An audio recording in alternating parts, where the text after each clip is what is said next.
Mark, yeah, I've seen those. They look ridiculous. I've seen them.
Let's get to started. Yo, how's it going, everyone? I do apologize about yesterday. Yesterday was a pretty bad day. Had too much going on, and well, some things came up that couldn't be avoided, so I had to cancel last minute. But how is everyone?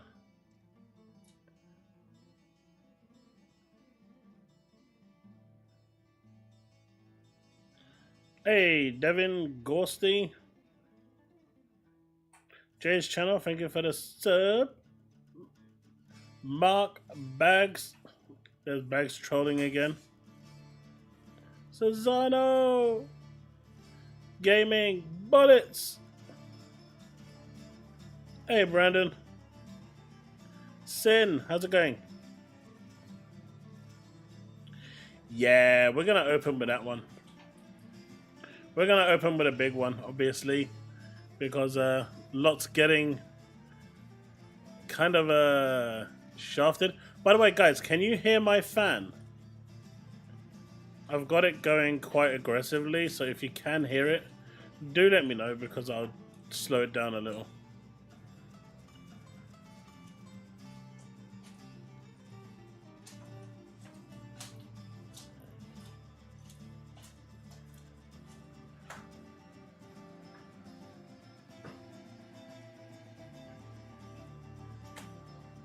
Hey Rebby, how are you? Madabosco, how's it going? Mark, you need to find your motherboard's model number. If you go into your hardware settings, it'll tell you what motherboard you have. And from there, you can just Google search it.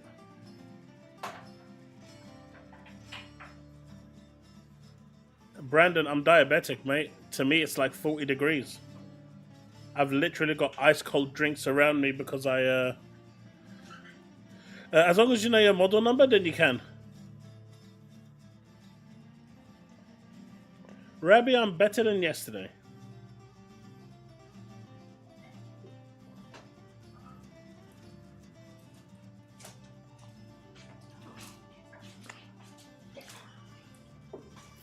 But if you Google what MOBO do I have, it'll tell you exactly how to figure out what motherboard you've got. And then you can just Google and see what the specs are for that motherboard.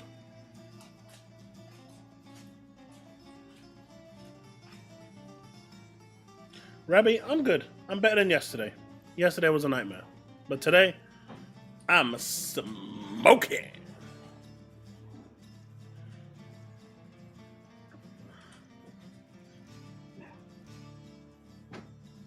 The goddamn Devin. What are you talking about? Probably 25 now. I mean, they could announce it for the end of the year, but it's too close now. If they were going to announce it this year, it would have been at the Tokyo Game Show. But then again, do you know what?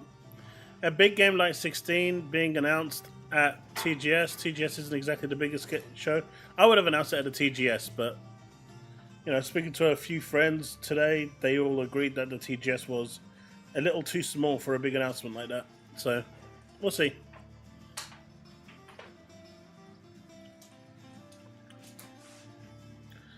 Bags, once you buy a 5090, that's your flux capacitor, man. You don't need roads. At that point, the sky's the limit.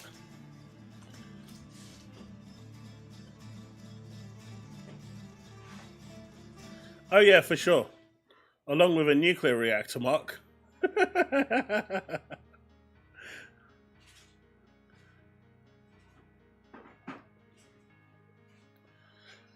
Have you got your Starfield?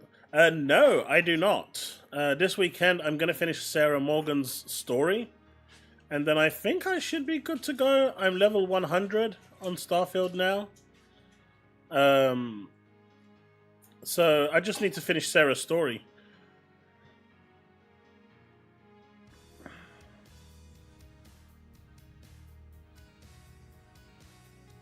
No idea why it didn't turn up, Remy.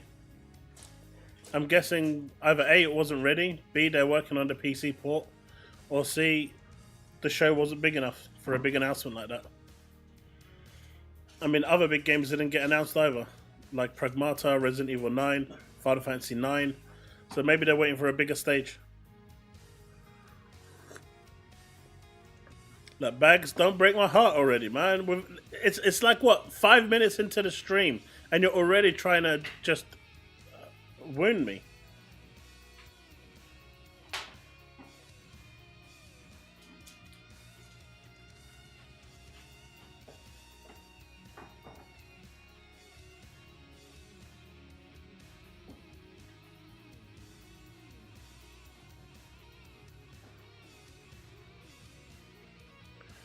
But I guess we could start off with some... Jay's channel, thank you for subscribing. Oh, thank you.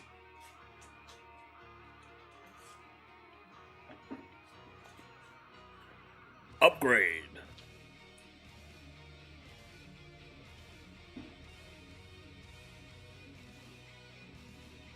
Honestly, to be fair though, has the 4090 even been maxed out yet? Has the 4090 actually been maxed out yet, graphically? Is there anything the 4090 can't handle right now?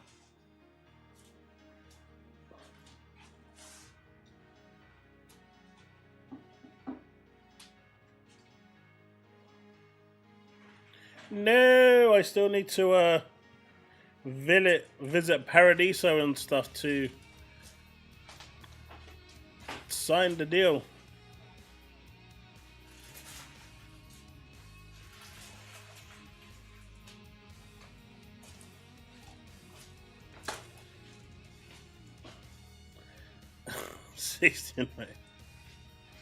What are you doing, buddy? What are you doing?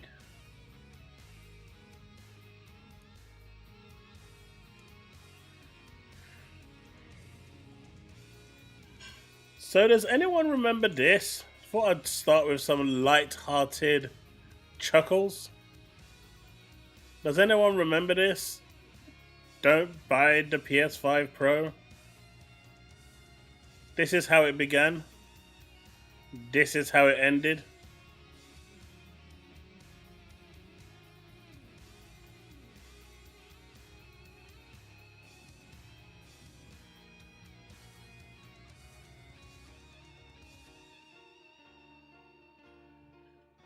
I mean, come on.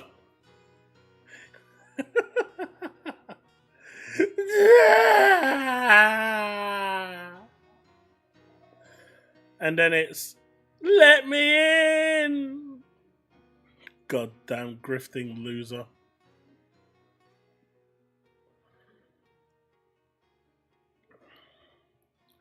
On a brighter note, you do need a 600 watt power supply just to alone.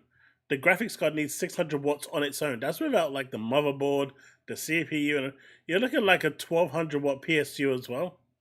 And if you don't have a PCI 5 motherboard, you're going to need to get a PCI 5 motherboard. So the only thing, if you're buying that graphics card, you're probably going to need a new motherboard, a new power supply. The only thing you're keeping is the PSU, your water cooler, and the RAM. Everything else is getting upgraded.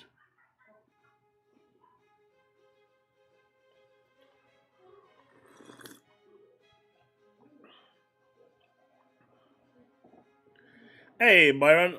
How's it going? It just wasn't a big enough stage, Rabbi. Tokyo Game Show isn't as big as, like the I keep forgetting what the E3 equivalent is called now. I'm gonna call it E3 forever. It's just not as big as the other gaming events.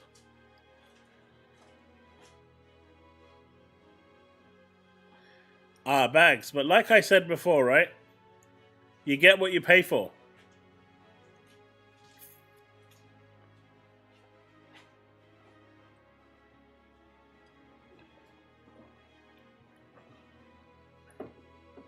Yeah, Summer Games Fest.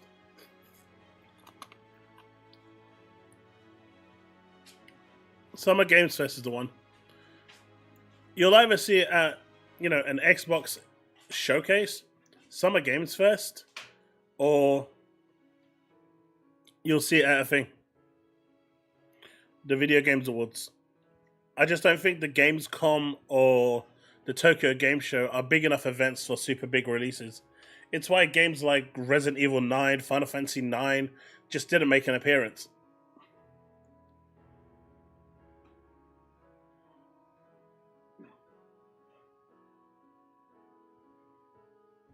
Yeah, Byron. That's what I mean. I think that makes more sense.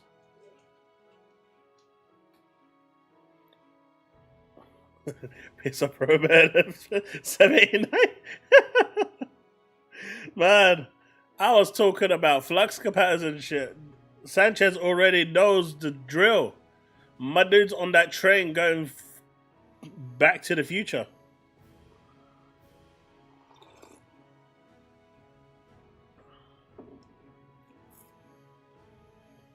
Then you'll probably need a new motherboard to go with it.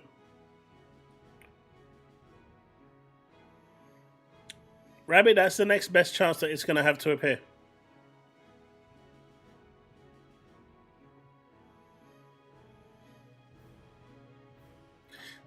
See, Ventura, I agree with this. Now, I know Sarah Bond and Phil Spencer both said that they're looking at the end of the year, and they've repeated this a couple of times now.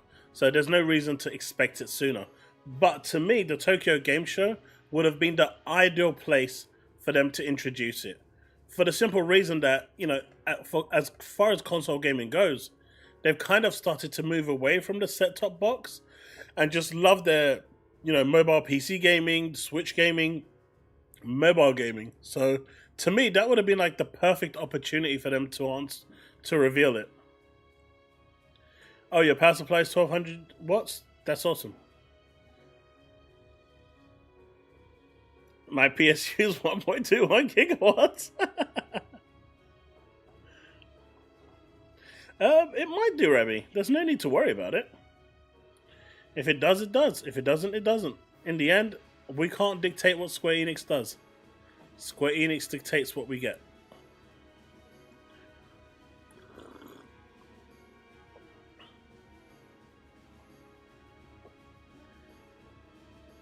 And look, my 12900K i9 CPU is still good enough. It's chugging away and performs very well. Plus, I ain't touching the 13 and 14 spec.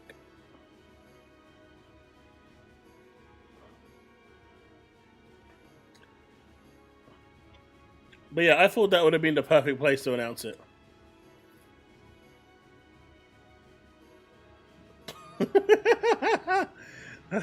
Have you Bags? You say that, right? But have you seen they're selling for like $5,000?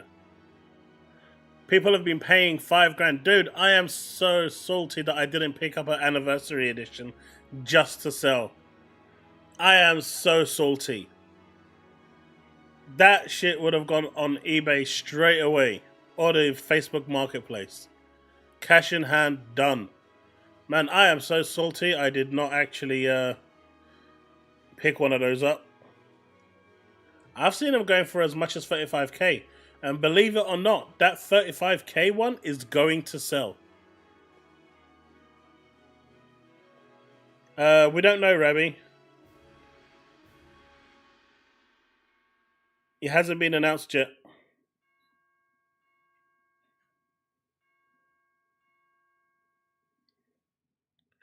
Oh no, I picked up the normal one to sell. I got me a PS5 Pro. That shit's coming and going straight on the Facebook Marketplace. That shit's happening. I just regret not getting the 30th anniversary edition. I didn't think it would be going for 35k.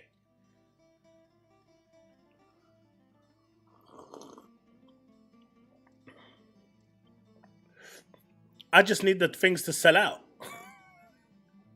Nah, eBay takes too much money. Facebook Marketplace is just easier. You do cash in hand, you're good.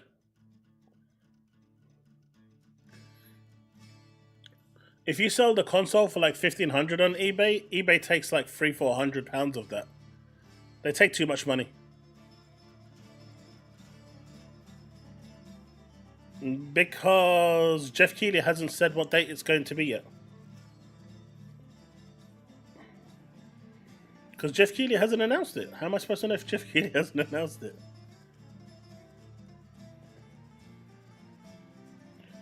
There has been literally nothing. If you're talking to... Actually, there's a number of lawsuits, which none of them have actually drawn anything. The 30% one, that's not going to do anything. The digital one is still on hiatus. They're still investigating. And then there was another one where Sony could owe you money, and that one is still pending.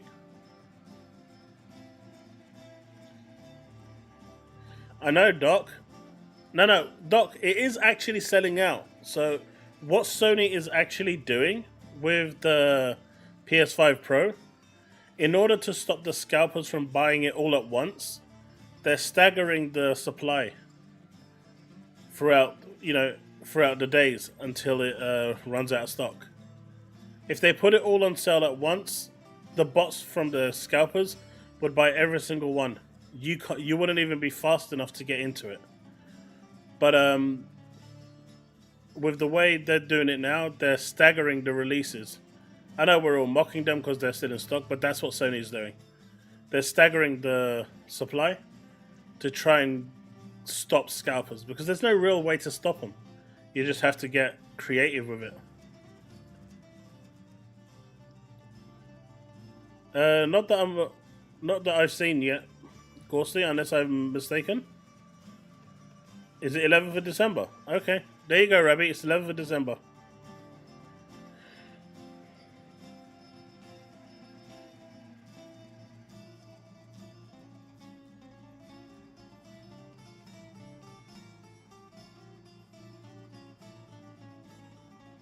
Well, Slitterhead actually looks really good. It's made by Keiichiro, right? The Silent Hill creator. So I'm looking forward to that one. I want to buy that one. I'm going to try and pick that up as soon as I can.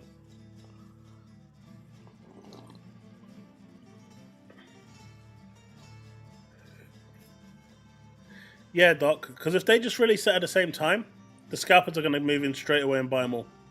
So if they stagger it, and they don't tell you when the stock is coming in, then, I mean, the bots will still manage to pick up a few, but the aim is to try and let as many people buy it as possible.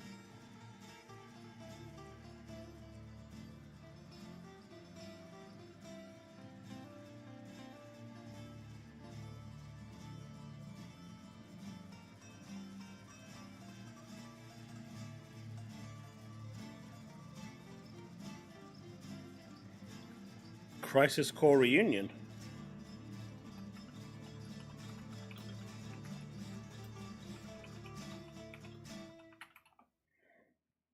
Crisis Core Reunion was released... No, that's not right. 13th December.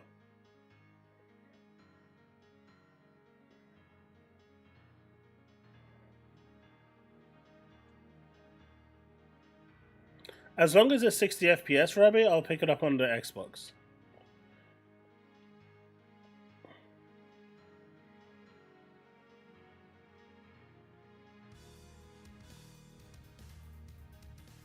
So Hayabusa, I know personally it's in development.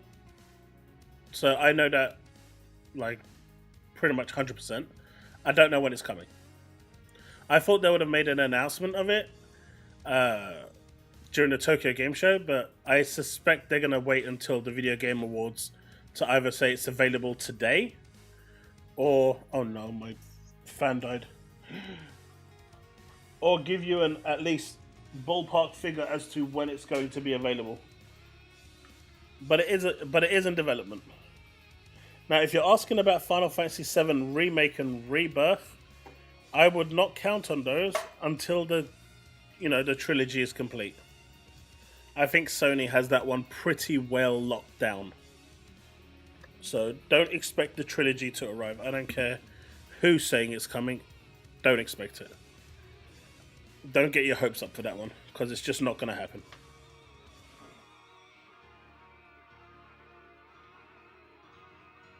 But I do know it's in development.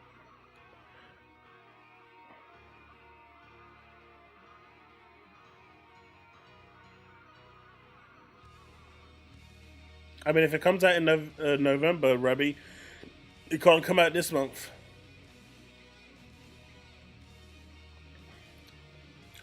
You heard correctly, because in my last stream on Tuesday, I actually covered this. Let me see if I've got the tweet still. I think I might have it still. Maybe, maybe not.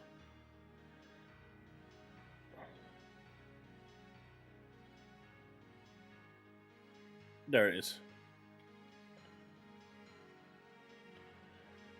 So, Final Fantasy XIII Trilogy PC, PS5, Xbox Series X. Each game is supposed to cost $50, but if you already own the games on PC, Xbox, you can get a huge discount apparently. The games will get a bundle of 129.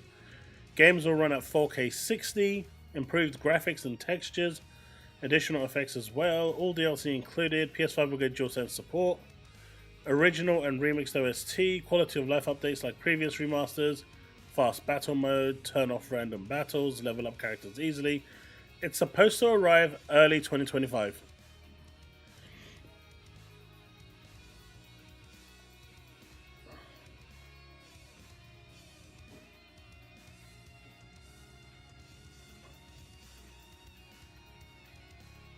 Is November the release date for Slits Ahead?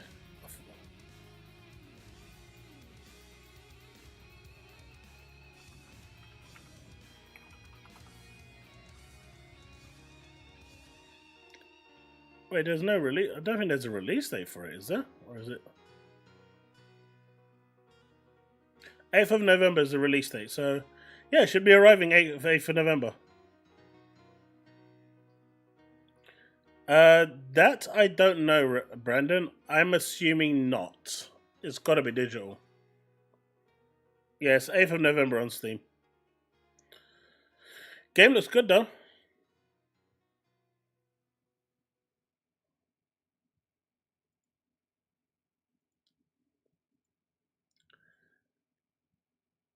So what's up with this guy, Uni? My dude, is he like trying to become the next Tim Dog?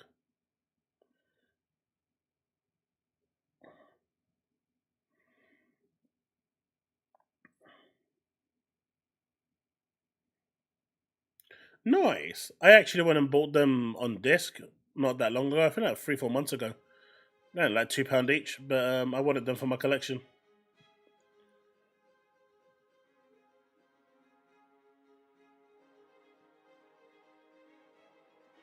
I don't see why they wouldn't. Sony still got their...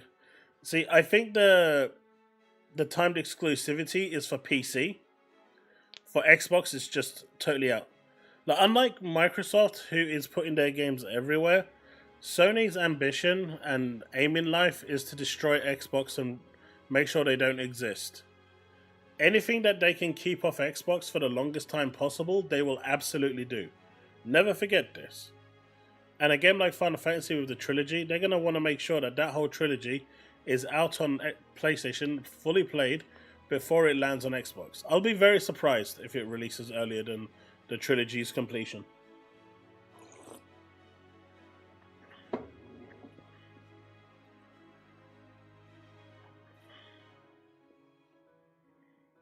I mean, with Final Fantasy Remake, by releasing the DLC that they did, they extended the exclusivity by like a year or two. When they re-signed that contract, they renegotiated it.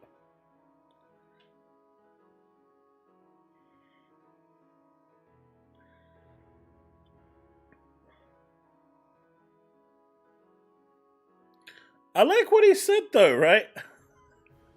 I like what he said. It was funny. Let's have a little listen. So the X button's in the wrong place. It's the wrong place. The X is supposed to be over there. Why here? Yeah, A, B, X, Y. Sorry. So the X button's in the wrong place. It's the wrong place. The X is supposed to be over there. Why here? Yeah, A, B. Who the hell is this dude over here?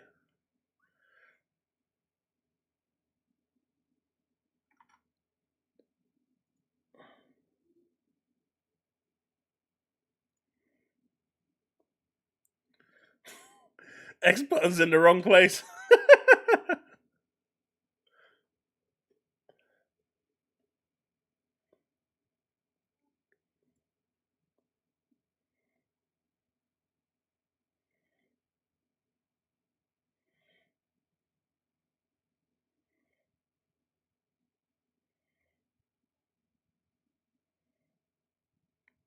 No, Moonlight, I get it. And, Microsoft is no longer, on a grand scale, they don't really care about the console anymore. It's more about the widespread ecosystem. they're going to have a console, they're going to have a handheld, they've got the cloud, they've got PC. You know, they want Xbox games to be everywhere. It's really that simple. And it's no longer about having one platform. It's about giving you the option to play your Xbox games wherever you want. And if that's on the Nintendo Switch or Stadia, then so be it.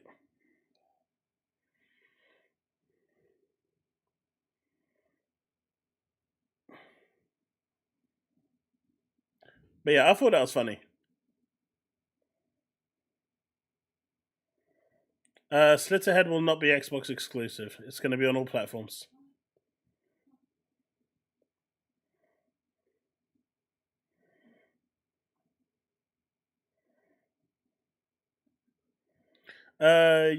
Persona 6 is going to be on Xbox. I mean, there was talks about it being, Microsoft trying to get some timed exclusivity on Persona for a while.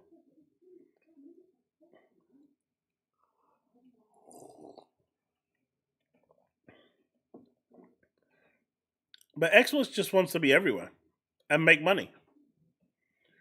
And that's exactly what they're going to do. But I have heard, I think it was, I read, and I know you guys don't like Paul Tassi, but I read his article I think today, about Starfield. And he, like me, believes that Starfield will stay as an exclusive to the Xbox ecosystem.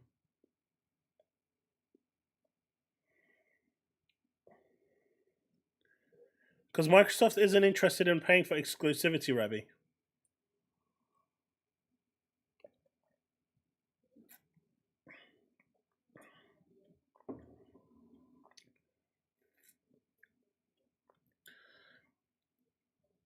Why would they pay for exclusivity when they're putting their games elsewhere? That doesn't make sense.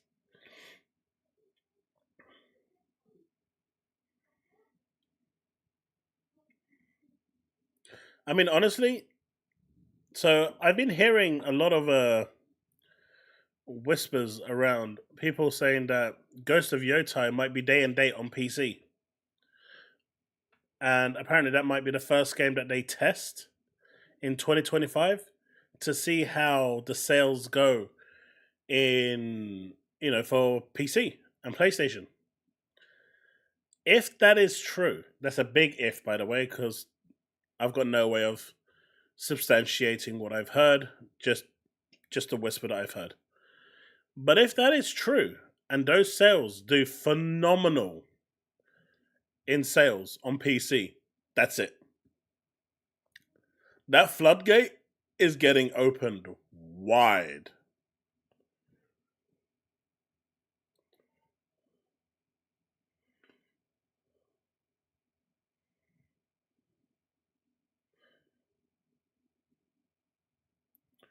Oh, I will, Bags. I will.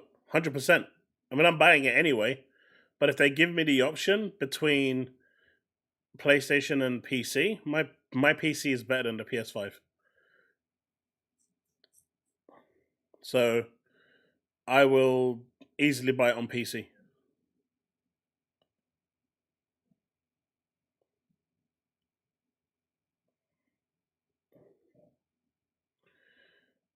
See, I just don't care about that, Bags. I've long gone past the point of caring about PSN. I've got a PlayStation.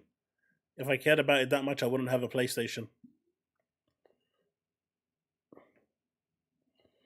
Damn.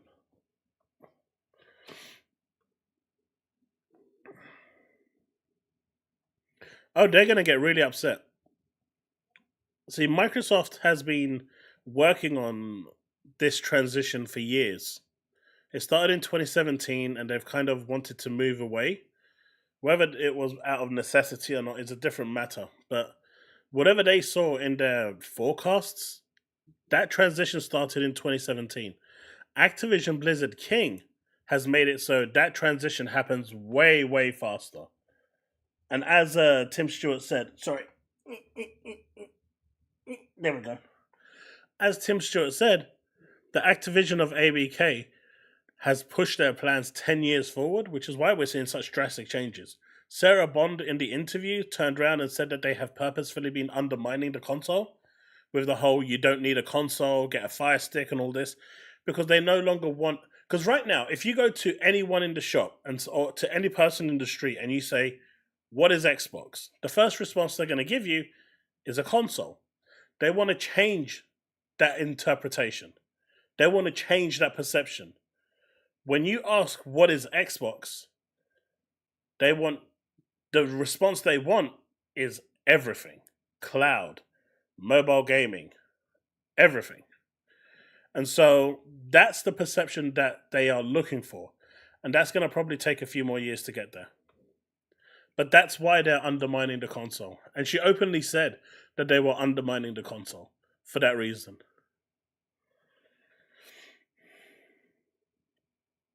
Do you know what? I wouldn't say... Well, I mean, Ghost of Tsushima is a PS4 game. It didn't look that different, right? I thought I was going crazy when I saw the graphics and I said it... I mean, obviously, a game doesn't need to look graphically brilliant in order to be good. I'm not going to sit here and say that because that's clearly not true. But I thought I was going crazy when we were checking it out and I was saying, damn, that graphically that wasn't as, innovative as I thought they would be.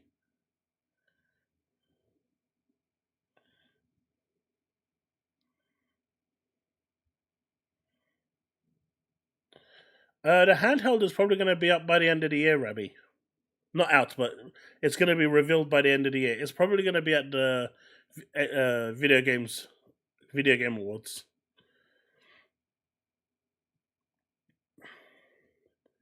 Yeah, so is that 64 gigabyte requirement. Oh, damn.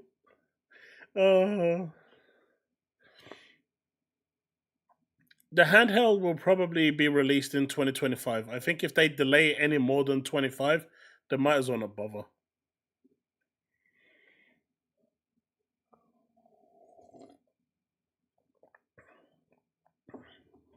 The FTC case is still ongoing, yes.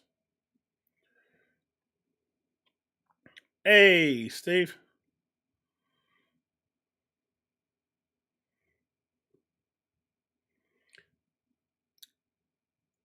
Mark, that's the people like you and me.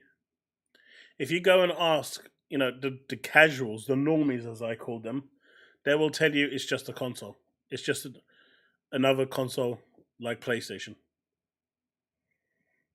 And it's because, we're like what, 10%, 5% of the gaming community overall? It's the 95%, 90% that still see it as a box that you put under your TV. They want to change their opinion of it. Because once their opinion of it changes, then you'll see a lot more people signing up to Game Pass through like the cloud on Fire Stick, on GeForce Now, and other places, so they can play their games, right? So it's changing the majority's perception. We as the minority, we're educated enough to know what is what. We know where Xbox is going. Then we're not the ones that need to be convinced. It's the other 90% or 95% that needs to be done.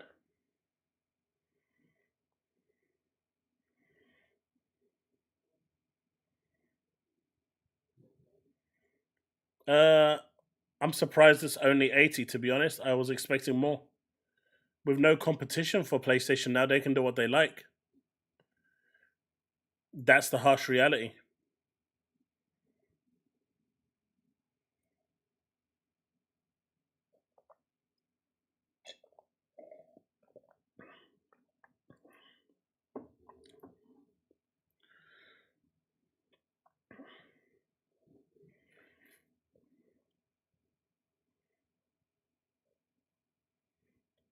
I think personally, Nintendo will probably start to put some of their... You'll start seeing them putting first-party games on PC, probably around 28, 29, I reckon. I can't see it any earlier than 28.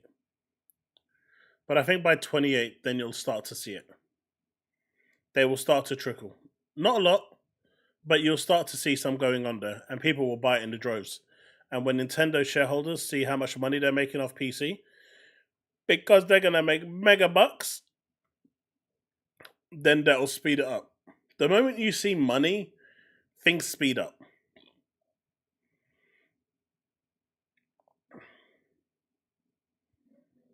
Hey, Talos, how's it going? Let's put this over here.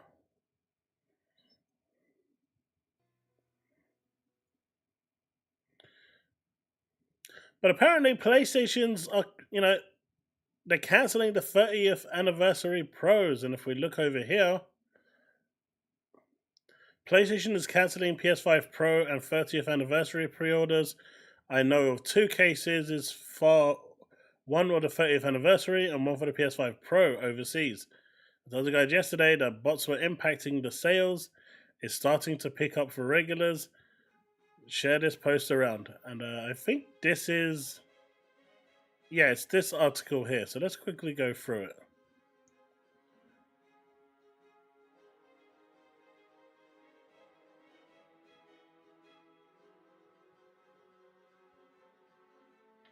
Ventura.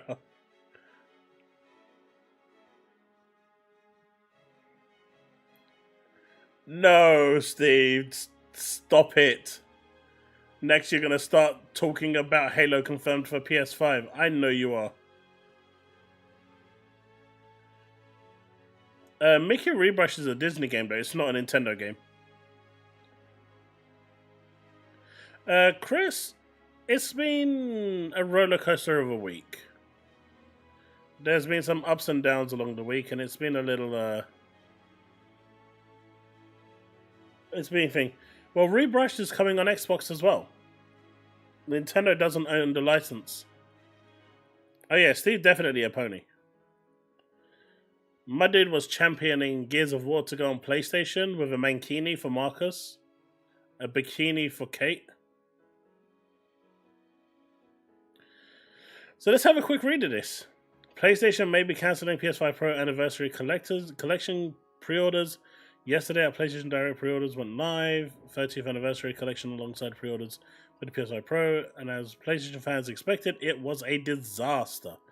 And it was a disaster because everyone was trying to buy the same thing and anticipating massive demand for this product. Sony bafflingly limited it to just 12,300 units. Well, that's what happens when it's a limited edition. There's only a select number, making it near impossible to buy. Yeah, I've seen a number of people buying them that are on X. The product that is the PlayStation 5 Pro console for Anniversary Limited Edition, which sold out instantly, it did. That said, those lucky enough to get their hands on the console may soon find an email in their inbox with a cancellation notice. Man, this website needs fixing. Over on the PlayStation Reddit page, PS5 fans have begun to relay word that they have received cancellation notices. Why they are receiving these notices is currently unclear, but more than one user has reported the issue. One user specifically revealed they contacted PlayStation support about the matter. However, they didn't get much help because Sony doesn't. Their support is trash. They told me to F off literally in chat. That's how trash their support is. According to the user, PlayStation support have no clue what happened. In the email, it says the order was cancelled because the payment method doesn't work. Meanwhile, in the account, it cites fraud cancellation. This may indicate bank denied the transfer, suspecting a suspicious purchase, likely because of the high cost of the thing. To this end, PlayStation fans who put orders on PlayStation Direct may want to contact their bank and get ahead of the potential problem. It is also possible Sony has cancelled because it has more orders than stock. I think that's the most likelihood. Too many people in one window managed to pick it up, and so now they're having to cancel. This sounds like an absurd thing to happen, but it happens with retailers all the time. In other words, there's a possibility that can't be ruled out. Unfortunately, at the moment, we are missing too much information, yada yada yada. But yeah, I think they just took too many orders, and now they're cancelling them. What I would like to see is those people that put it up for like 10 grand and actually sold it for 10 grand.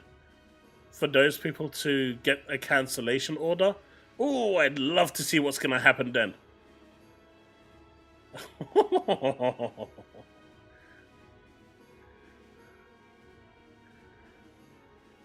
That would be funny.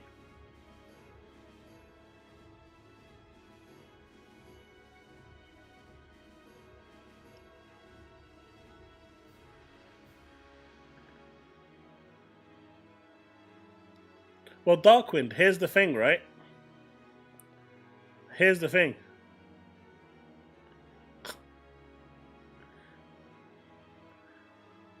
There are people out there, especially, you know, like the Saudi Arabians, who are like super rich, where money is no object.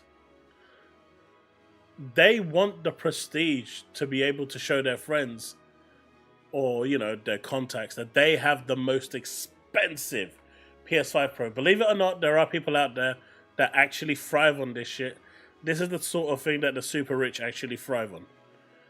Being able to say that I have the most expensive PS5 Pro, right? And being a limited edition as well, it adds, you know, to the bragging rights. So they will probably sell. It's a massive flex for them. Like, I remember when I was playing this gacha game, and there was a couple of Saudis in our clan, and at the turn of every month, they would just turn around in the group chat in game and turn around and say, "Oh man, I just went and emptied the shop. There's nothing for me to buy. I wish they restocked the shop every like day or so I can empty it again." We're talking like 4 or 5 grand worth of, you know, purchases there, at least 2-3 minimum, and they were just like bragging about it like it was nothing, like money literally has no meaning to them. So for them, spending 50 grand on a console, on a limited edition console that is in such short supply, that's huge flex.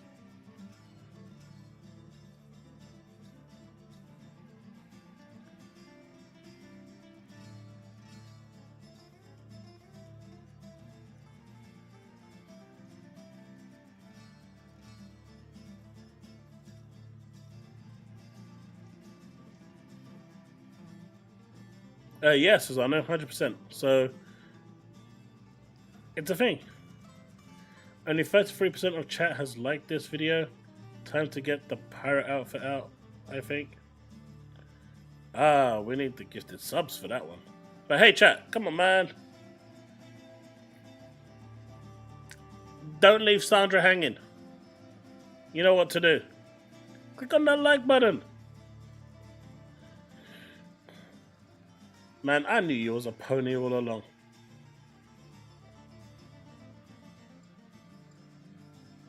I knew it.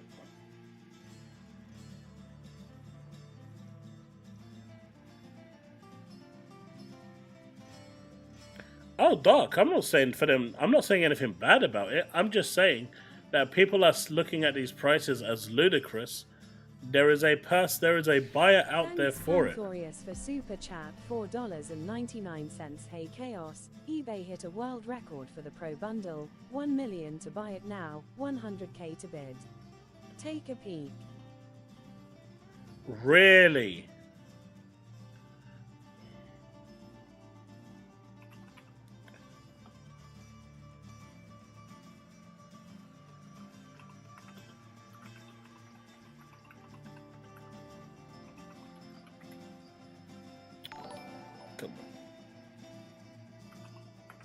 Panthorius tipped $4.99 through Super Chat.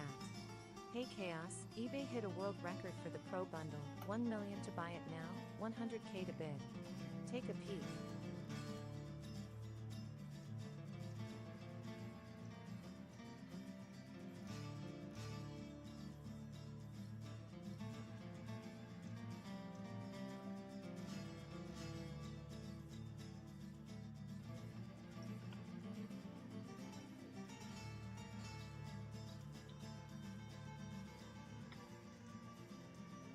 Let's see.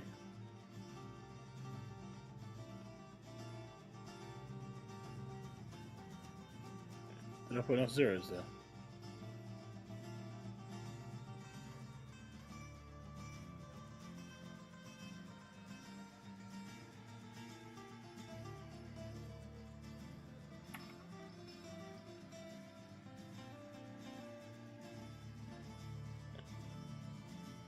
Are you sure?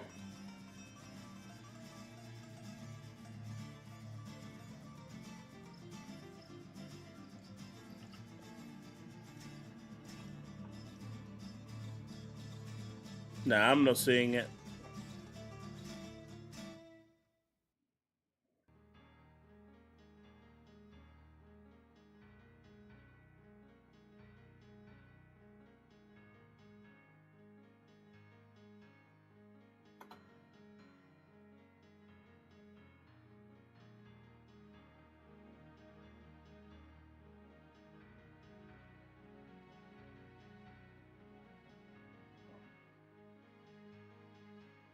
Yeah, I'm not seeing that ridiculous pricing.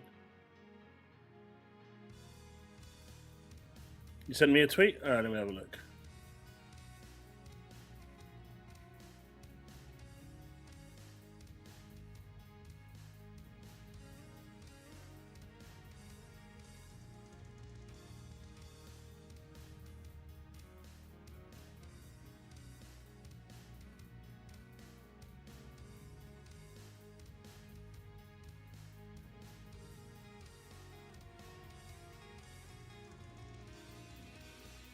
He wasn't joking, man. PS5 Pro 30th Anniversary Edition pre-order screenshot. 100k starting, $1 million. My dude's charging $1 million and still wants to charge you for shipping too? At that point, just give the shipping for free, you cheap punk.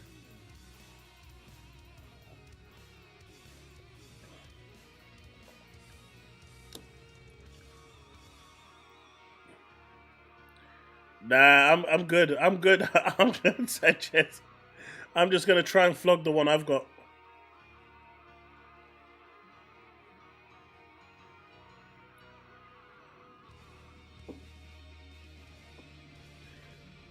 Unless it's officially announced, I wouldn't put any weight on that weapon. As much as I want that to happen, I think best to wait for the official channels. Mate, you got $1 million. What you pissing about with 134 quid?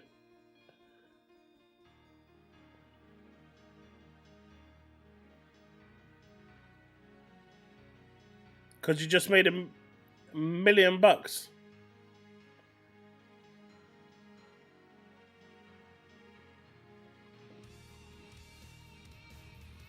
So yeah, I'd need a house to sell first.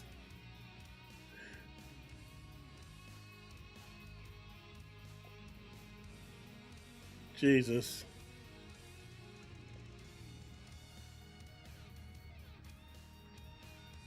Clearly God of War bag.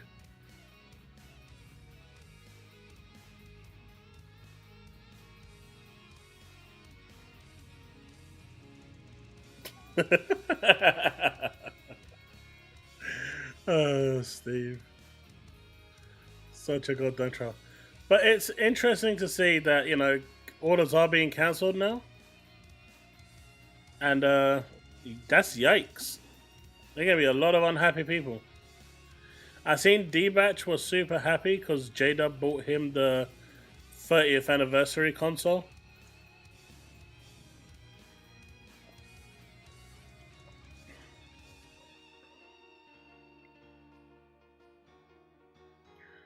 Mate, if that sells, eBay is about to make bank on that sale.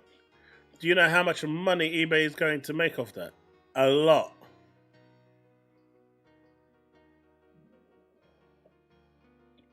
They take something stupid like 20-30%.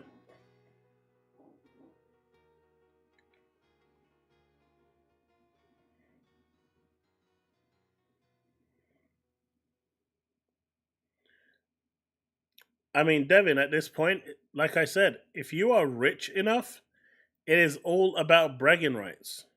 Money has no meaning to you. Dude, that guy, I mean, you've seen him. There's a guy called Yubing in my chat when I'm streaming Tower of Fantasy. Dude is a full-on whale. He hid it for so long until we actually caught him out. My dude is a full-on whale. He spends like, you know, thousands on that game. every character that comes out that he wants, he spends a minimum of like 2-3 grand. I'm convinced, because he gets the matrices as well to A3, and that's going to cost you a metric ton to do. The character, fine. The character's cheap. You'll get it for like a grand, maybe a little more. But the matrices, if you're unlucky, it could cost you 4 or 5 grand. So, and these guys spend that on a monthly basis, minimum.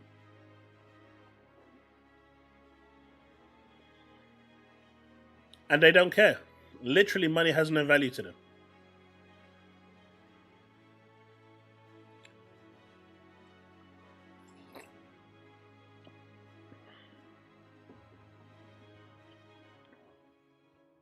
Neither can I, buddy. Neither can I. But hey, I played the Euro Millions tonight. I might be a millionaire. I just won't know until tomorrow.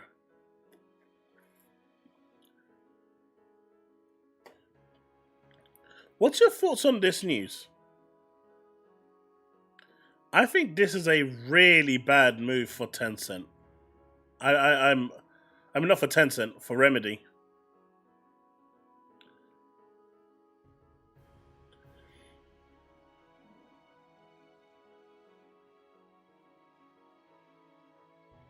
Ubisoft, look, the moment I saw the share prices for Ubisoft dropping, to me it was obvious that they're trying to sell the company. At the price that it was at, they couldn't sell it.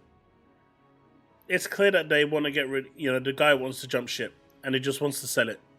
So he's crashed the price down to the point where they can get rid of it.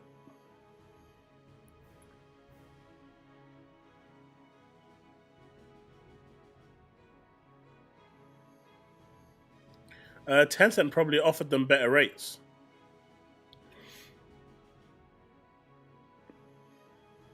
Or maybe they had like a partnership with Tencent in the process as well.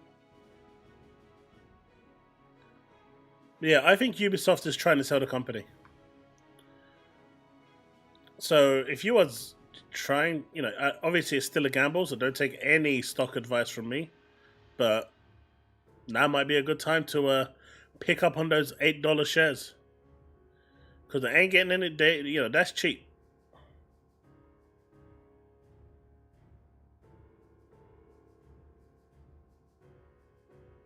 Yeah, exactly, Steve. That's exactly what I'm thinking. Well, Microsoft can't buy them because they're still tangled with the FTC. Sony is both creatively and monetarily bankrupt. So it'll probably be Tencent. And they will buy all the IP. All of it.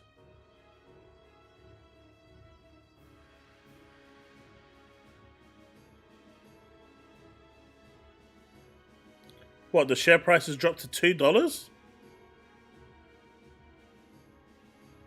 Sony cancels my pre-order. I mean, put it this way. Keep checking back because those 30 anniversaries that are cancelled are going to go back on sale.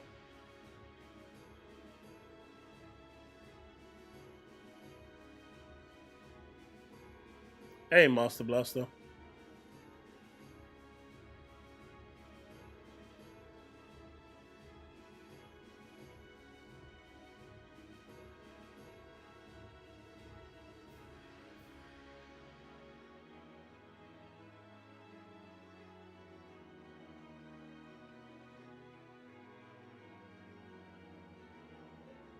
No, the Ubisoft Cloud Gaming deal is divested from Ubisoft.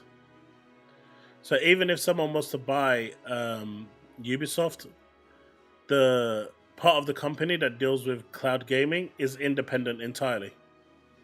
Those were the stipulations.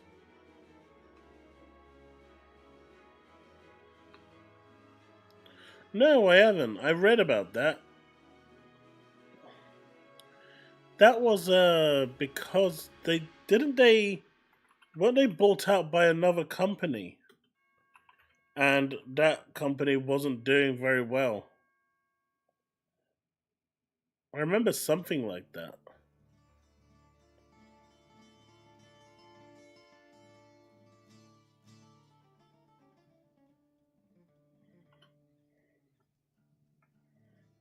No?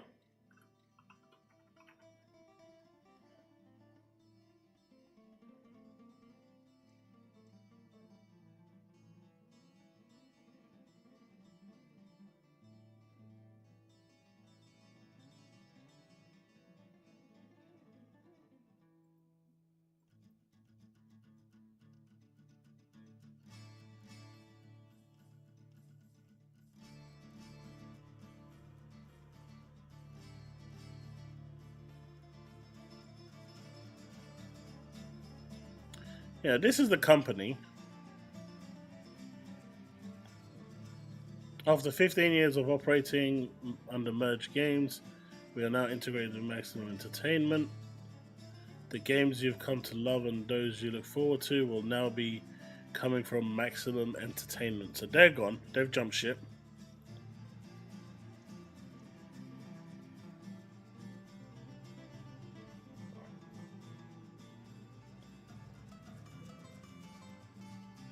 But yeah, Merge Games is it's a bit of a shame.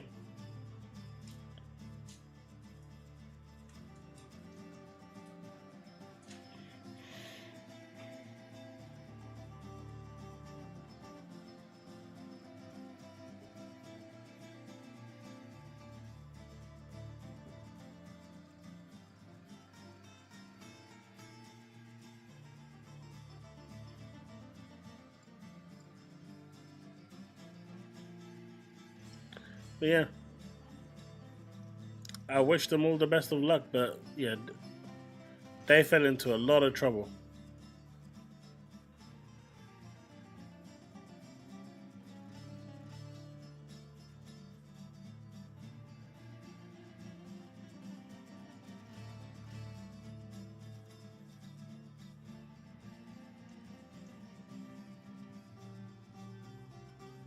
It is, they had their share of scummy stuff, but overall they were, yeah, they were a decent studio. Is the big boy, the RTX 5090. Who's buying one?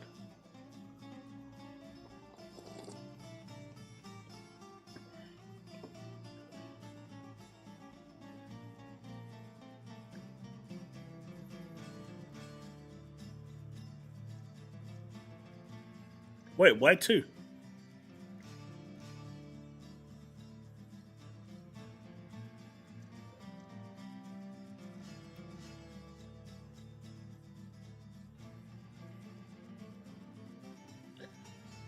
That's some beefy numbers though. But apparently the 5080 is supposed to be 10% more powerful than the 4090.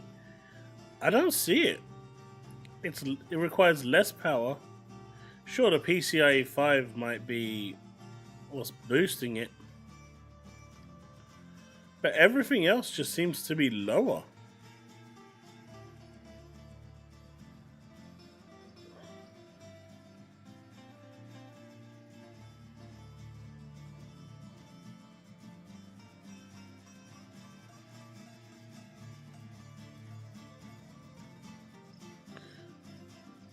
I mean, it's all dependent on how the FTC is going to deal with it, right? CB94. Microsoft's kind of held by the balls because of it.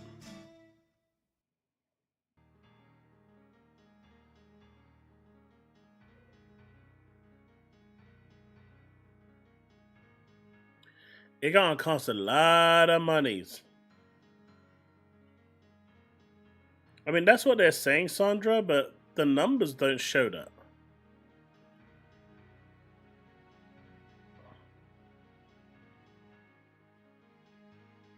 I was supposed to stream on Thursday, Diablo. Something came up pretty much last minute, so I pushed it to today. I did leave a community note on my channel.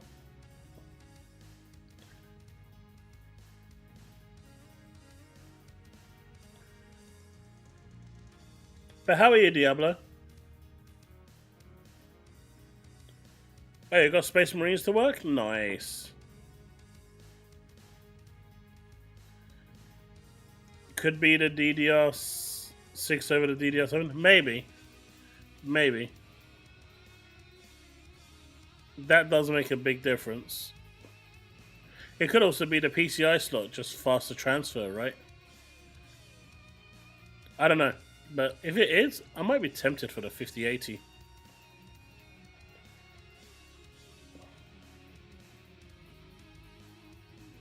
Or if I had better than pleb internet, I could just wait for GeForce Now. They will have the 5080. And test it there before I decide to buy or upgrade.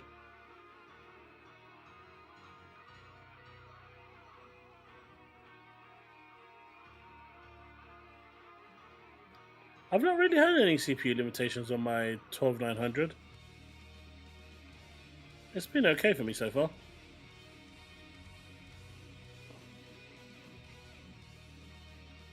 They would definitely try to block it. This is another reason why Microsoft is trying to kind of dissipate the image that it's a console platform rather than an ecosystem. And putting games on PlayStation is a good way of showing that they are no longer bound to the console itself. That offers them the freedom to be able to buy more.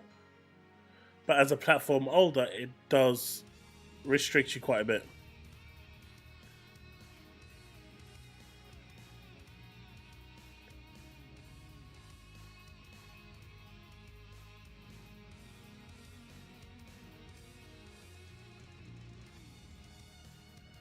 Duck, I know.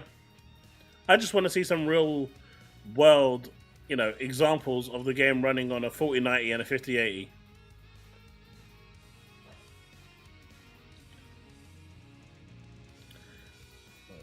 I try to avoid frame generation if I can because that does add input latency.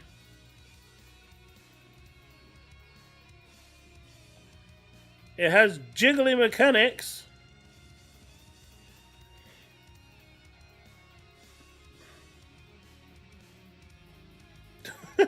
Devin.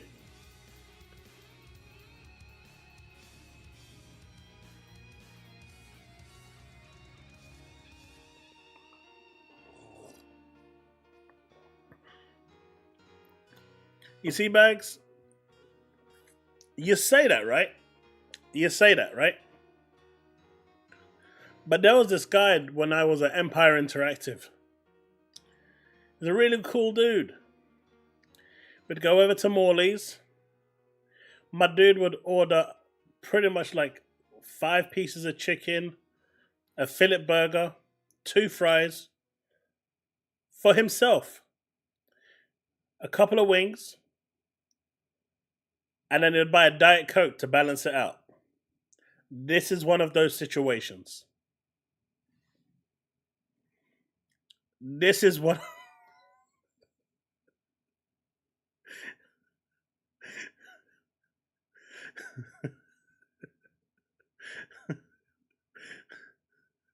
This is one of those situations.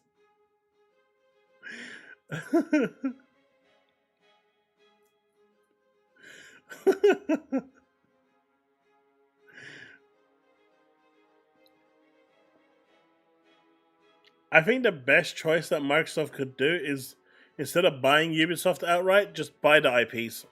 You don't need the Ubisoft name. You just want the IPs. And, retain bring the staff over.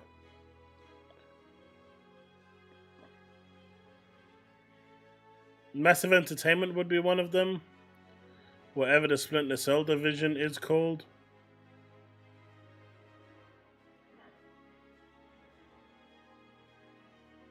Yeah, I agree, Steve. I try to avoid frame gen as much as possible because it really, really hurts latency.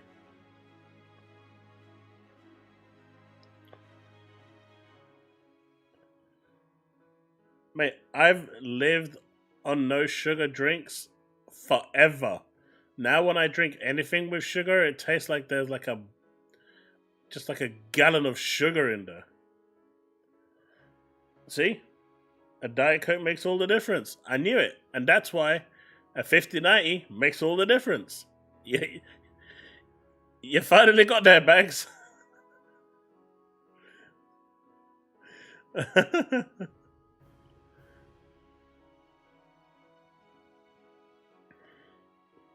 Do you know what? Splinter Cell would actually be a really good one for them to buy, because originally it was exclusive on Xbox, so that one would be like a welcome home kind of thing.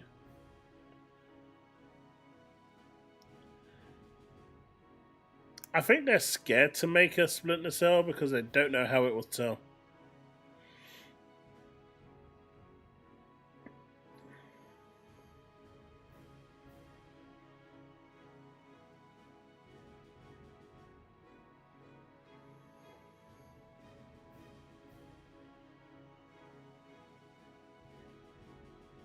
Yeah, it has to be all light for me. But those of you that were asking about the Nintendo Switch, and I Post Up isn't the most reliable person, but apparently the Nintendo Switch 2 exclusive, the console is ready, launch window, and Joy-Con news. Now, the console being ready, I do believe that. I think that's 100% accurate. They just haven't released it yet because the yen is so shit. Aiming at a worldwide release with enough supply to satisfy demand. We've heard that before because Nintendo has said it. The console is now complete. I actually believe that. I think it's done. The leaked model is obsolete, but not dissimilar to final unit. The analog sticks will be shaped differently, not compatible with the current analog stick covers, nor will be possible to manufacture new covers. So I also believe that because it's Nintendo. Nintendo want to milk you for everything you've got. Launch date is speculated in the industry to be March-April of 2025. That is the only news we have seen for the Nintendo Switch 2.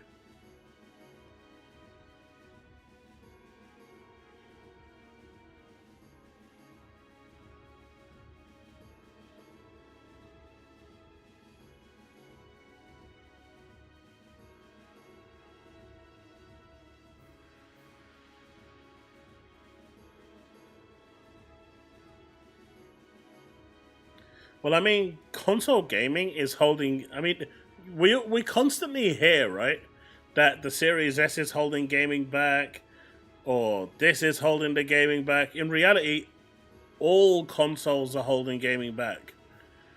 If you made a game specifically designed for PC using its full potential, those games would never run on console. Nuh-uh.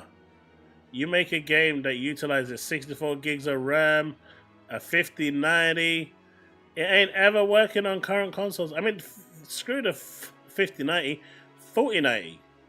It still ain't working on current consoles.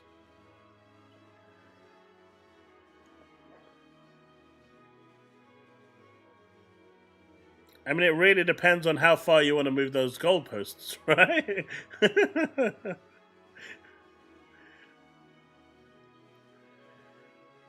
See, the thing is, Nintendo doesn't care that their console is obsolete because they release games that are fun to play. Their games are just enjoyable. Right? They're just good games. They're aimed at a certain audience, but their audience loves those games. And so they're happy. The audience doesn't need ray tracing or all of this. They're just happy to have the game, play it, and experience the the vision that Miyamoto or someone else decided to put on those games. You've got some great RPGs in the Xeno Saga series. What was that Astral one? Astral something? You've got lots of great games on the Switch. They go unnoticed because people look at the Switch as a inferior platform.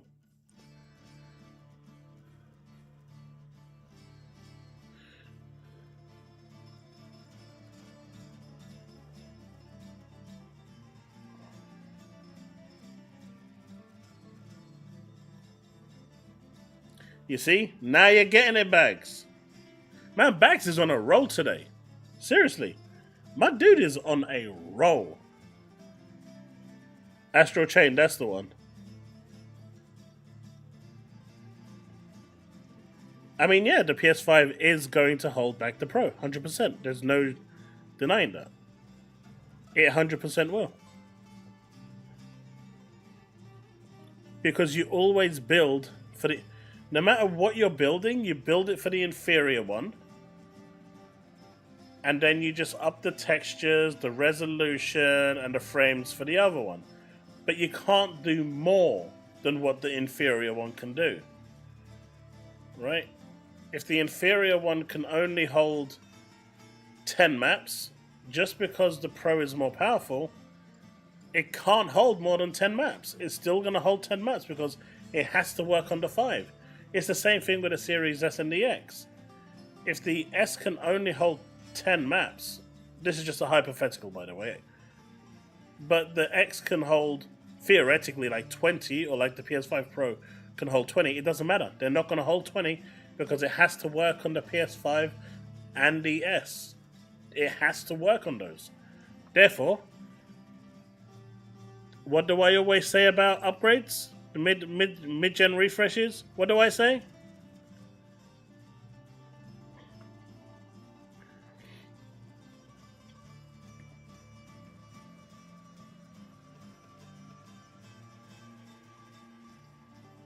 Wow, not one of you.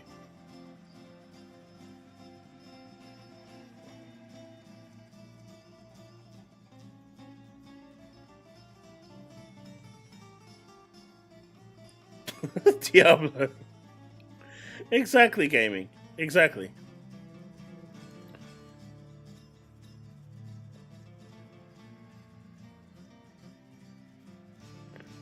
Do you know what? I kind of agree with Arthur. Classic Doom is just too good.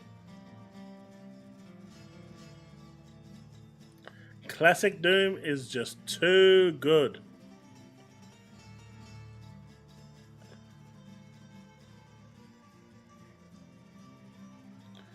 Did you guys see that clip with Boom, C Money, and Hargreet that's going around?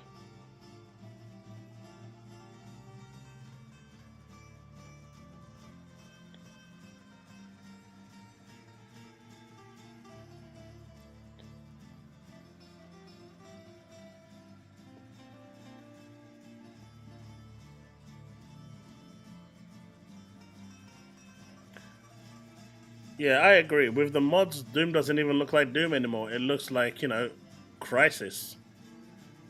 It looked good, though. It looked good. It's like... my kid was playing Roblox, right? And they're like, hey, Dad, come check this out. There's a mod for this thing. And I was like, alright. What does it look like?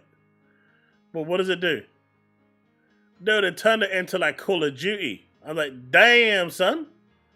That ain't a mod. That's like a rewrite. It's like, there's a mod. And then there's mods. Oh, did you guys hear, before I switch over to that clip, that mods might be a problem on cloud services?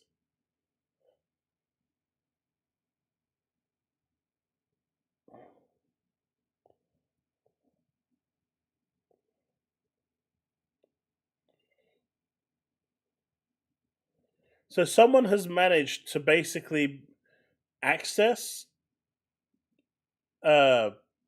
basically the PC on GeForce Now, that the machine you remote into. They've actually found a way to be able to actually access Windows, and they can cause some serious damage doing that. So I wonder how they're going to get around that.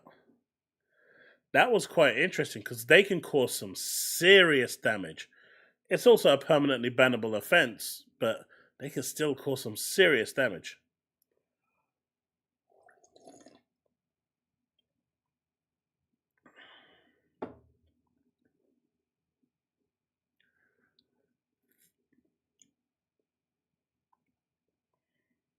Man, you missed all the Final Fantasy mentions earlier on. Hot damn. But no, like I think that's the only place that I've seen that cloud gaming that allows you to mod. I know Boosteroid allows you to pretty much have access to the whole PC, I think. But it'll be interesting to keep an eye on that to see how it develops, because if people abuse it and start breaking shit, it could be the end of mods entirely.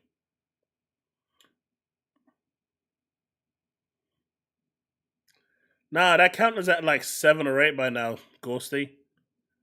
And the Final Fantasy counter is probably at about 10 as well.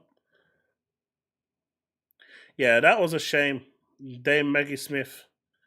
She lived a good life though, 89 years old.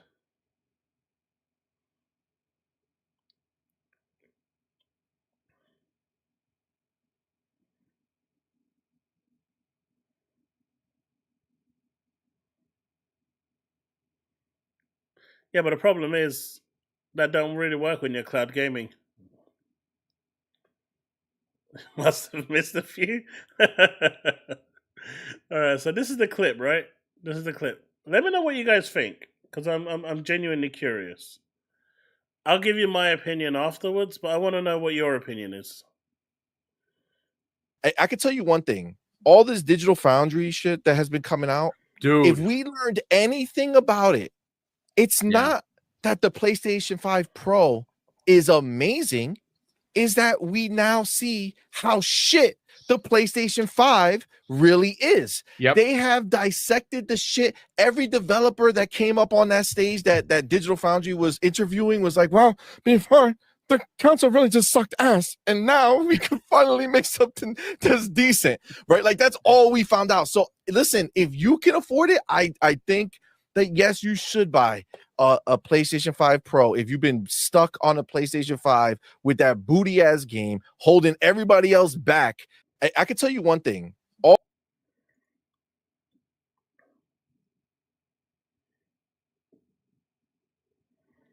What do you think?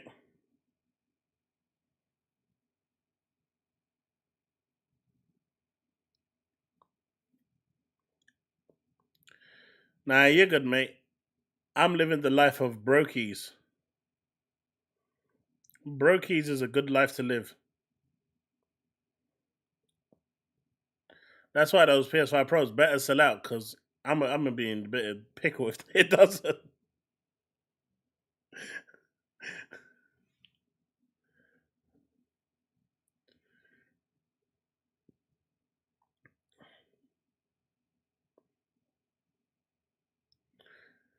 So essentially, he said the PS5, which has up until recently generally been outperforming the Xbox Series X, the PS5, which has always had performance mode at 60 FPS for their first party titles, has been the worst console of them all.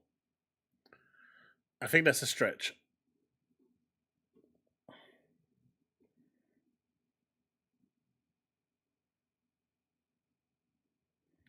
So gaming, what he's trying to say is that the PS5 is so bad that it was a pile of crap, and that if you actually want a decent console, you should buy the PS5 Pro, because the PS5 on its own is a sack of crap, basically. Gotta watch my potty mouth, because I've been demonetized already multiple times for doing that.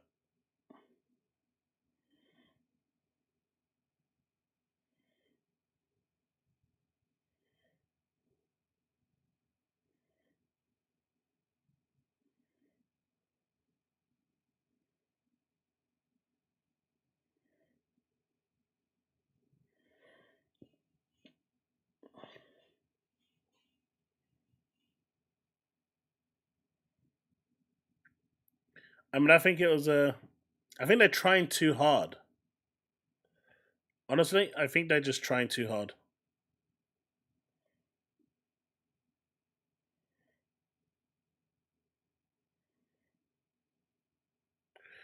The Xbox is clearly the more powerful console, right? There's no disputing that. But output-wise, it's just not showing. We've only had it for a few games, like Space Marine 2, where the Xbox has outperformed. There's not many where the Xbox is outperforming, and that primarily is due to the fact that the games are built PlayStation first, and it does, PlayStation first isn't on DirectX, so that's definitely going to have an impact on it.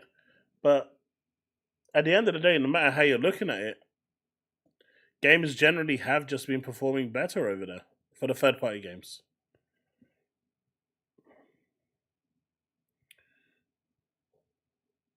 But I think they need to take a chill pill.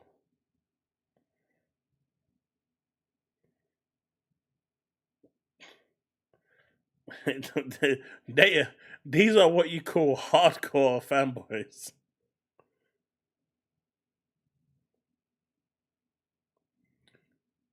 Oh yeah, Alan Wake 2 definitely performed better. But you're picking up a handful of games. The generation's been here for what, 3-4 years?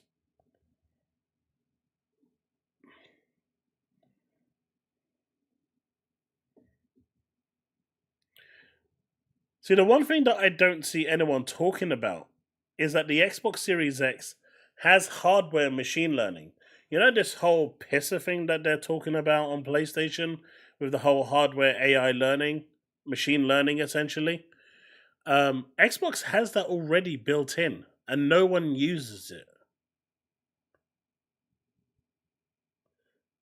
Nah, they don't. They've always been a little bit thing. They've always performed a little better on PlayStation. Because the difference is between...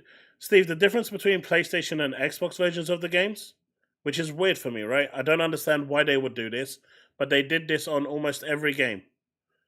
PlayStation was happy to lower the internal resolution to maintain 60 FPS. Xbox would try to push as high a resolution as they possibly could at the detriment of FPS. They were happy for it not to be locked at 60 as long as they could say, we have the highest resolution in the game. When any gamer will tell you they will take 60 FPS over the resolution.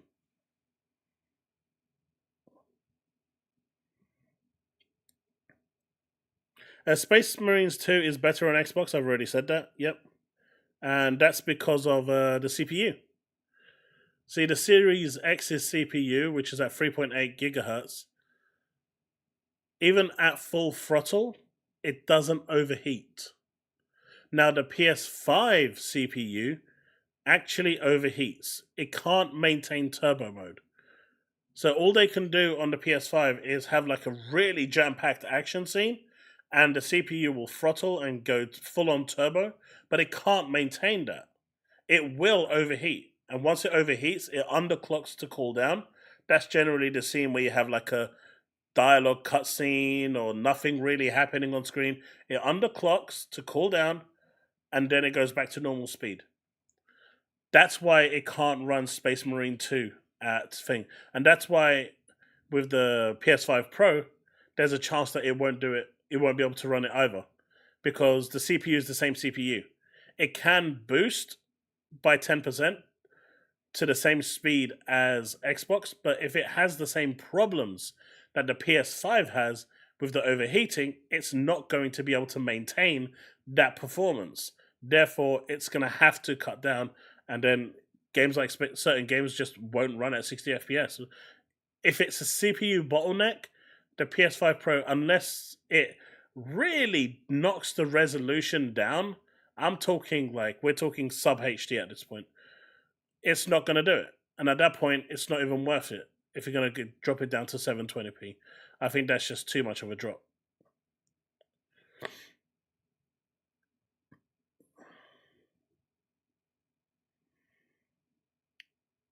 They are, Arthur, and that's why a lot of the Xbox hardware hasn't been used.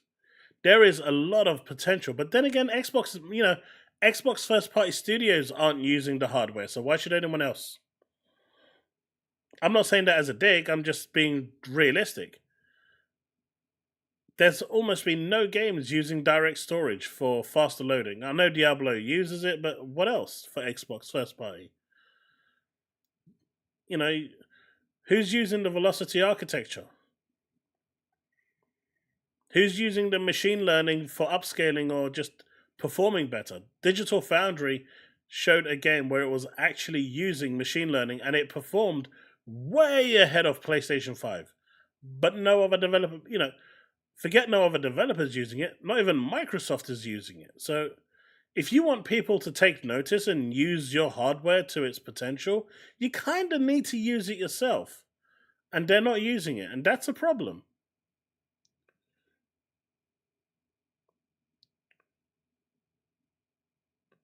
Yeah, I can't do 30 FPS. 30 FPS literally gives me motion sickness. I mean, you've seen how long it took me to complete Final Fantasy 16.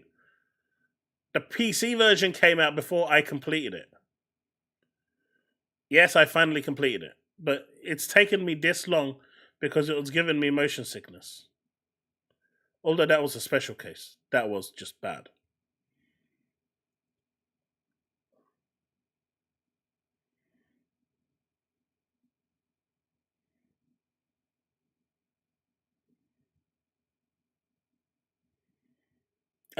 Doc Gamer, there is definitely a parity clause there. 100%. That is going to be there without a shadow of doubt.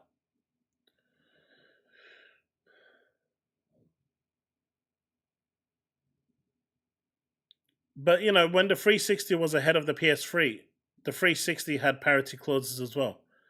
I know because I've seen the contracts when I used to work at Sega. So they did, I'm not going to shit on Sony for something that Microsoft did as well when they were market leader during the 360 days. They both do it. Now, what should happen is someone like the FTC or the CMA should come in and say, oi, that's not allowed. That stifles competition. That stifles consumer choice. Let machines run the way they're intended to run, to the spec that they were built for, so people don't waste their money. That's what they should be doing, but they don't. Yeah, the calling on the X is really good. I do need to open it at some point, though, because I'm sure there's a lot of dust in mine. I just need to figure out how to open it. I haven't really looked into it.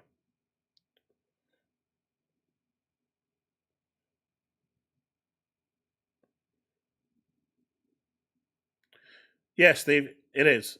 It's just bad. It's just badly designed.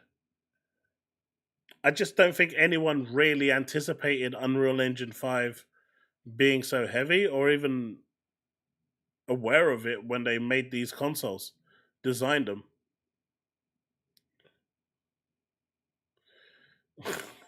Devin.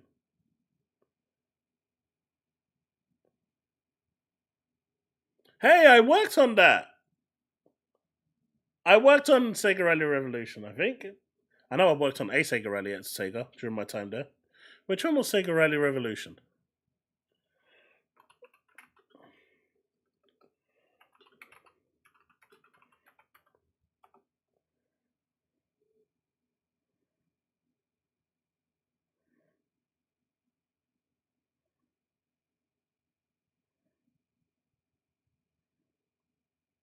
Yeah, it was. I worked on the PSP version. I was lead on that project for a number of months before I had to leave. Well, before I left because I found a better paying job because I couldn't survive on the money that they were paying. But I was working on the PSP version of that game.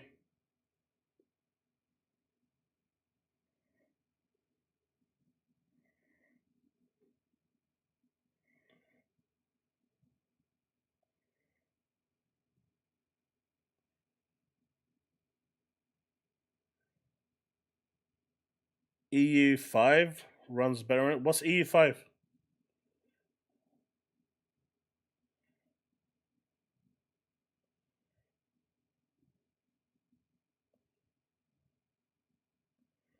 I get that, Susano, but it absolutely should be.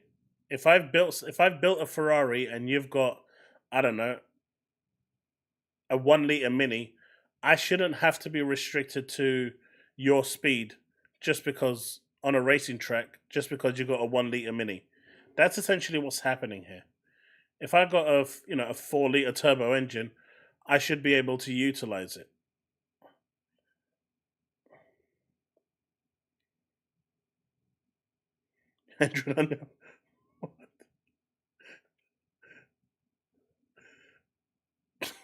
What is EU5? I think he meant Unreal Engine 5. Ah, okay. Unreal Engine 5 runs better on Xbox because Unreal Engine is CPU bottlenecked. There is a GPU element to it, but ultimately the CPU is handling the workload, and that is why Xbox Series X handles Unreal Engine 5 better than the PS5. So when you're looking at games that are built on UE5, and if you're looking now, a lot of Xbox games are built on Unreal Engine. They've kind of given up their bespoke engines to focus on something a little more generic. They will perform better because they just have the horsepower for it.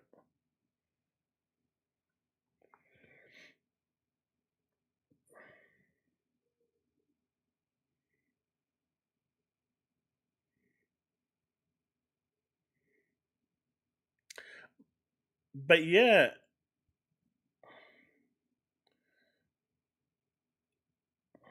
Arthur, I actually worked on that game. Good to know that you actually enjoyed it.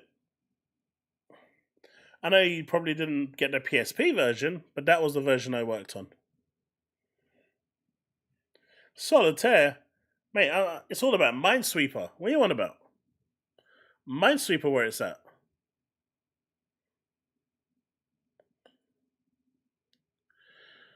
So apparently there's a new Xbox game that's just come out. It's $22.5. So I'm guessing maybe about $19.99. It's called Shadows of Doubt. I don't know what this game is. I've not really seen it. Let me see if I can find it. Shadows of Doubt. For those of you that are interested, there is a trailer. So we're going to check out the trailer without audio because I'm tired of being demonetized. I will put my own audio on though because why not?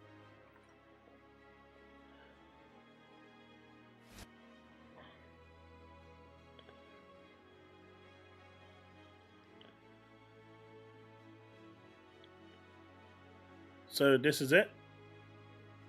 Shadows of Doubt. It looks amazing. Although graphics isn't everything.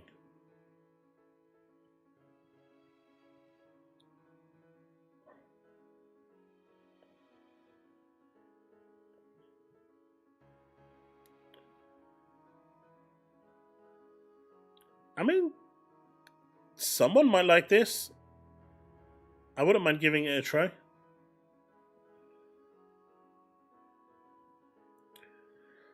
So, Rum Punch, according to Nibs, the Metaphor demo is total trash.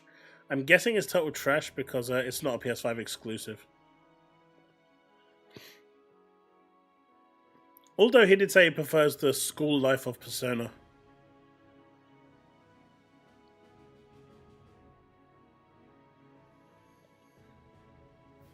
So what do you think of this game?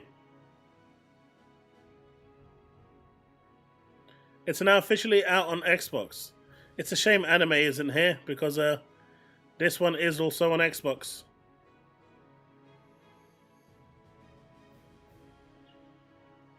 It's $22.49.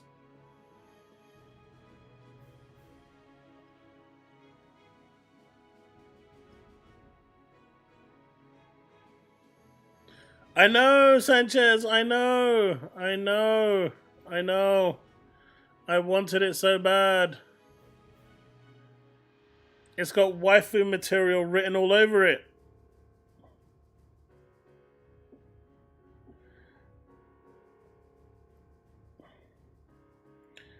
Best thing I played this world, Lollipop Chainsaw Repop and Echoes of Wisdom. Did you know that they fixed the jiggles? Apparently, when the game launched, the jiggle physics on Juliet were broken. They fixed it now in the patch. She has the correct jiggle physics from the 360 days, from the original.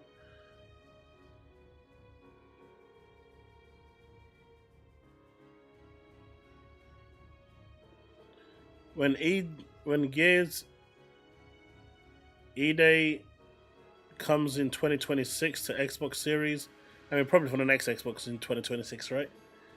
It'll be amazing with the gameplay and smooth 60 FPS on 120 FPS. Yeah. But 2026.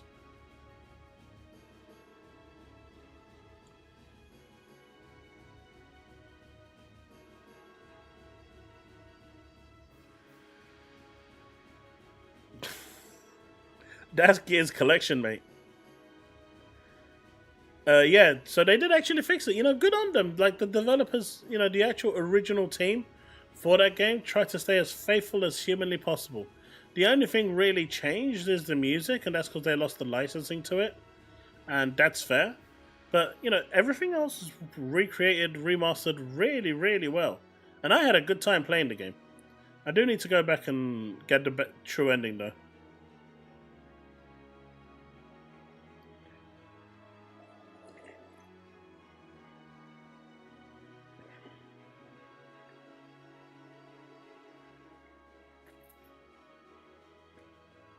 But no, I agree. People have forgotten that games are supposed to be fun. It's not all about graphics. And I keep mentioning a indie game called Cocoon. It's really damn good. And it's definitely worth checking out. It's super cheap. It's on Game Pass anyway. But some of the indie games that I've played that I would probably never have played before, but I've played, you know, I experienced them through Game Pass, and they are really damn good. And there's this other one that was shown at the Tokyo Game Show, right? I think it was called Threads of Fate. Is that it? No, it's not Threads of Fate. Threads of Time, maybe?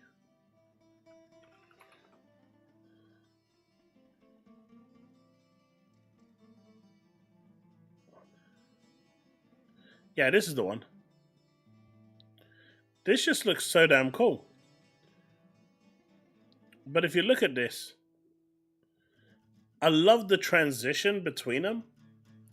So this is a pixel art game. But this one is probably one of the ones I'm looking forward to most.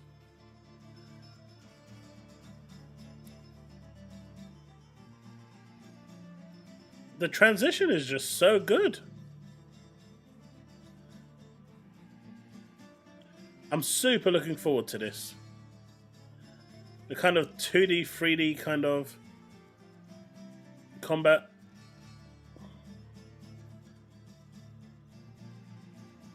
That just looks so cool, man.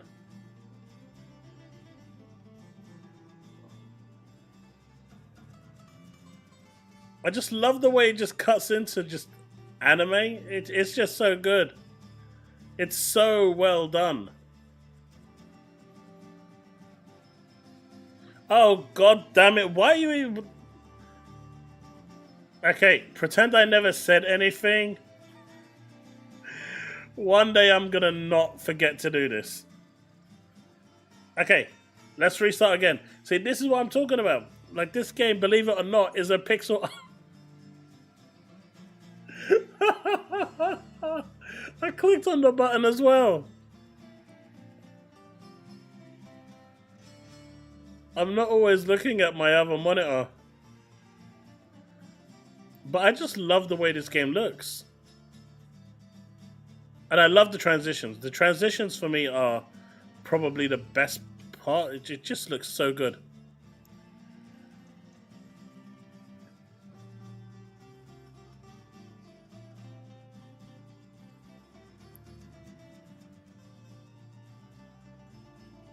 I mean, just look at the transition here.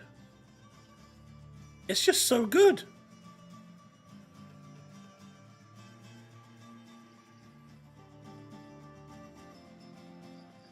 Why what, Brick? What did I do? What did I do? What did I do?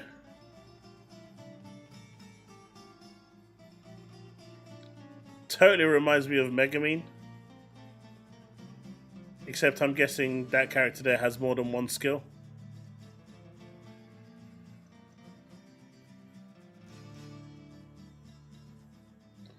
Threads of Time just looks absolutely amazing.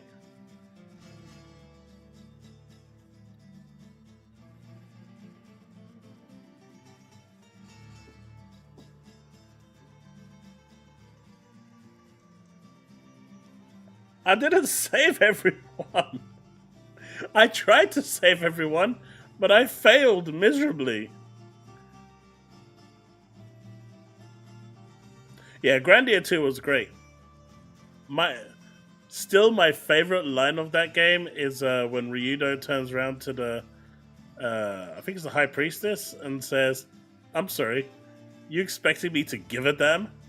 And then just continues walking. Ryudo was such a chad. My dude just didn't give no shites for anything. And Grandia 2 for me also had one of the best battle systems ever.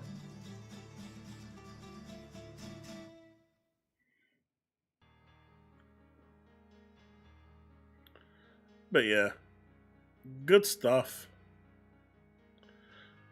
But yeah, for those of you interested in this, in the US it is $22.49 at the moment. You get like a $2.50 discount. I'm guessing on PC it's like £20. I mean, it's not on PC, on Xbox UK it's about £20.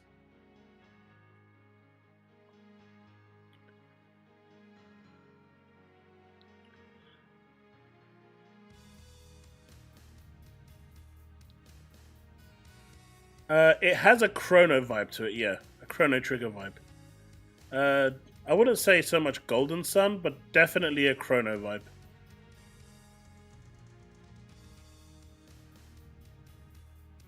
Yes, it's out right now. It's available.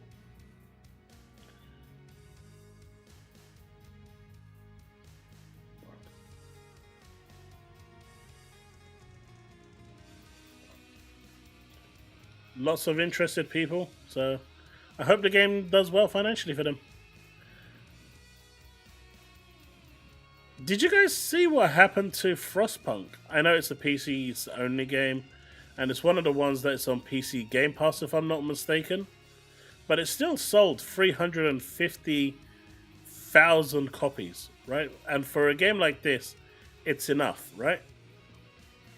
And what's better is, the total estimated sales revenue has already covered the costs they spent on producing and marketing the game. So they've made a profit. Right? They've actually made a profit on the game, which is awesome. That's what you want to see. That's what you want to hear. But the analysts have turned around and said, because it didn't get an 80k to 100k concurrent user, I can't find it here. It's not here anymore. It was down here somewhere. But because it didn't get an 80k to 100k concurrent user base on Steam, they pretty much tanked the company's stock price, like, quite harshly. Let me see if I can find it.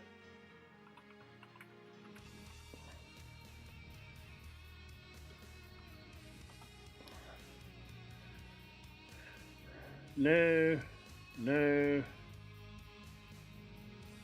I think it was Tortillo or something, whatever his name is. Yeah, I'm not gonna find it.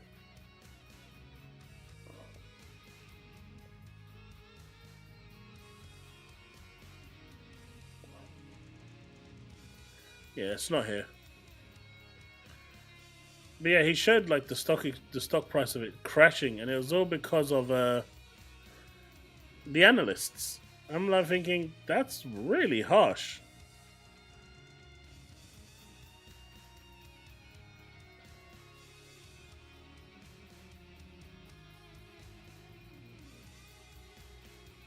Hey, it's definitely more than Concord, right?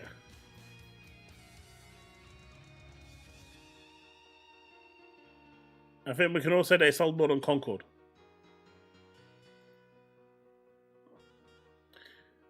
Did you hear that Concord charted at 347 in the small time that it was available? 340.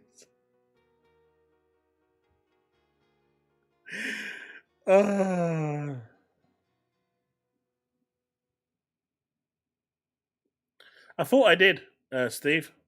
I thought I did. I actually thought I did bookmark it because I bookmark a lot of things. Here we go. I found it. When you release a game, sell 350,000 copies and quickly say estimated sales revenue will cover the cost of making and marketing the game, but analysts expected 80 to 100k peak Steam concurrence, and you got 35k. Boom.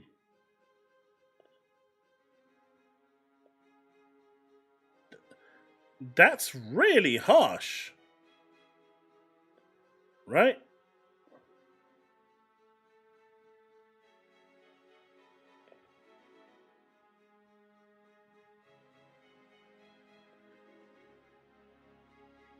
And the readers reminded me your Steam numbers might even be a little lower because you signed a deal to put your game on PC Game Pass, which was cool for players. But that's just... They made profit. But they made profit. What more do you want?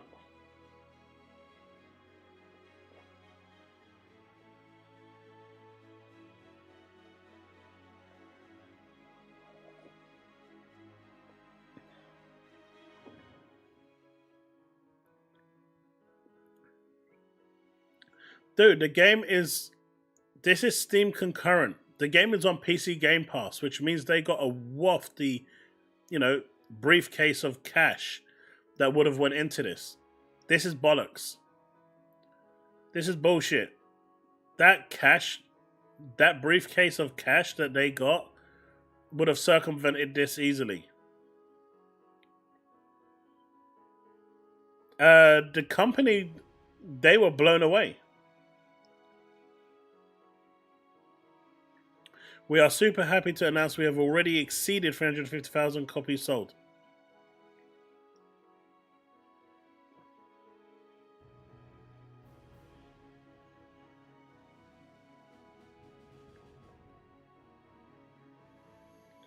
And these numbers don't include, in terms of concurrent players, how many people that were playing it on PC Game Pass, which would have been a fair few, how much money they received from PC Game, Microsoft as well, in relation to put this onto PC Game Pass.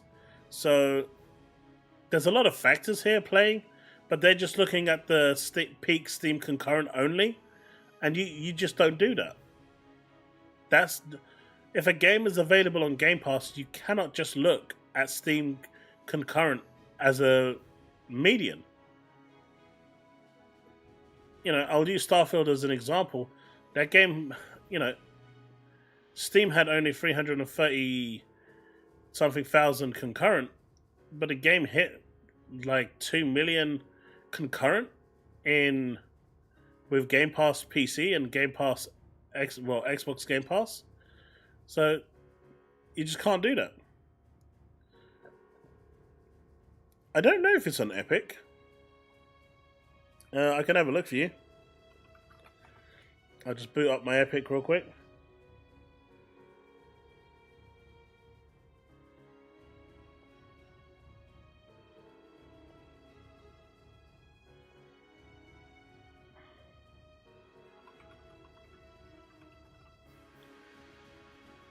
It is on Epic as well. Although Epic probably has about 3 people playing on it. It's beside the point.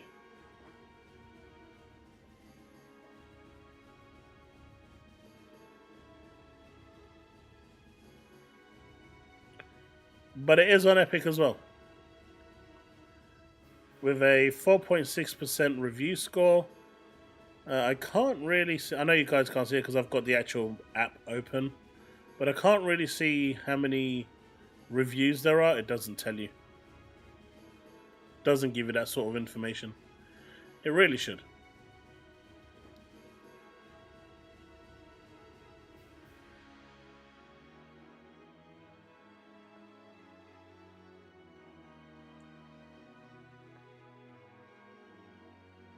What?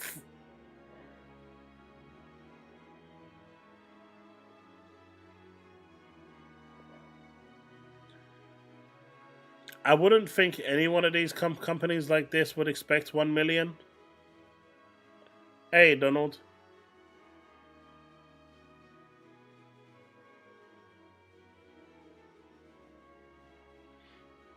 And it wasn't the investors that were putting it down. It was the analysts that forced the market to crash for the stock price. The investors didn't do this. It was the analysts that basically reported this is a monumental failure, and then as soon as the analysts got involved, it went down.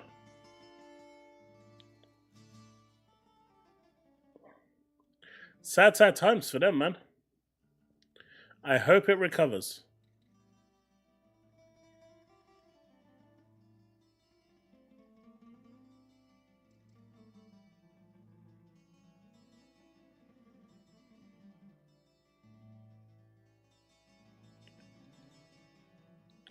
But yeah, for Frostpunk, ain't no one expecting 1 million. Hey, Chille.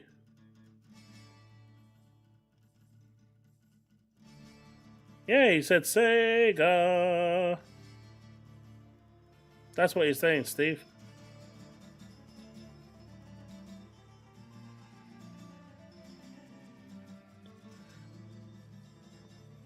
Hey, look, Bags ain't a pony. Dude's a PC player. I'm doing good, Chille. How are you?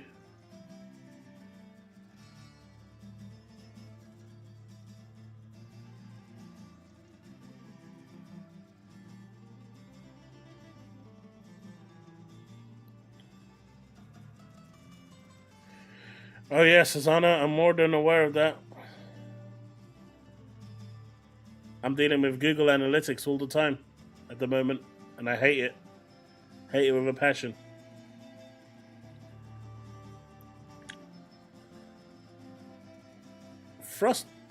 Fragpunk. October 10, closed beta will be active. I'm guessing this is for insiders only. That just takes you to the actual YouTube link for some reason. There's nothing really there. But I'm guessing this is for insiders.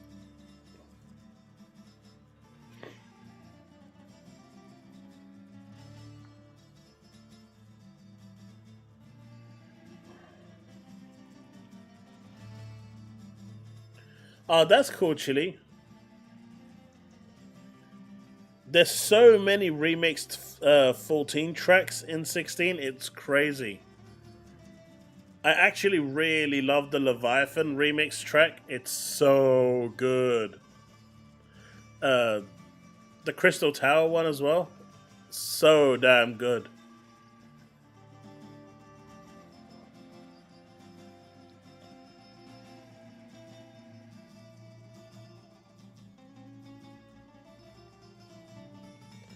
Oh, Soken is a legend, man. Guys, I didn't bring it up for you guys to argue. I was saying the analysts are just weird. They don't have all the data and they're actively bringing down a company.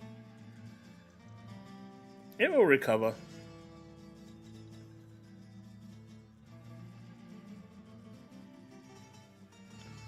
But who's excited for Fragpunk?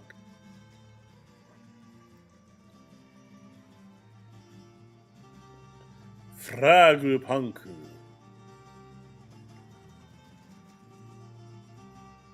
Fire analysts. I agree, music. I agree.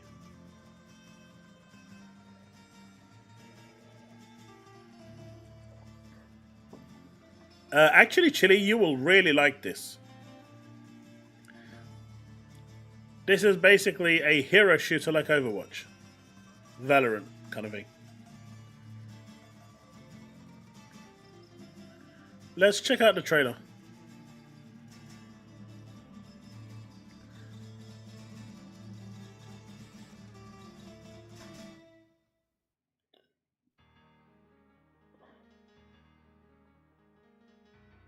I think Chille, this will be right up your street. I mean, this will give you the pleasure that Concord could never give you.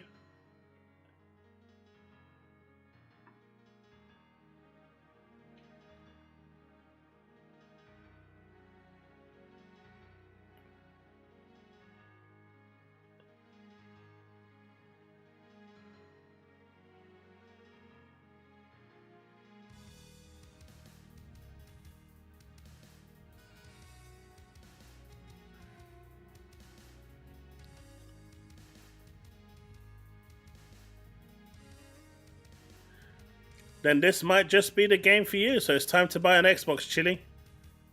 This will totally be worth the investment.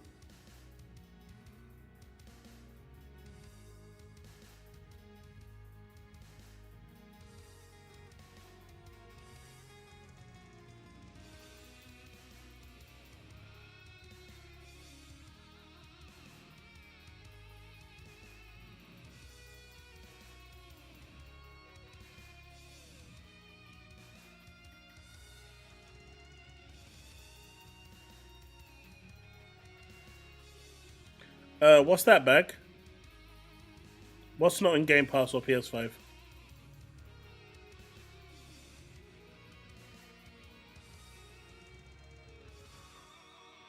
This is PS1 art style?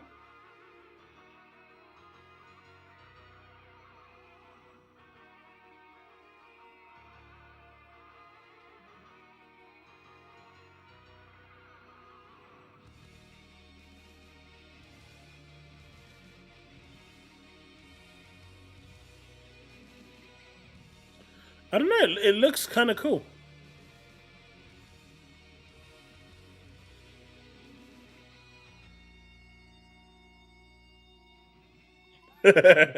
Steve.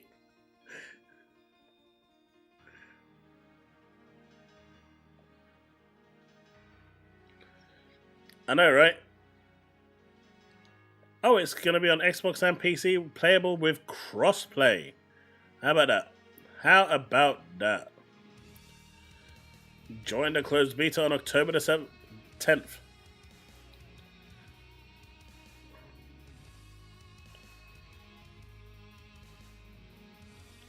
But yeah, this one actually looks really cool. Definitely worth a try. And, you know, in my humble opinion, it will live longer than 10 days. I'm going out on a stretch here, but I think it might do more than 10 to 14 days. We'll have to see.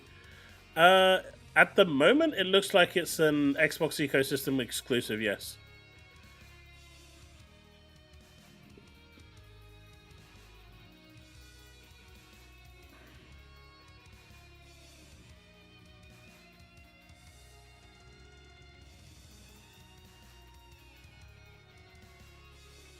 You do, Chille.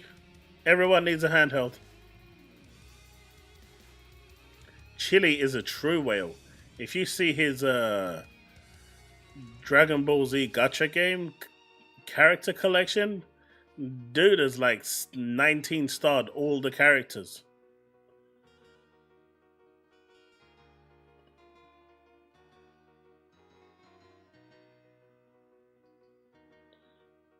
I mean, it might not be back, but I haven't seen it announced for PlayStation. It could be a timed exclusive. I don't know. But it doesn't look like it's going anywhere else. I think Sony banked on their Star Wars like Concord so much that they just didn't care for anything else. You know, they saw Concord as the game that will save PlayStation. I can't even.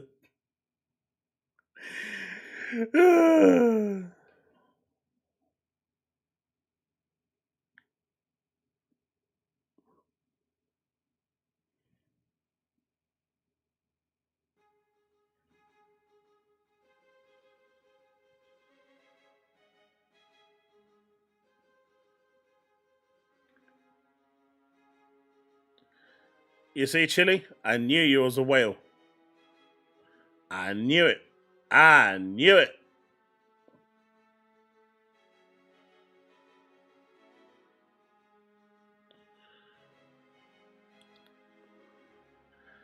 I'm sorry, Steve. I'm sorry. I'm sorry. Steve, I'm sorry.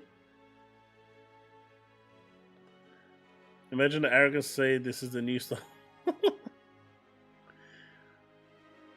But it's a good day for RPG lovers. Because a Pixel Remaster is available on Xbox.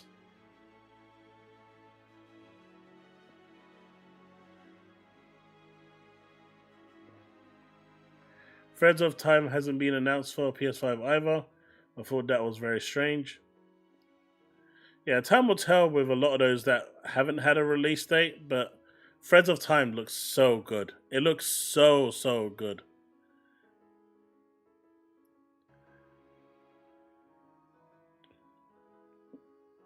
Oh, really? You can just make the request on Steam?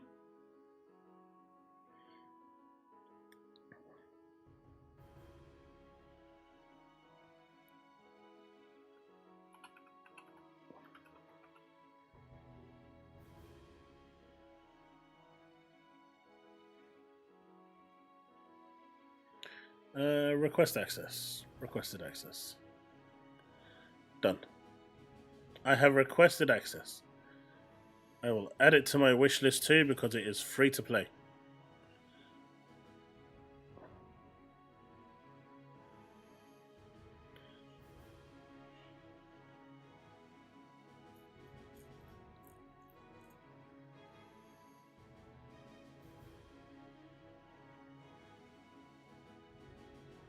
But yeah.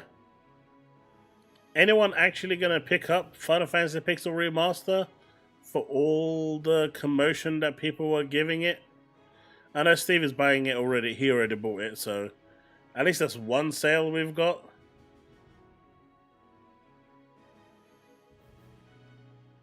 Threads of Time.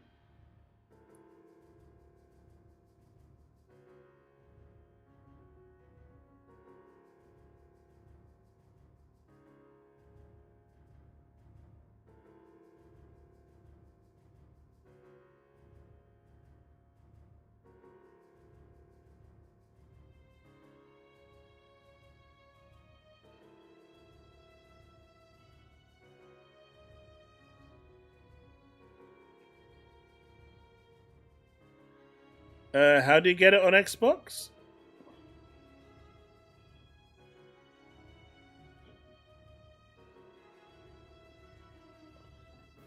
That's the spirit, Steve. We just want your money, nothing else.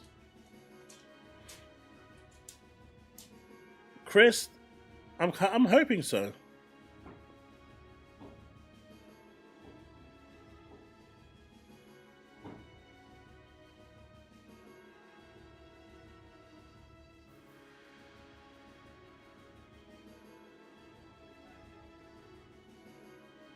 You sent me a link? You sent me a link? Oh, the Chille has sent me a link.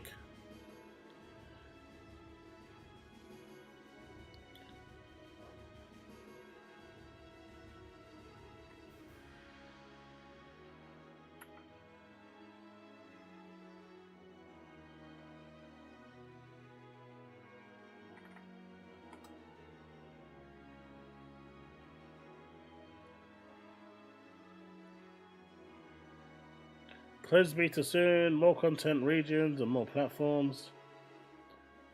Coming to PC and Xbox early October. You don't have to wait to register to get a chance to play when October rolls around. Head over to Steam and register via spot or sign up on the Xbox Insider program. Okay, like I thought. It's through the Insider program. That makes a lot of sense. So if you're on the Insider program, go for it.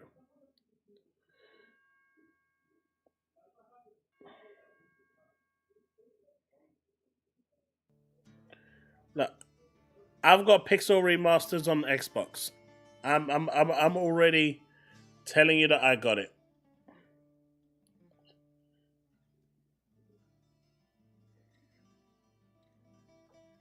I already got it.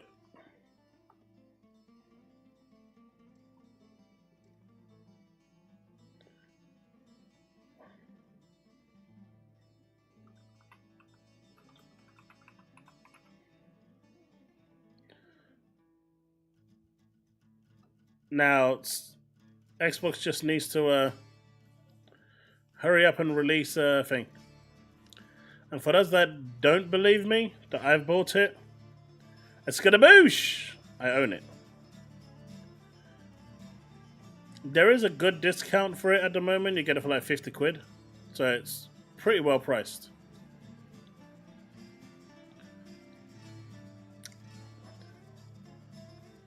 I think what Steve means is clearly this. Baby Steps. What happened to Baby Steps anyway? That game kind of like disappeared hardcore. That game just disappeared.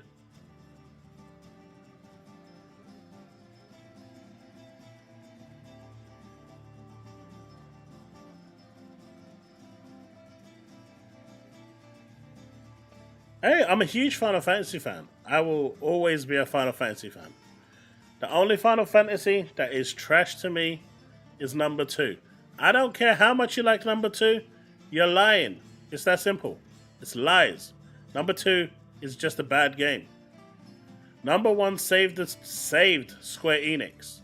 Number 2 was their try to capitalize on that. It was a bad game. Those ideas were not good. No one is going to convince me that the ideas for number 2 were good. They were just bad.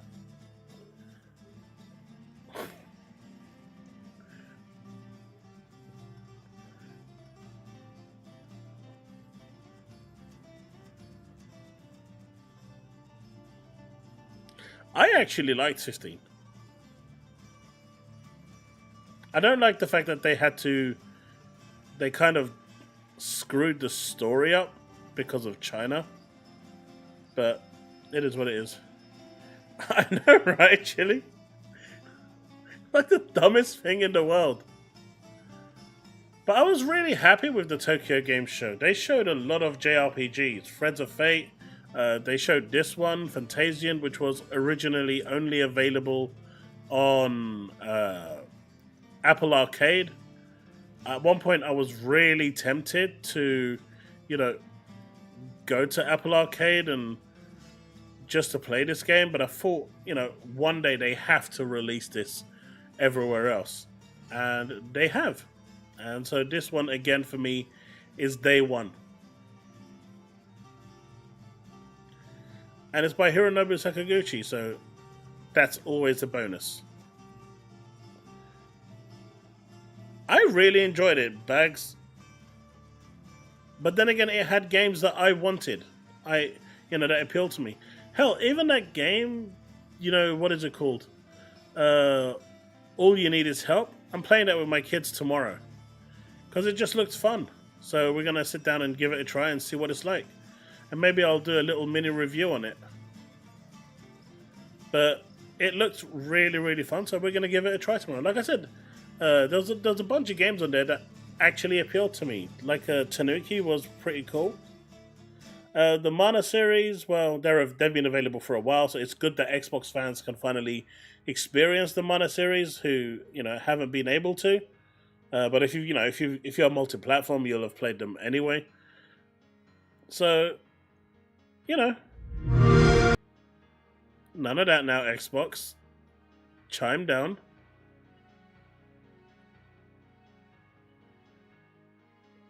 But, I thought it was a pretty good presentation.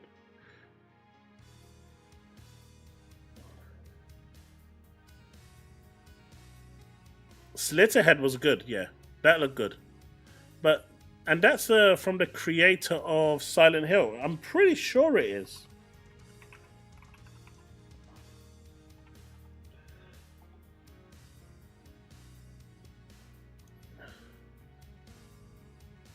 Someone correct me if I'm wrong, but I'm pretty sure it is. Yeah, it is. From Keiichiro Toyama.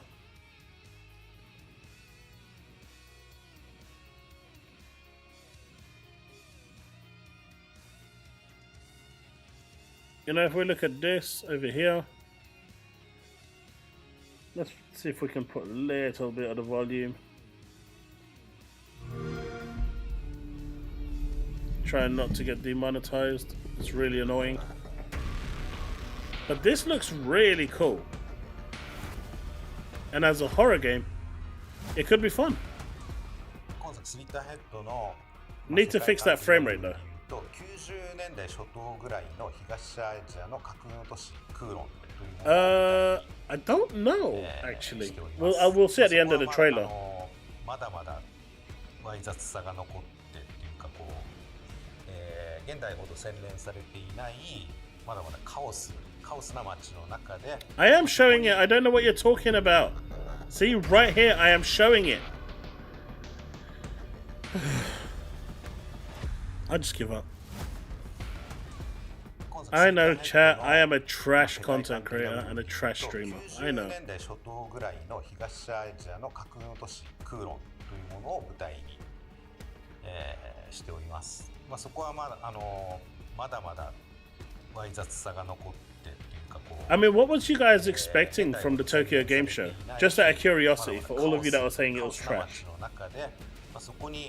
What was you expecting from it? が入り込むというか人を、捕食する未知の生物が現れたというところで、人知れずその脅威と戦う人々の物語にフォーカスするというそういった視点で描いた物語となっています。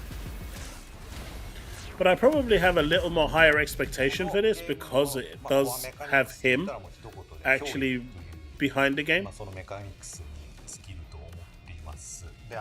No, I get the handheld. I expected the handheld to be there. I know Steven's going to chime into that in a little bit. But like I said at the beginning, you know, they already said end of the year. But I totally expected the handheld to make an appearance. But outside of that, some more non-Japanese style games. It's literally called Tokyo Game Show.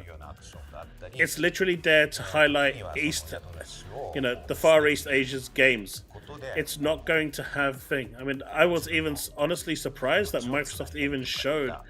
I mean, the only reason they showed what was it? Age of Mythology is because it was China-based, and they only what spent 30 seconds on Fallout 76. Everything else was pretty much a East Asian influence. It's literally called Tokyo Game Show.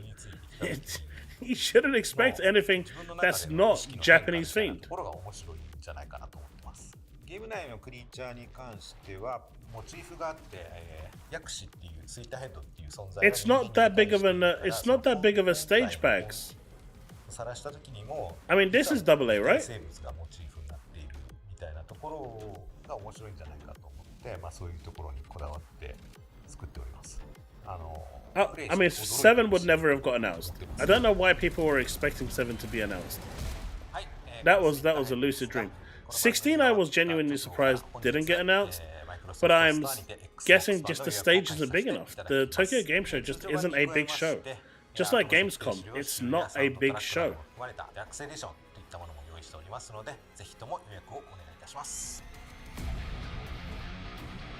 You know, they're not big shows. You want to announce those games on the biggest stage, and in order to do that, you kind of need to either do it at your own showcase where everyone's going to be watching, the haters and all, Summer Games Fest, or the Video Games Live Award.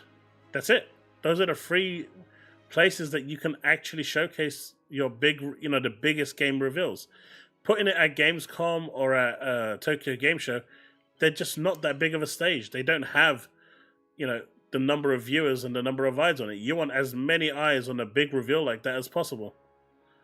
But again, I expected 16 to be there because 16 is an old game now. It's over a year. And it was not. And that was a little bit weird.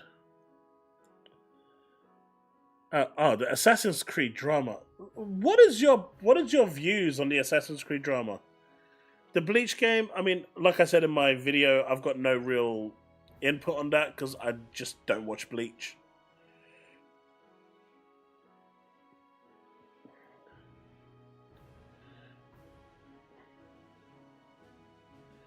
That was the first time I saw it. I mean, let me have a look, see if there's a site that has all Xbox Tokyo Game Show announcements.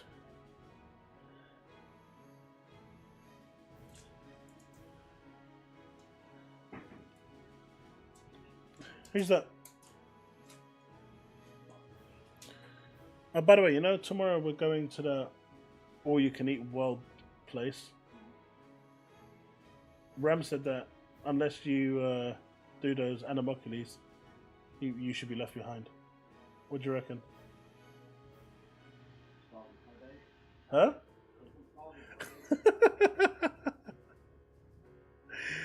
Damn, son.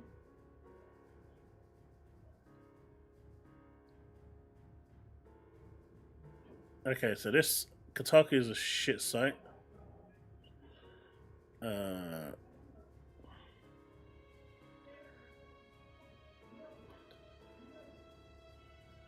Let's see. Okay, so I think this one is a good one. So you had Katamari, whether you like that or not.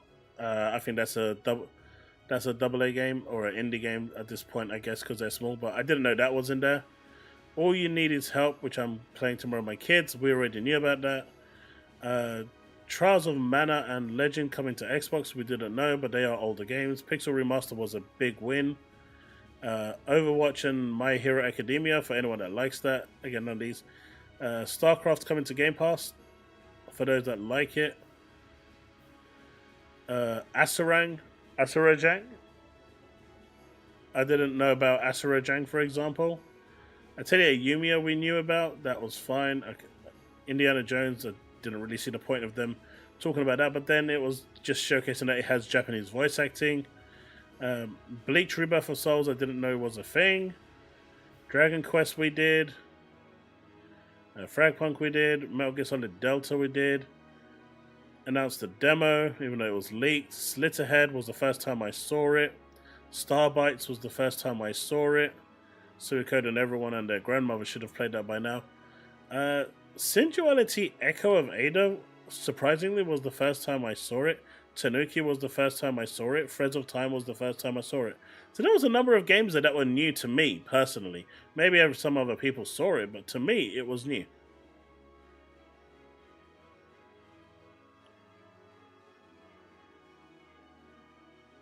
Ah, but they weren't Xbox remasters.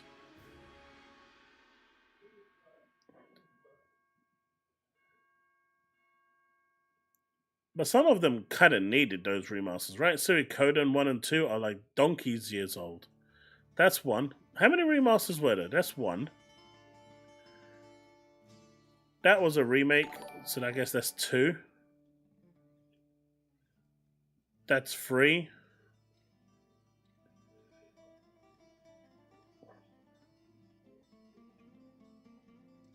Music72, thank you for subscribing. Pixel Remaster, I guess, is 4. And that's it.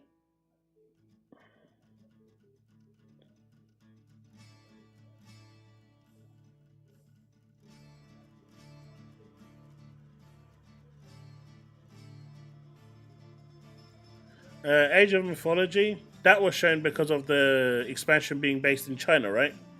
So the whole expedition was based on China, but it's not gonna. You were never gonna see the likes of Final Fantasy IX, Final Fantasy 17, Tactics, or Resident Evil 9, Pragmata.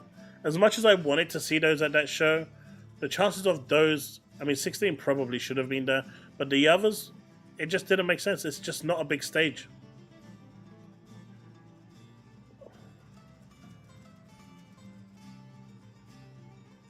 Hey, look, we're not going down that road, Chille. It's a collection.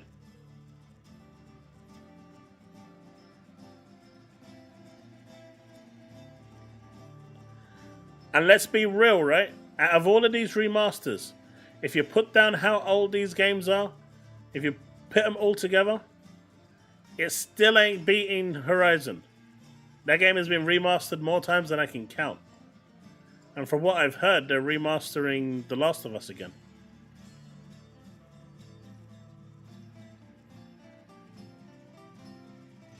Japan is acting victim, but also twists history. Rubs me the wrong way. Ubisoft can't help themselves trying to pass things as facts doesn't help. I mean, I get that, Brick. I totally get that. Ubisoft kind of needs to stop shooting themselves in the foot. But I think a lot of the things that people are complaining about in that game have also appeared in other games and no one cared.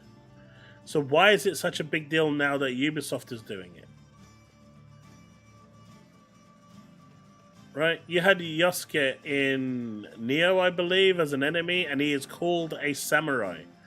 So why didn't people care then? Why wasn't a big uproar for Yosuke then?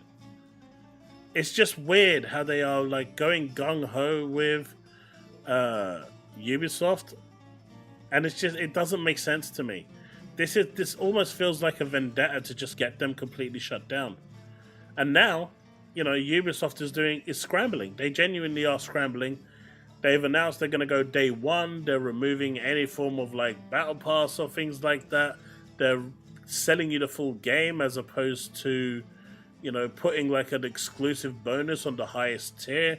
They are going, I think I said Steam Day 1, but they're going Steam Day 1 because they want to now guarantee sales. They are doing everything they can to try and make sure this game succeeds. If if Shadows does not succeed, I think that could be the end of Ubisoft.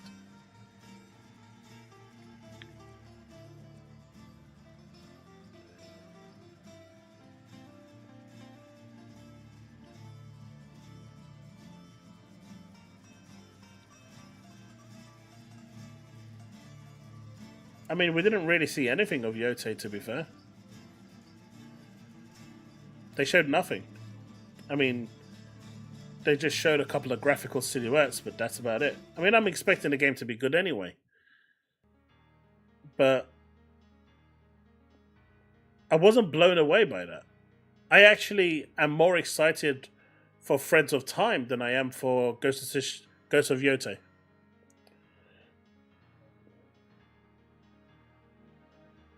But Ubisoft is being targeted, and they are being targeted hard right now. And I really don't understand why they're being targeted so hard. Everything they do or say is being nitpicked and just reverse engineered. And when you see them like trying to scramble or trying to fix things, people laugh, are totally like trying to destroy them. But when they announce 2,000 jobs have just been lost, everyone's going to be like, oh, the multi-million-pound company fired all these people. Well, yeah, because they've lost all this money. What did you think was going to happen? They're not a fucking charity. Right? So you've got the same people who are crying right now to try and get them absolutely, bladdered. And then at the same time, those same people are going to start moaning when they start laying off people. And they will lay off people. In February, when that game releases, there is going to be mass layoffs at Ubisoft. Right now, it's all hands on deck. They need everyone working to make sure that game is released in the best possible condition.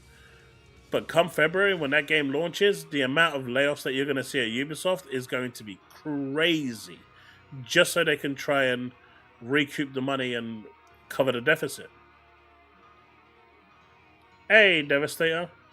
Oh, we've just been... Honestly, it's been a different type of stream today. We've just been chatting about all sorts of things, from games coming to Xbox to the PS5 cancelling, PS5 Pros, analysts destroying games, talking about Final Fantasy. Someone was keeping a tally on how many times I can say Final Fantasy and GeForce Now in a single stream. I think they kind of quit, though. I don't blame them, to be fair. You say that, Arthur, but the last 3 games they've released haven't been slops. I don't get it.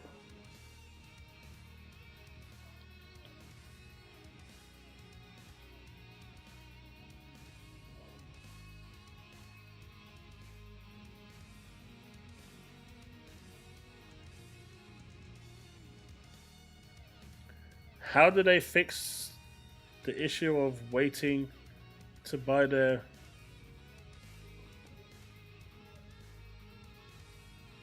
due to their reputation of Ubisoft games getting really cheap and really fast?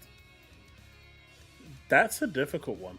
I think what they need to do is cut the bloat. And, you know, the bloat is, in my opinion, their biggest issue. That's their biggest problem. Even now that I'm playing Star Wars Outlaws, which is a really good game. Really enjoying it. But there's just a lot of bloat there that doesn't need to be there. Like, they added so much into that game, and it just doesn't need it. It could have just been a really good linear told storyline with a bit of exploring, a few side quests here and there in that massive open world on each planet. But they've just, you know, for some reason, Ubisoft just likes to add an enormous amount of bloat. Making a game 500 hours doesn't mean it's going to be a good game. And they kind of need to get away from that. I'll use Space Marine 2 as an example. It's a 10, 11 hour game. But if you've had a really good time playing in that 10, 11 hours, that's the most important thing. It's about having fun. If you really got enjoyment out of that, it's worth the 60, 70 bucks, right? But if you spend 500 hours trying to 100% one of the Ubisoft games and you have a really torrid time doing it, that's not putting forward the message that you're going to be interested in another game. So I just think they need to rein it in at this point and try and deliver games that are more kind of tailored to a story and push it that way to try and see how the market reacts to it. Because at the moment, it's not working. The amount of bloat just doesn't work.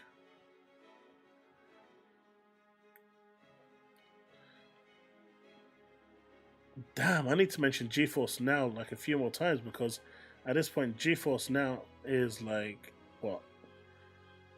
Almost just over 21,000 times. So maybe if I mention GeForce Now a couple more times, it might actually start to get closer to, you know, Final Fantasy. So now I have to mention GeForce Now twice, because if I don't mention GeForce Now, it's going to be further away from Final Fantasy. And now I have to mention GeForce Now again, because if I don't mention GeForce Now again... Okay, I'm just joking. That was in relation to this.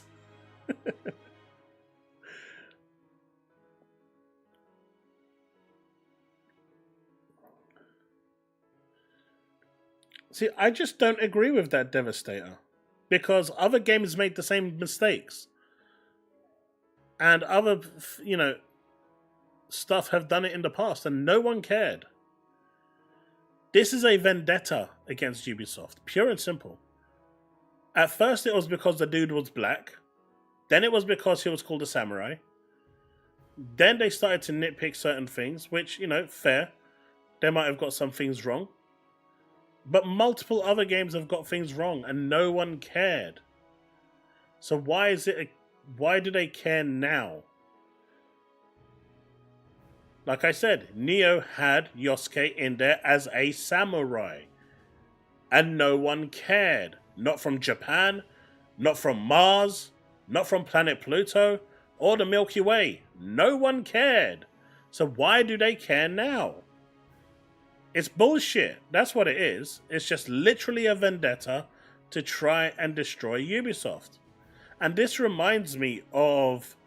was it GameStop?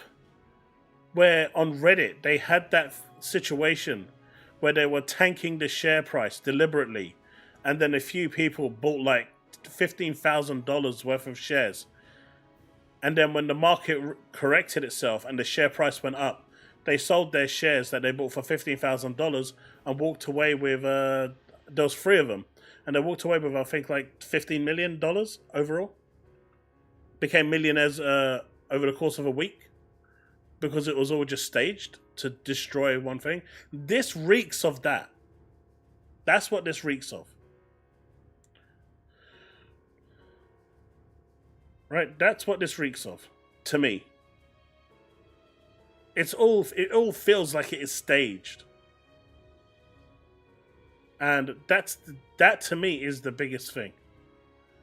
Because nothing that they've said, it's a video game. I don't care if it's accurate or not. When has an Assassin's Creed game been accurate?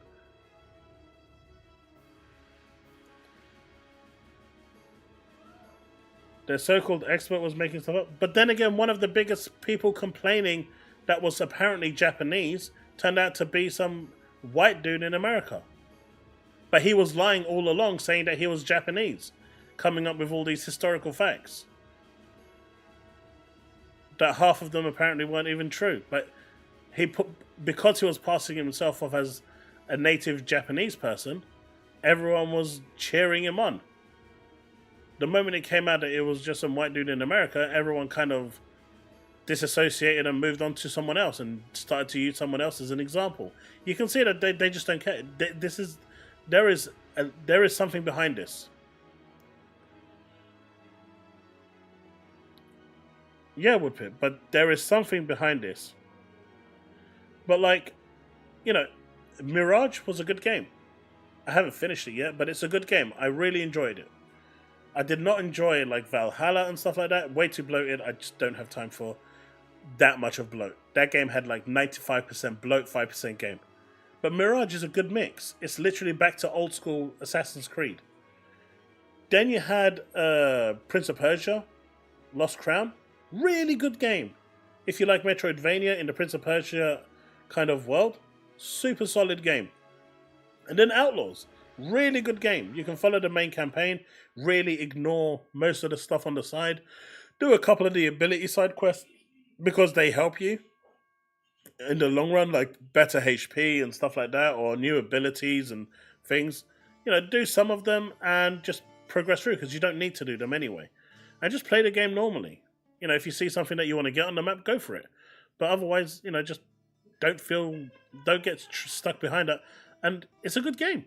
It's a solid game. It's got bugs, sure. I had like 3 crashes yesterday. Well, not yesterday, when I streamed it on Wednesday. But it's a good game. So the last 3 games that they released, in my opinion, are really good. The ones they released before then were very, very questionable. I mean, Skull and Bones, I enjoyed it for a bit, but then it just got too samey and no real kind of substance to it. It was just more of the same. Got boring real quick. And their previous Assassin's Creed games were just fully bloated, man. There's just nothing more you can say about it.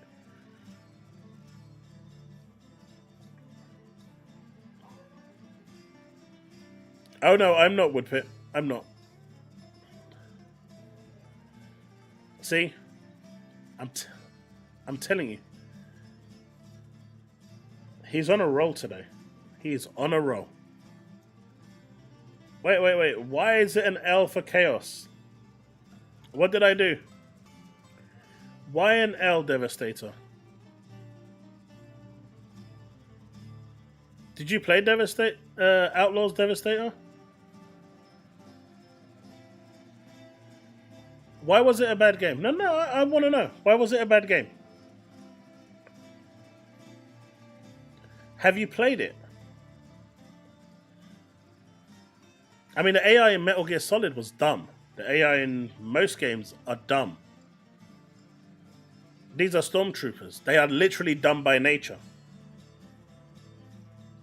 They're literally supposed to be dumb. That's literally in their job description. They are the worst shooters in the galaxy, the worst aimers in the galaxy, and the worst troopers in the galaxy. So they kind of match that bill, right?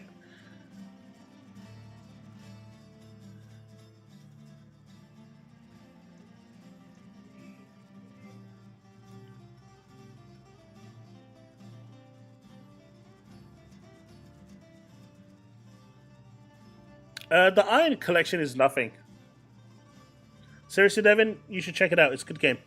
Maybe I'll stream it I'll stream it once I finish Outlaws.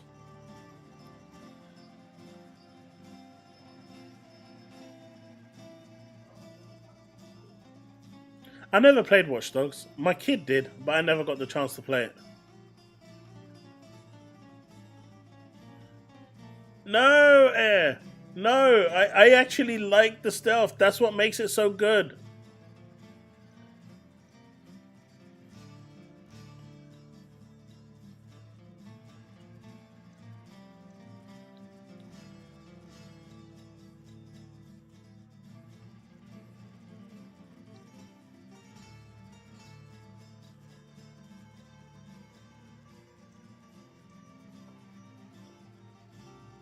But if AI is your only problem, then that means the rest of the game is good.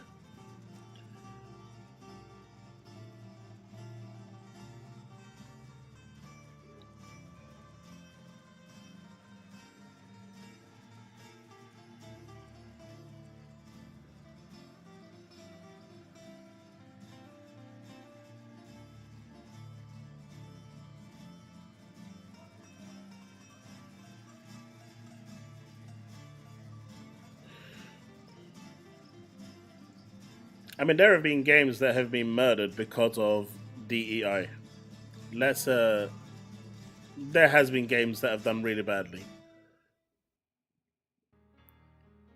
That haven't been given, they just, no one bought them.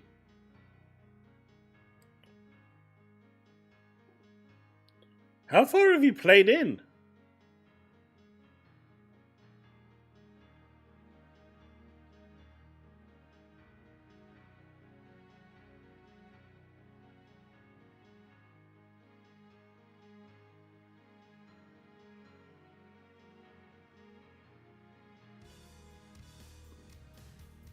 Yeah, I never played Watch Dogs, so I can't really comment on that.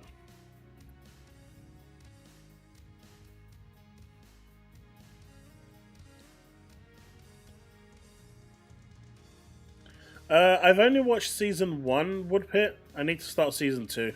Probably start tomorrow.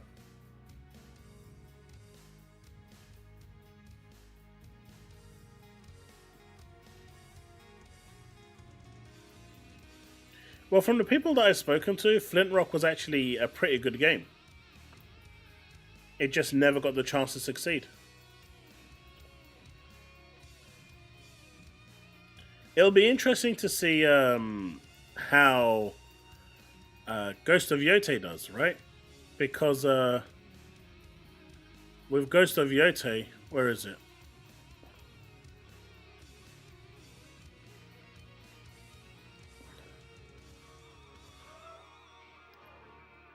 PlayStation's Ghost of Yote trigger social media. Ex-Sony executive says if you don't like it, don't buy it. And that's not worked for a lot of people. That's kind of yikes. That's not going to go down well. But it'll be interesting to see how this game sells.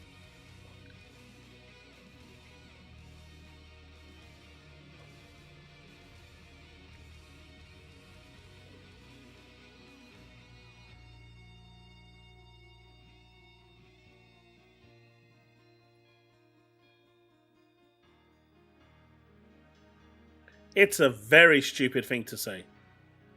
I've seen so many people turn around and say, well, if that's your response, then the last time they dared players to do so, they lost 400 million. Yes, because this marketing strategy has worked well in the past. That's why he's an ex-Sony executive. I mean, what is it? Dragon Age is also gonna hit. Is gonna, that's gonna stumble. Apparently, the pre-order numbers are really low, so it's also having a negative effect on it as well. And I don't think that's because people are racist or bigots or anything like that. Well, maybe there's a little bit of it, but for me, it's just the lack of representation they have in the game. They don't represent fully. They only want to cater for one community, and that's it. And I think that's wrong.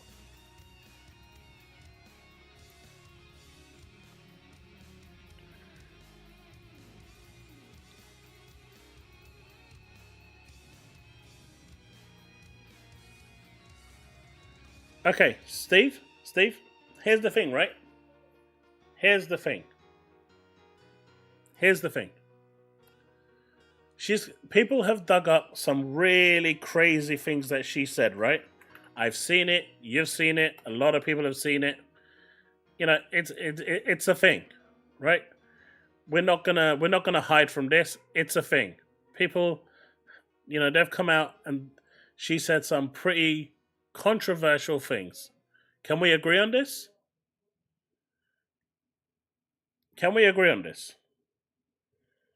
It's got nothing to do with the video game. But she has come out and said some pretty controversial stuff. No. I get that. Just let me cook for a second, Bags. Everyone says dumb shit. Right? But here's the thing. Here's the absolute thing, right? People right now are losing their goddamn minds because this character said this and this and this, and how could she be the main actor or the main voice actor for Yote for Atsu in Ghost of Yote, right? That's the problem that people have got. So why the hell weren't they complaining about her when she was in this? She's been there since pretty much like, what, year 2 of Destiny 2? She's the voice actor for Anna Bray, yet no one cared. No one cared. It's all bollocks. It's all bollocks. Right? She is the voice actor for Anna Bray. Sure, Destiny 2 might not be hot now, but in its prime, it was one of the best-selling and most played games out there. And no one cared. And to this day, no one has actually raised anything about her.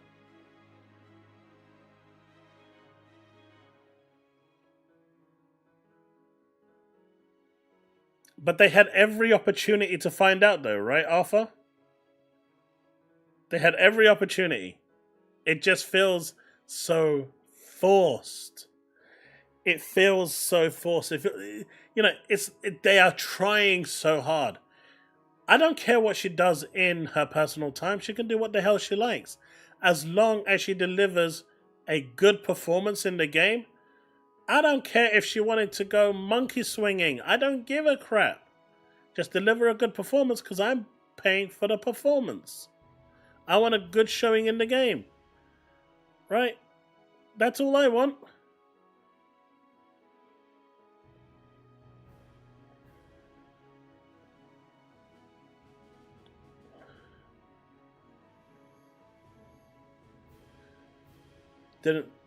Didn't telling fans that if you don't like it, don't buy it, end up killing games before? It absolutely did, Devastator. It absolutely did. But this whole DEI thing is so out of hand, and this Kabritsu dude who is out there trying to think he's like some kind of messiah is just one of those, and the people following him are even worse. Right? I think representation in games is good. But I think sometimes they do go a bit too far, and they don't. Like, my issue with representation is that if you try to cater for one faction, you either misrepresent or you don't represent anyone else. And my issue with this whole thing right now is the fact that by trying to be inclusive, you're actually being exclusive. You're not including people. Like, they went really deep in Dragon's Age, right? And that's so cool to see just how, many features that no one has to care about has been included. But then some dude will turn around and say, well, if they're catering for all of that, where's my circumcision option? Why isn't there an option to say that my dude's been circumcised? And that dude has a perfectly valid point. Right? He has a valid point to want his character in the game, since you're going that deep in Dragon Age to request that he has his character's penis circumcised. You may never see it in the game. It doesn't matter. He just wants it circumcised. He wants that option. Why isn't he being catered for? This is the problem that is happening in games right now. Because they're trying to be so inclusive, they're being exclusive. You either cater for everyone, or just make it broad enough so most things are covered. But instead, they're not doing that. Are you telling me that there isn't no big-breasted women out there? Of course there is. Have you seen the way that is represented in the game? It's not. In the end, all they're doing is catering for one side, and that is always going to divide your audience. And if that's what you want to do, then good luck. When your game doesn't sell and you lay people off, that's on you. It's your fault. You're the one that made this happen, not the community. Either encompass everyone, or just make it broad. where you can go from left spectrum to the right spectrum and then everyone's happy. And then you don't have any of this crap in people crying about it. But if you're focusing on one side, like say Stellar Blade or The First Descendant, and it's not catering for the other entirely, that's wrong. But then you've got Dragon Age on the other side, that's catering for one side and not the other. That's wrong. If you're adding a character creator selection, especially as extensive as that, support everything. Why not? That's my point.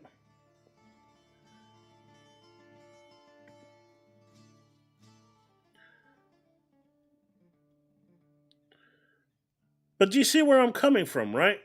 That's the point I'm trying to make. By trying to be inclusive, they are being exclusive, and that is a problem. And that should never be the case.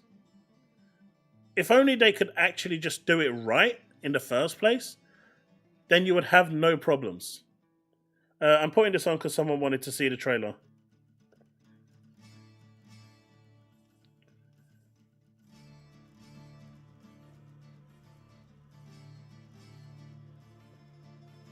People need to know what you're doing in your bedroom.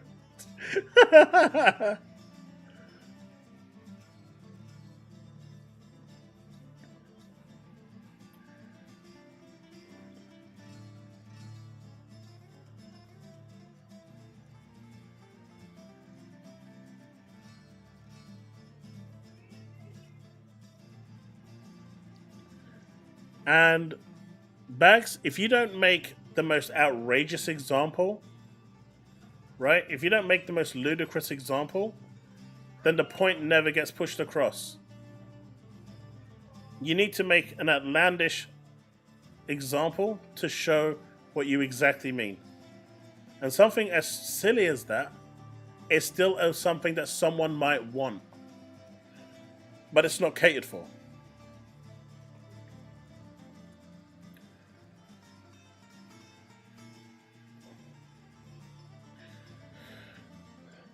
I wonder if I'll get demonetized for the story. Let me see if I can... Let me put it on for a little bit. I'm hoping I don't get demonetized.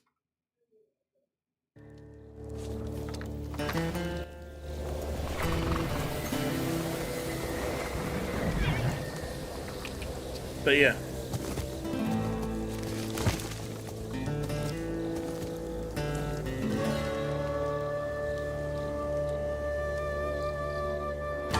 %, Kira. 100%. That's the point. That is exactly the point, Kira. All it does is the complete opposite, and it excludes. When you try to include, you exclude, because you only cater for one faction, and not the rest. I'm sorry, that scene there just looks so bad. Where is it? This one here just looks so awful. I don't know what it is about this scene. This just reminds me of something from like Lego. The way the snow is laid out on these, it just reminds me of something I've seen while playing one of the Lego games with my kids. It just looks... It doesn't look next gen, is the point I'm trying to make. It doesn't look like there's been a generational leap from Ghost of Tsushima to Ghost of Yotai.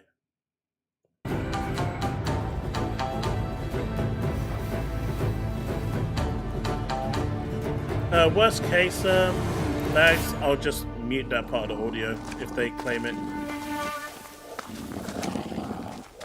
I was surprised that in my live stream for Tokyo Game Show, there was only one claim. Like, apparently that woman there is ugly, right? Or she doesn't fit the scene. How does she not fit the scene? I think this, like, the way she is now is like a perfect kind of... I think she suits the era just right. I think they did it really well. Does anyone think that she doesn't suit the setting of the game?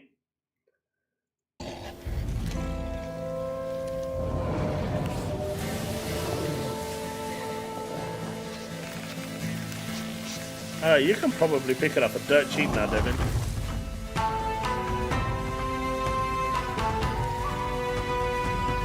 The music is great.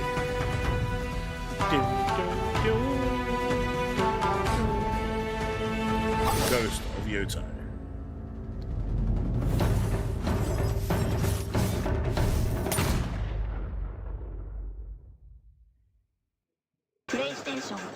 PlayStation has every limit.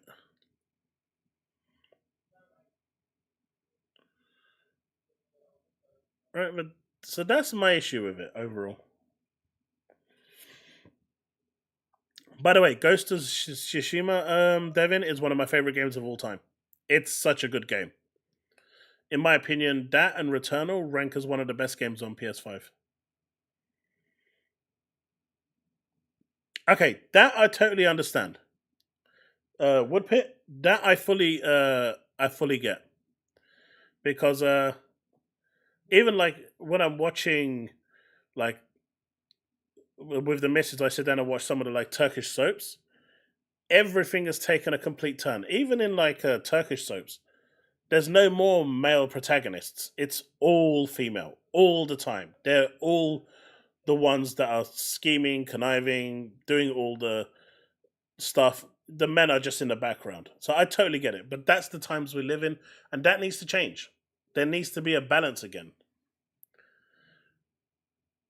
You know, you need someone like Nathan Drake or Solid Snake back again. You just don't have them anymore. So that I totally get. I fully agree with that.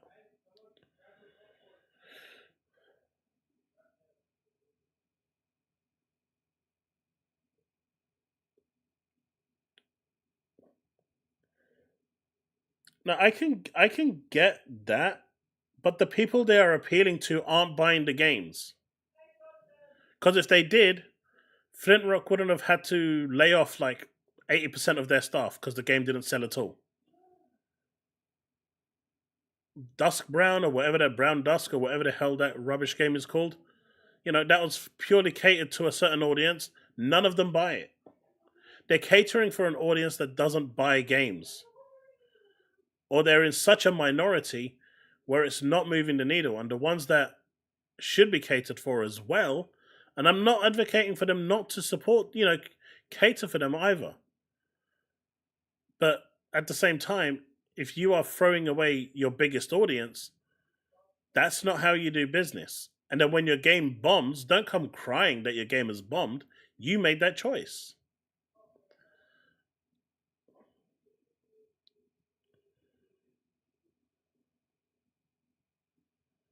And now when it, you know, you look up Joanna Dark, look at the original version, the 360 version, compared to the new one. And Joanna's, you know, it's always been a female, but now they're having a problem with that too. It's just a thing.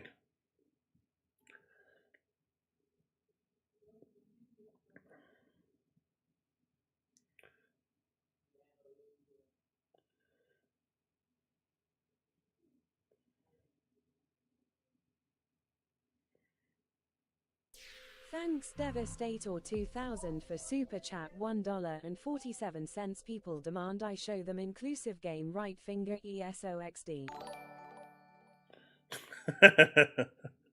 Devastator 2000 tip $2 through Super Chat. I need to fix People that. demand I show don't them understand why inclusive there's two of them. Right pointing finger ESOXD.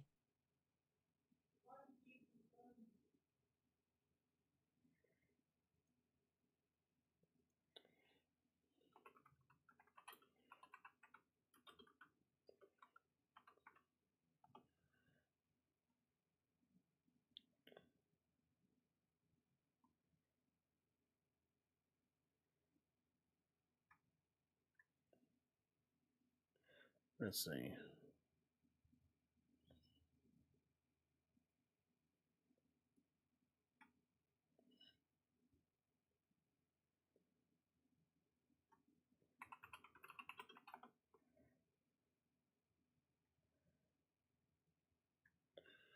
All right, so we went from this, right?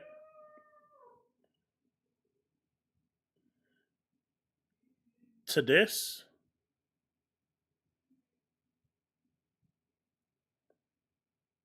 To this. and ended up with this. I mean, that is literally a square. That is literally a square. I'm not even one to complain about jawlines, but that is literally a square. That reminds me of who's that Family Guy?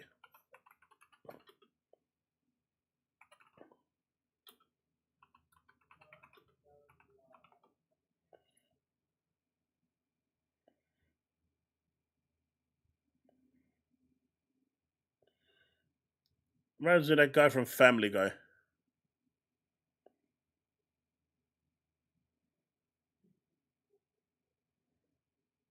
Quagmire?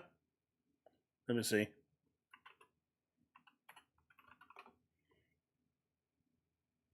Yep, that's him.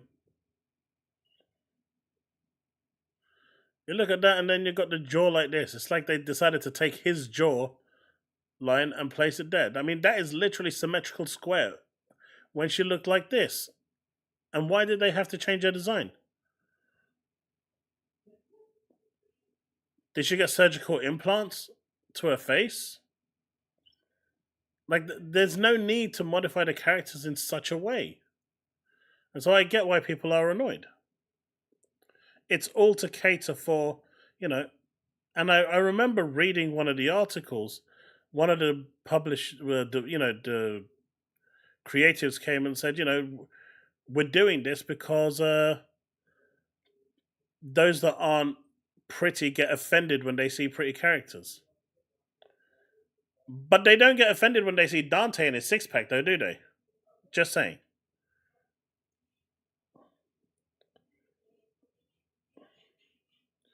Giggity, giggity.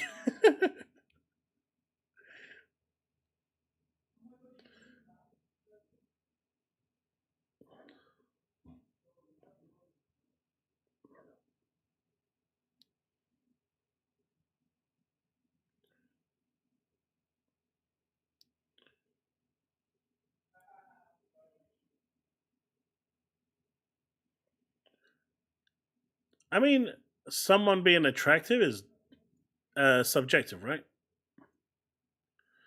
You're also looking at designs that were built 20 years ago, so they're not going to be the best looking. The point I'm making is they look more feminine.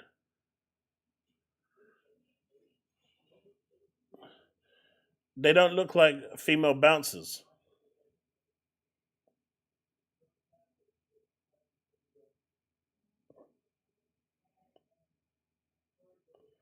He's not an exec. He's already been fired, Bags. He's an ex-Sony exec. He's gone, mate.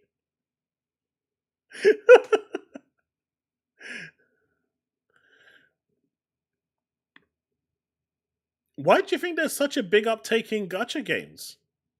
They just don't care. And there's nothing that the Western world can do about it. And as of late, the gacha games are getting more and more daring, and they're attracting more and more gamers away from big selling games.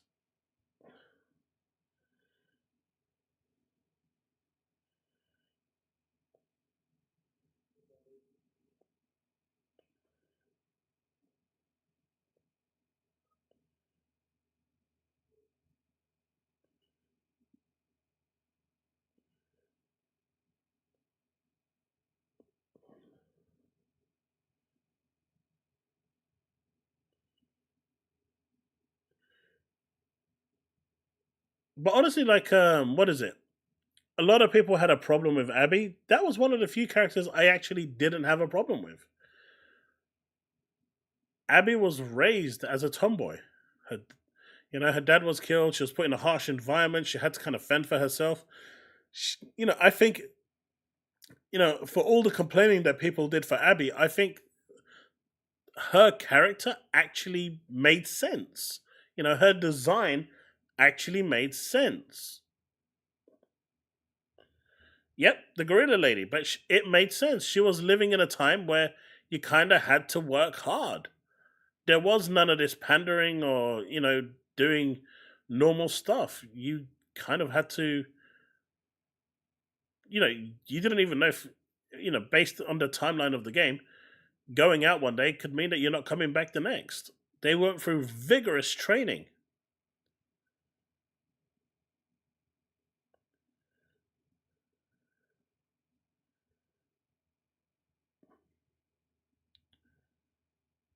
I mean, it really depends. I mean, you've seen bodybuilders like that, right?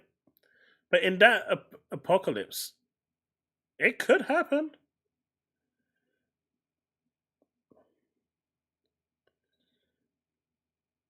I think I'm like the only person that enjoyed what is it? The Last of Us 2.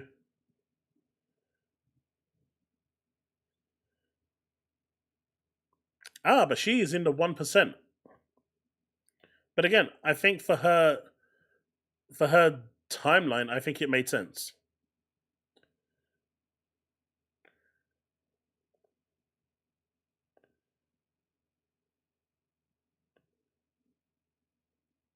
No, I get what you're saying, Woodpit. I was going to say she's on steroids because she probably is, right? There probably was steroids involved. But Brick, I'm not surprised.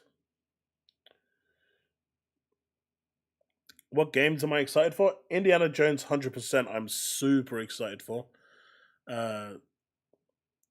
Starfield is definitely one I'm excited for. Apparently, you need to be around level 35 if you are a thing to experience the DLC properly. These are the global times. Definitely excited for this. I've recently got back into Starfield a bit more, and I'm really enjoying it again. I'm oddly looking forward to the DLC for Astrobot. That I really enjoyed Astrobot, so having a bit more to do in there is kind of cool. Avowed is another one that I want to try. Don't know if it's going to be my thing, but I'm kind of looking forward to that.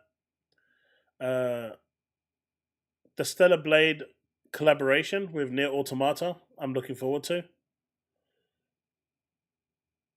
And then the rest of them, like a lot of those indie games we saw at the Tokyo Game Show, I'm actually genuinely excited for. Fable is going to be an odd one for me, so we'll see how that one works out. But Perfect Dark is one that I am looking forward to because I really like the Perfect Dark games. Sony hasn't announced anything at all, so I can't really say anything on their end. As long as it's not a Souls-like, I'm happy.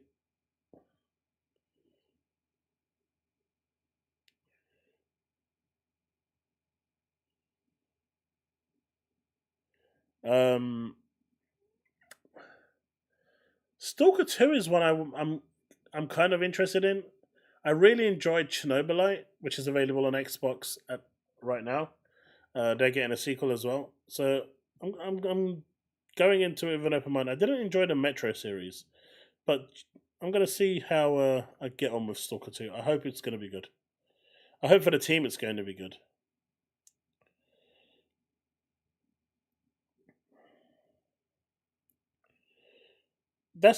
Is that next year? Doom.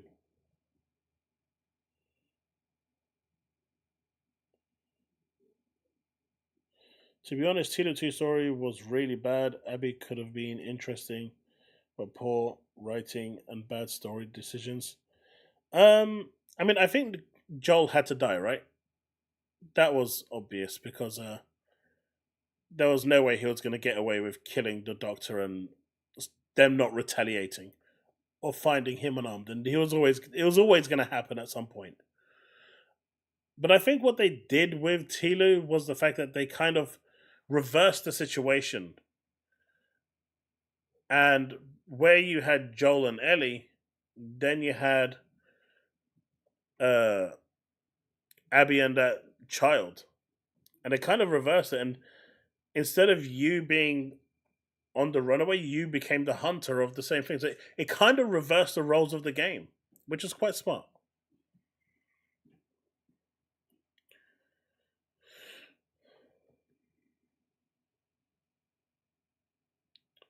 Atelier Yumiya is a good one. There's Metaphor, which I'm looking forward to. There's no Dino Crisis confirmed. Gears is too far out to even mention, Steve. That's 2026. We're talking about 24, 25.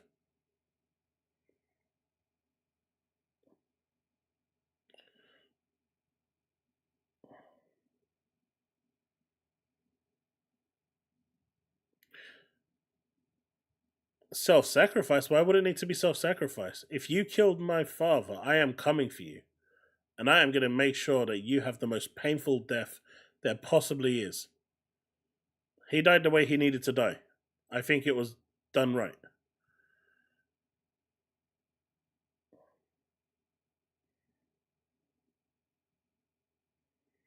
What ruined Tilu was the fact that some idiot decided to release the whole story and publicize everywhere that, you know, he was taken out really early on in the game, and that ruined the whole shock surprise.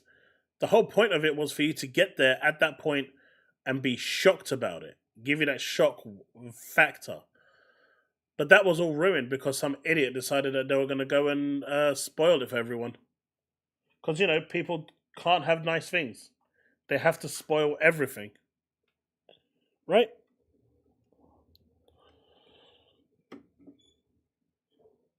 Like, I was reading on X just the other day, and people were talking about Final Fantasy 16. They were excited for it to come to Xbox and, you know, just hoping that it would arrive. And then you had a bunch of ponies in there literally listing out and saying what happens at the end of the game. And if you didn't know what happened at the end of the game, that's a shitty thing to do.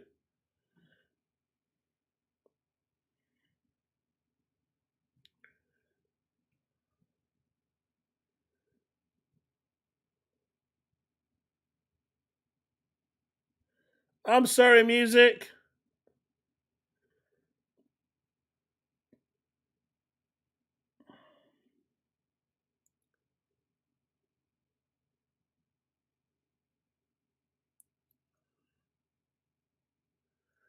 The game was based on revenge. The whole game was based on revenge.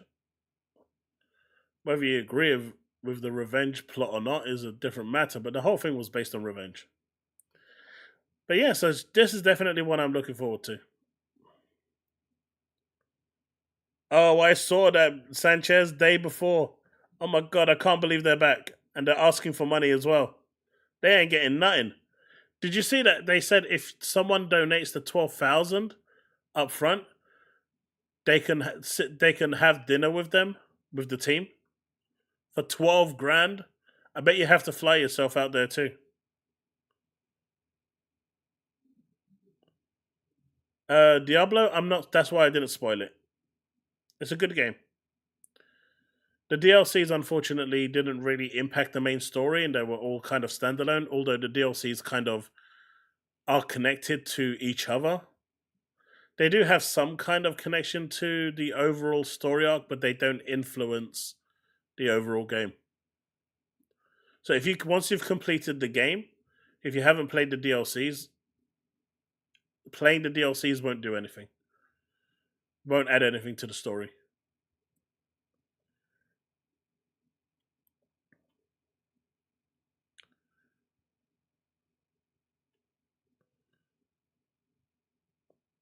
I mean, there's not really much to write in a revenge story. You just want to murder everyone, take them out.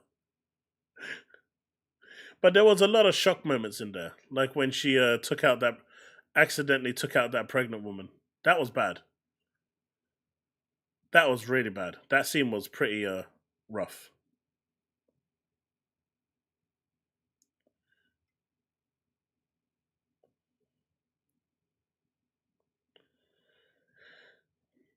Honestly, I think Stalker 2 will probably save Xbox's year this year. It's the only game that's not going to be anywhere, and because Shattered Space isn't going to be nominated for anything, I think outside of everything released this year, Hellblade 2 won't win Game of the Year. It'll probably get graphical and audio best scores, I reckon, but I don't think it'll get Game of the Year. But I think Stalker 2 has potential. Indiana Jones will miss the deadline. Call of Duty will never get it. Flight Simulator won't get it. Diablo expansion is an update, so that's not going to get it.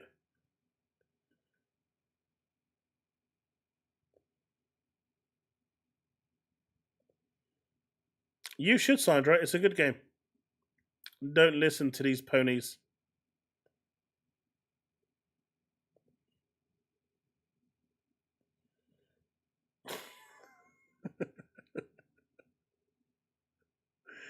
It's already confirmed as another asset flip from the demo. Oh, Steve, I've got no disillusion that that's what it is. Tilu 2, Leaf Storm. Starfield should have been nominated, but people had such a hate boner for this game, it was ridiculous. They still have a hate boner for this game. This game, I think, is one of the most hated games of all time.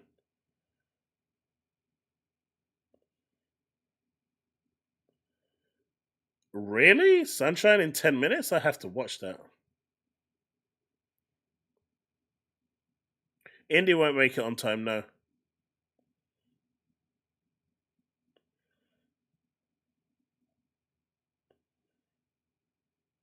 South of Midnight is an odd one. I think it has potential. I think it'll be in the same league as Kenna Bridge of Spirits. And I really enjoyed Kenna. Those boss fights were brutal. Really, really brutal.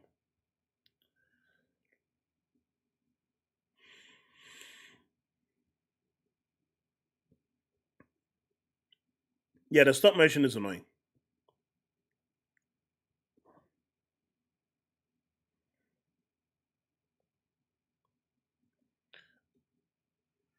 I really want to play Banishers. I need to. I'm going to see if I can find it for a good price.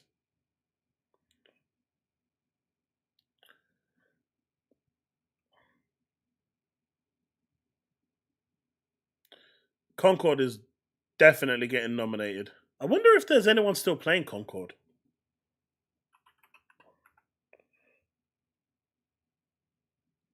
Do you think anyone is still playing Concord?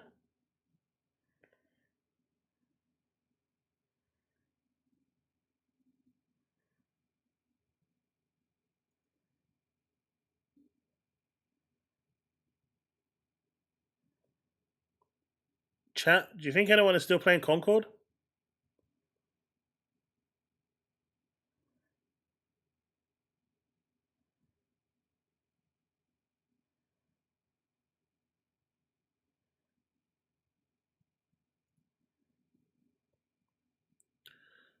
So they've consistently got like 3 players playing, even though the servers are down.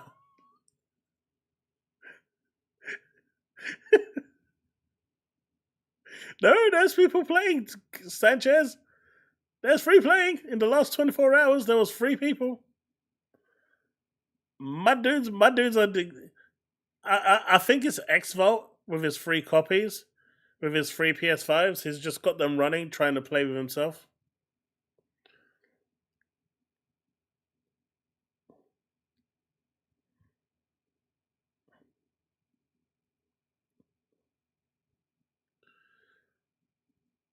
Then again, Xvolt bought him on PlayStation. I'm still going to say it's him, though.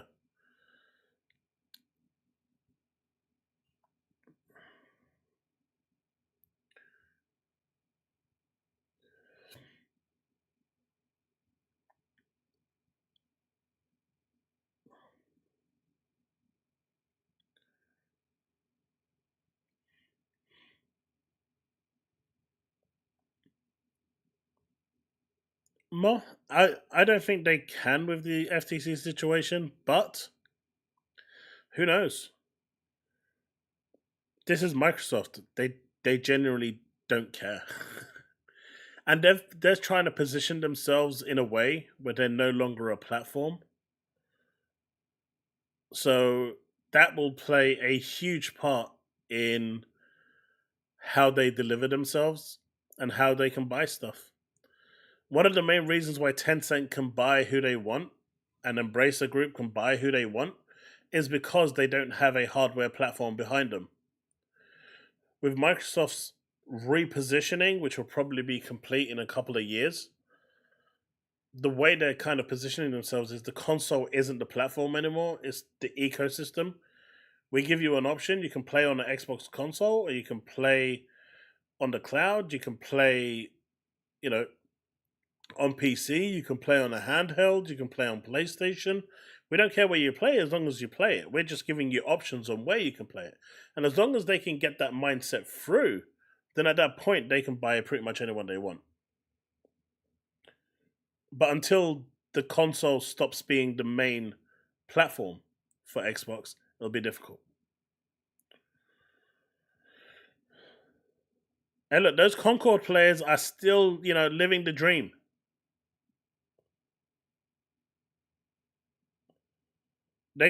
Sanchez, they're gonna end up with Atari. You know the ET phone home? Yeah, that one.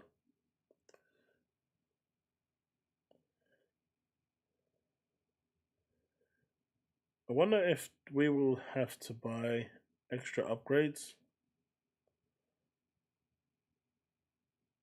What do you mean by buy extra upgrades?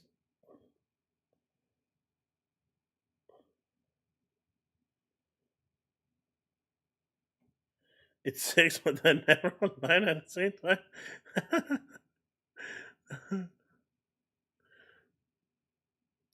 He's had me blocked for ages. John, if it's not Microsoft, it's going to be someone else. Nah, if Amazon buy them, they're dead. They're dead. There's no coming back after that.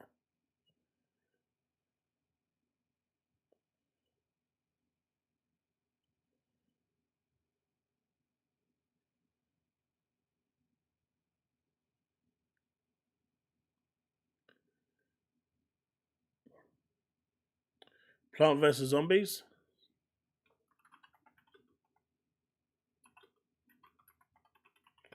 Which one?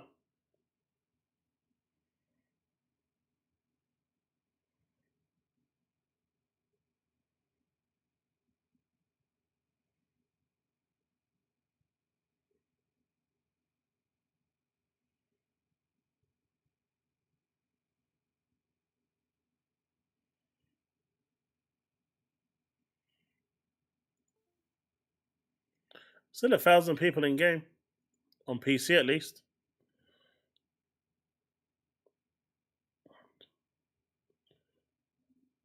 Mate, this game has more players playing than Concord's highest concurrent.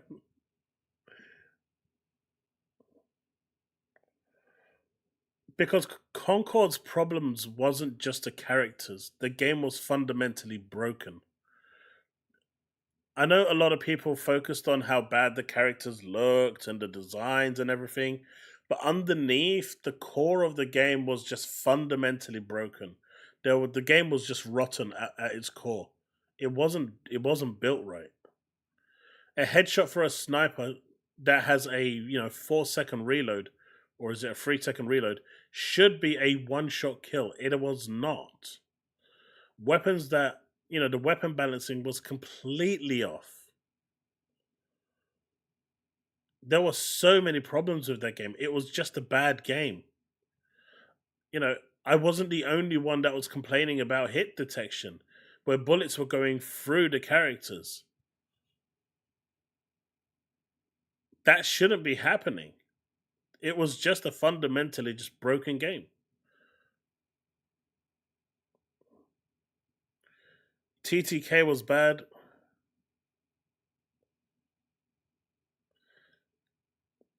Because they decided that they're going to show those sexy vines and those sexy leaves. And the sunflower just opened up to show you everything inside.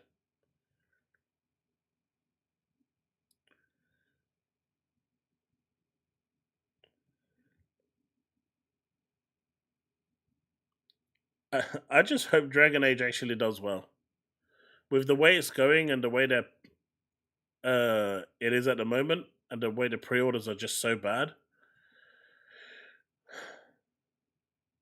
it'll be interesting to see what happens if that game fails.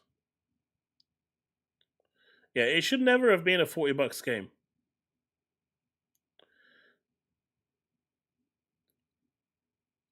Man, can you imagine if they announced a remake of Final Fantasy Tactics? Ooh, boy.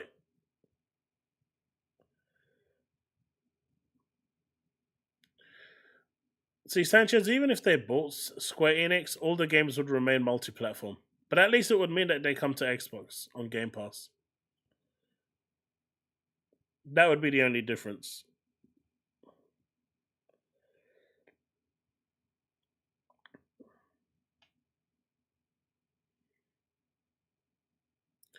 Oh, you mean the Star Ocean 1 and 2? Was Star Ocean 3 ever remade? I don't know. Can't remember.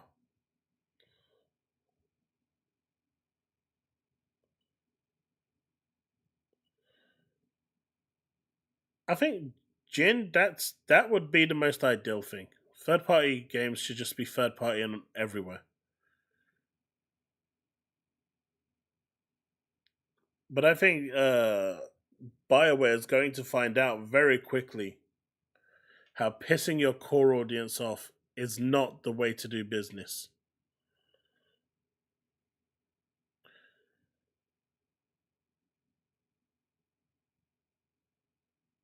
But hey, if you're interested in StarCraft, they're coming to Game Pass PC only. Even though it says Xbox Game Pass, it's for PC only. But StarCraft Remastered and StarCraft 2 are coming.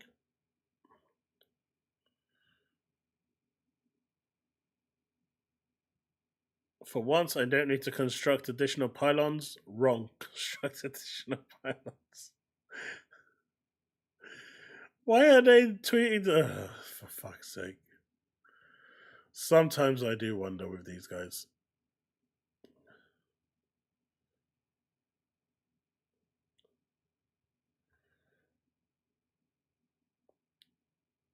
That's a good question, Devastator. I'm guessing it's just because of the way the games are built. Xbox doesn't really do keyboard and mouse, and trying to map everything to a controller might probably be just too much work.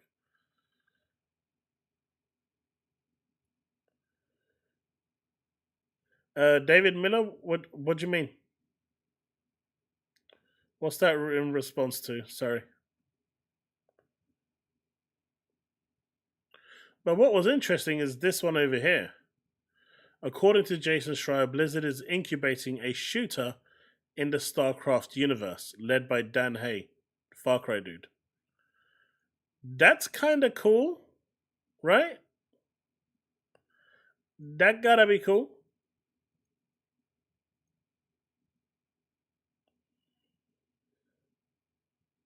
So the whole shtick with BioWare at the moment is that their character creator doesn't cater for anyone that's not from the LGBTQ community. It only caters for anyone in that kind of range or anyone from that kind of side of the spectrum, or those that are basically in support of that side.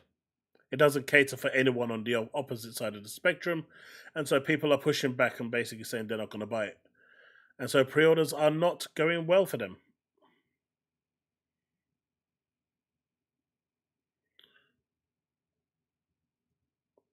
So yeah, I think this could actually be really cool. Probably won't see anything until 2026, but if it's real and if it's something, and Jason Schreier generally is on point with his stuff, despite my disdain for that guy, he is on point.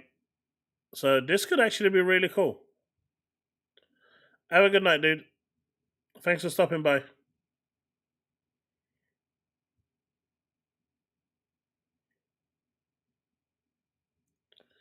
Yeah, but you thought it was a strategy game. Come on, you didn't think it was going to be a shooting game. A shooter.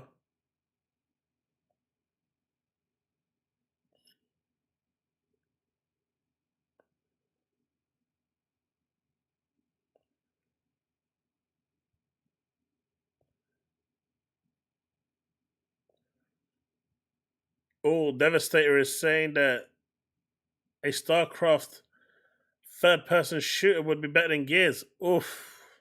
Steve got burned. Burned, I tell you. Yeah, Tasman had the inside info for that one, man.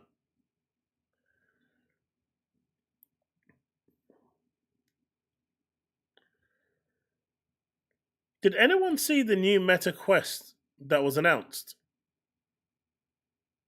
The Meta Quest 3S, which is £279 at the moment.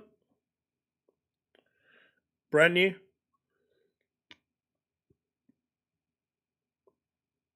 Let me just show you. It'll be easier if I show you. Because this is the biggest thing that is the issue with it. Well, people are pushing back really hard on it. And people are refusing to pre-order.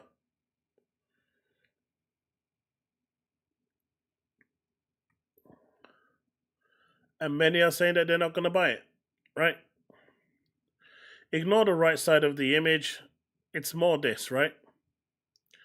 So this one you can see here is the butt slider, and that's the boob slider.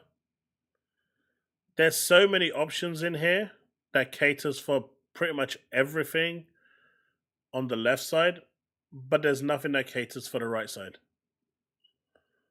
And so people are pushing back. This is literally it, the reason.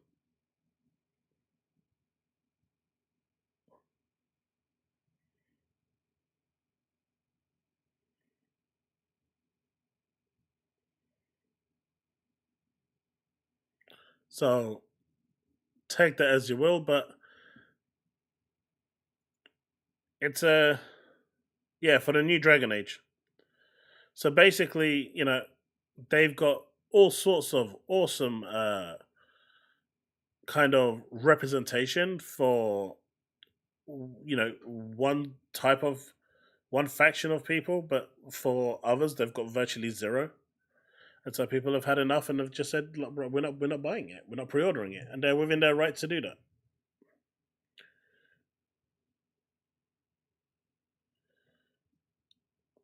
I'm going to do better than that. I'm going to show this. So Triangle Strategy is launching on the Meta Quest. Its pre-orders are available. It's 13% off. But it looks damn cool. I'm going to show you the Meta Quest 3 as well. I'm going to bring it up while this is showing.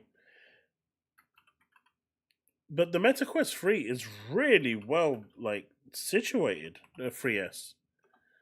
It's like the version to get, really.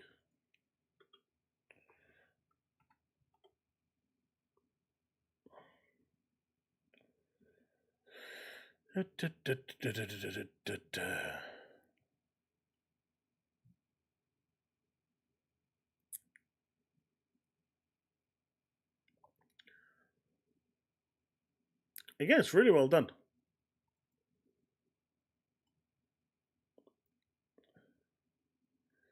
It's cool that they got a whole JRPG on there working.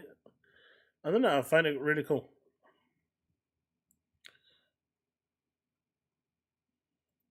That's not what I was looking at.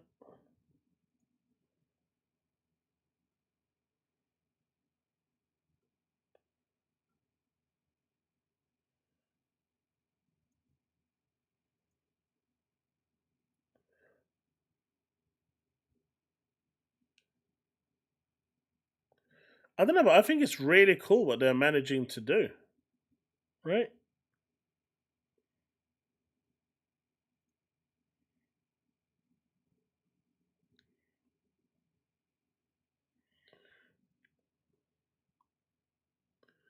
Hey, Revan. You're welcome.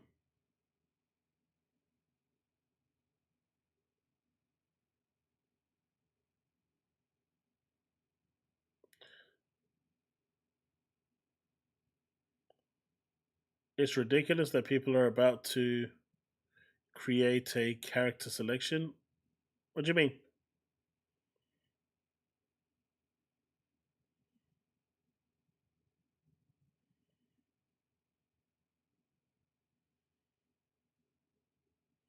Nah, Taz hasn't got logic. Trust me, I know him. So this is the Meta Quest. That's the 3 and that's the 3S that's coming out. There's almost nothing really between them. And for the big price difference, which is like 200 quid, you're getting a good deal.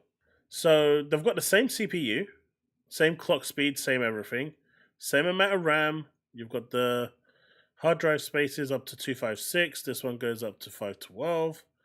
The resolution is slightly lower, but whatever. You can live with it. The field of view isn't that much greater. The biggest change, of course, is this.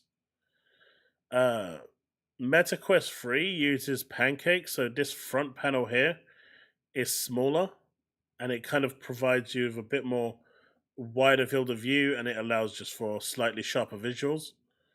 This one uses the Fresnel, which is the same one as the PS5 PSVR 2. So it provides slightly less viewer angle, but graphically you'll see the same thing here. It's got a slightly lower resolution, but that's it. That is really the only big difference between the two. You got a depth sensor, which is hardware and software. It's pretty much the same size. Even though the battery is smaller, it does last way longer. So, yeah. And it's like £200 cheaper. It's a good deal. You know, Google did good with this one.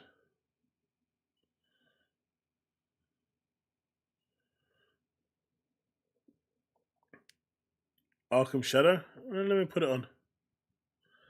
Let me put it on.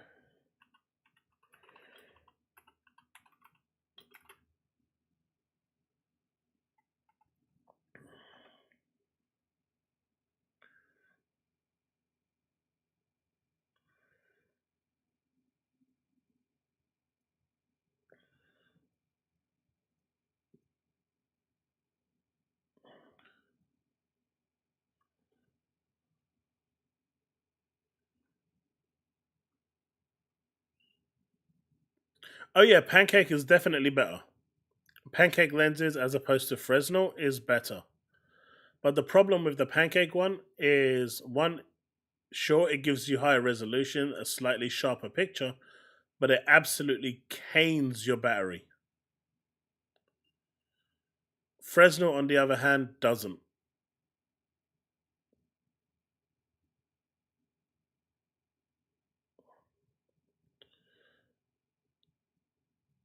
And honestly, for a £200 trade-off, I think that's okay. It's £200 at the end of the day you're saving for what it is. But if you want the bee's knees, you go for the top model at £500.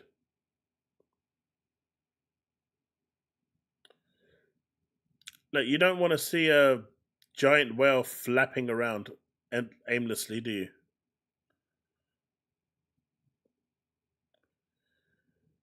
Nah, that was only for a set period. It's gone back up to $529.99. I think the PSVR 2 is still more expensive than the PS5. And what's crazy is it doesn't work on its own. It needs the PS5 to work.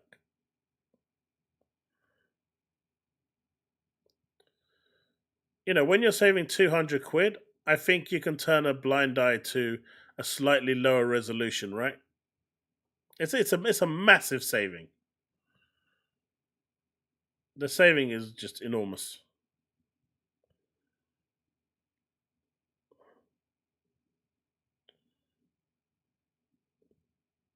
Devastator be hungry, boy.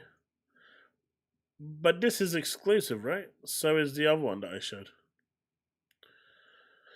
All exclusive games. Let's see.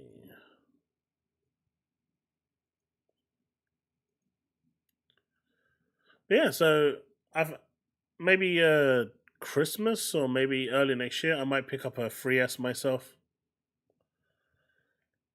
I kind of wanted a 3, but the £500 price point just wasn't good for me.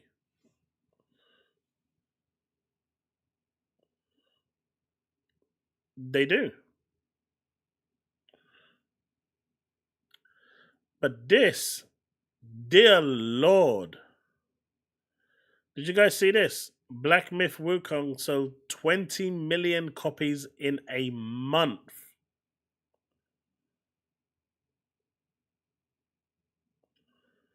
A month. In 3 days, they sold 10 million units. They had 3 million concurrent players across all platforms. And 20 million units sold in the first month. That's crazy. Of course, of that 20 million, 19,985,000 was on Steam and 15 was on PlayStation, but they still sold 20 million units. And of that 19,985,000, I'd wager about 19,800,000 was in China.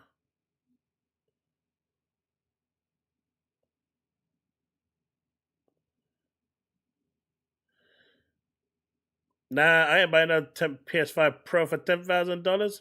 I just need that dung to sell out so I can sell mine for profit. I think better sell out for Christmas.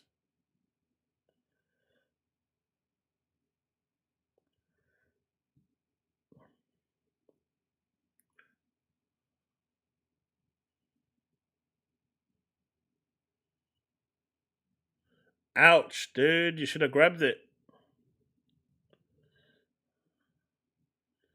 Xbox don't need these type of games bags.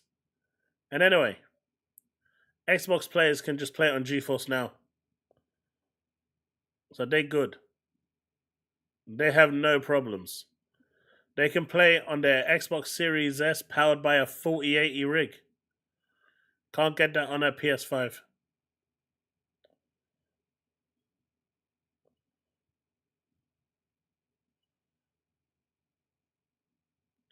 They did, and they're charging 50 quid for it. And I'm not paying 50 quid for it. I asked Sony if they would give me a free adapter. They said no.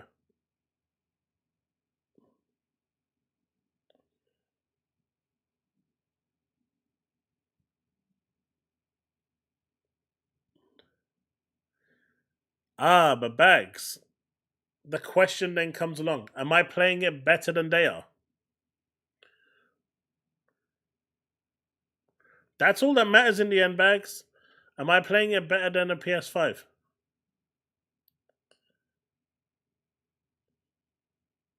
That is the only question that matters. I have access to it. Doesn't mean I am playing it better than someone playing it on a PS5.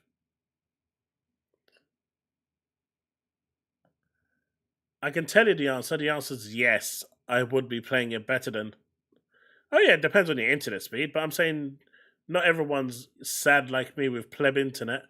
Although I did try Outlaws the other day with my 50 meg internet, and it worked perfectly fine. Man, that game looks way different on a 4080 compared to my 3090 Ti. With ray tracing fully available, good lord, that game it looked really, really nice. I almost feel bad playing on a 3090 because it looks so good on a 4080. Like, holy crap, it made such a huge difference.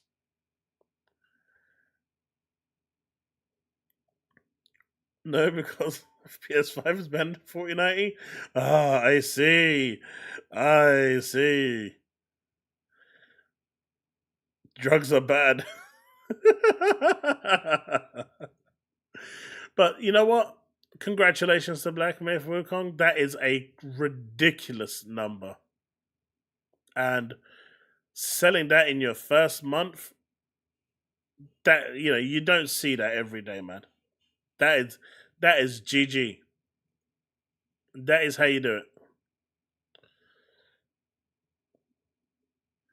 I wasn't on the day, but I tried it out because I actually tried on Wednesday to play it through GeForce, but it wasn't registering that I owned it for some reason. And then after the stream, I went back and it registered that I was owning it. Ubisoft's account updated it. Here we go again.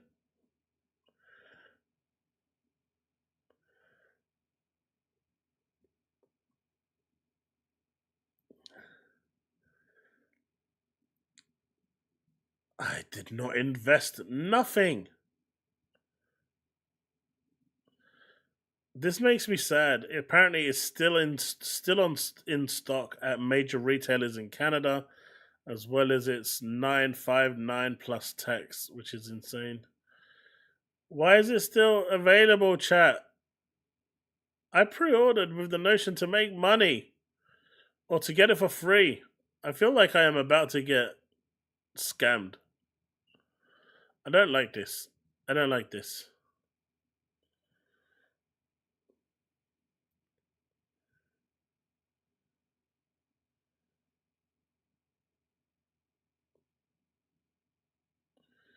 They're making a dungeon delving extraction game called Dungeon Stalker. I heard the name.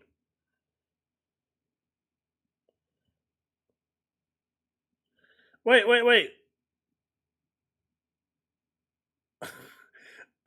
Look. Unlike them, I still have a chance that it's going to sell out by Christmas, right? I still have a chance. It isn't an L until it's an L. Okay? I gambled on this shit, and this shit better pay off, or I'm not gambling on anything ever again.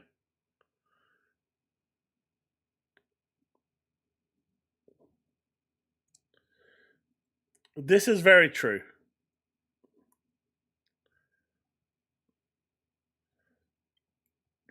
I bought a console with no games to make profit.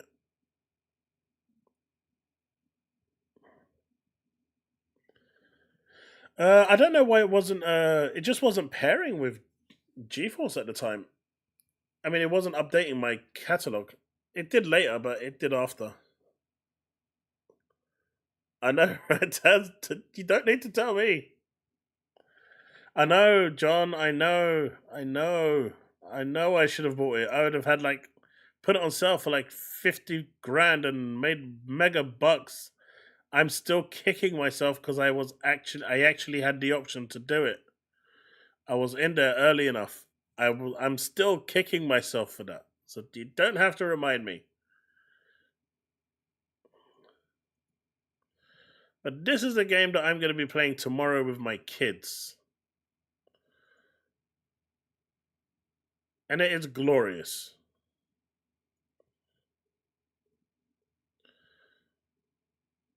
This game is going to be so good. This is literally Game of the Year material. You know, you've got all of these other games out there. This is going to be Game of the Year. Nothing out there is going to come close.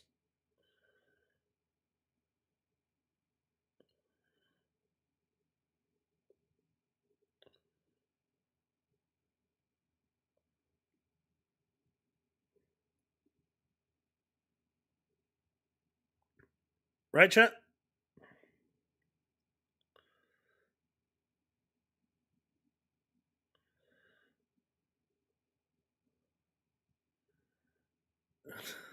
The music was cool, but I think this was the game that demonetized me. I think this was the one that actually in the end demonetized me. This is amusing. This is not nightmare fuel. This is so great. All you need is help, see? Both mentally and in reality.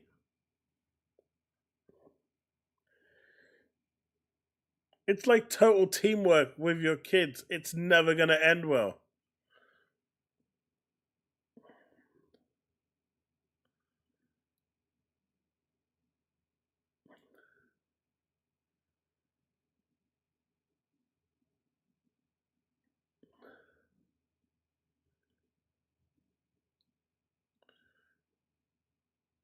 Squirrel with a gun is awesome. Who says I have not, John? How dare you insinuate that I have not done such a feat? Available today on Game Pass, Xbox, and PC.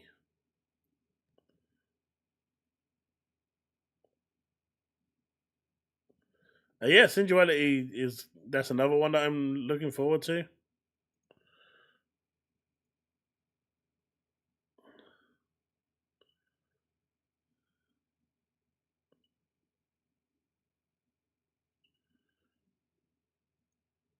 Man, these guys, they're literally always at each other's throats. I don't get it, man.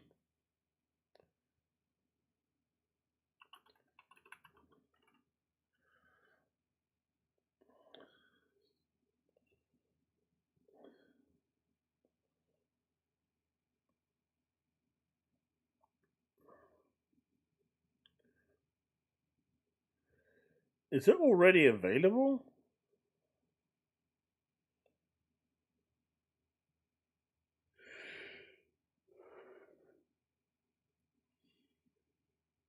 I guess people played it already?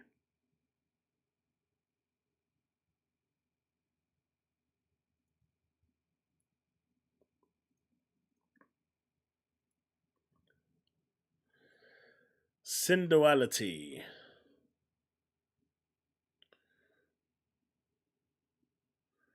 Animal Party was cool. Music, I'm Here to Help is co-op, yes. Synduality, I don't know. But if you pre-order, you can get Magus with the schoolgirl outfit. If that's your thing.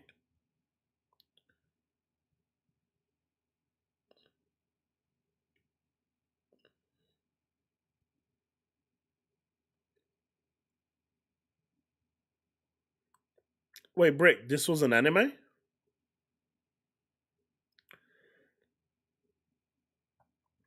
I don't know, they're always moaning about something. John. They're always crying about something.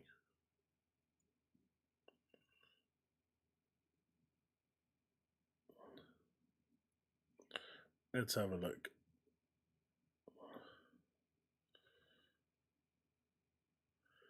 I think the whole controversy is overblown, but this is absolutely not how you, as a head of company, should respond. Former Sony head Sean Layden responded to the recent drama regarding Ghost of Yote, saying, "Don't like it, don't buy it." Sean Layden is not the head of the company. He said head of a company, not the company. You mincher. Yep.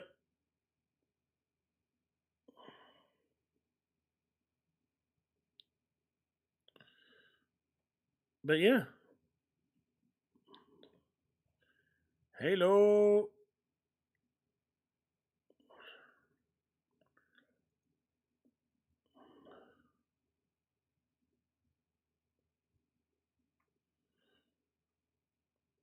I didn't know about that. I might have to check it out.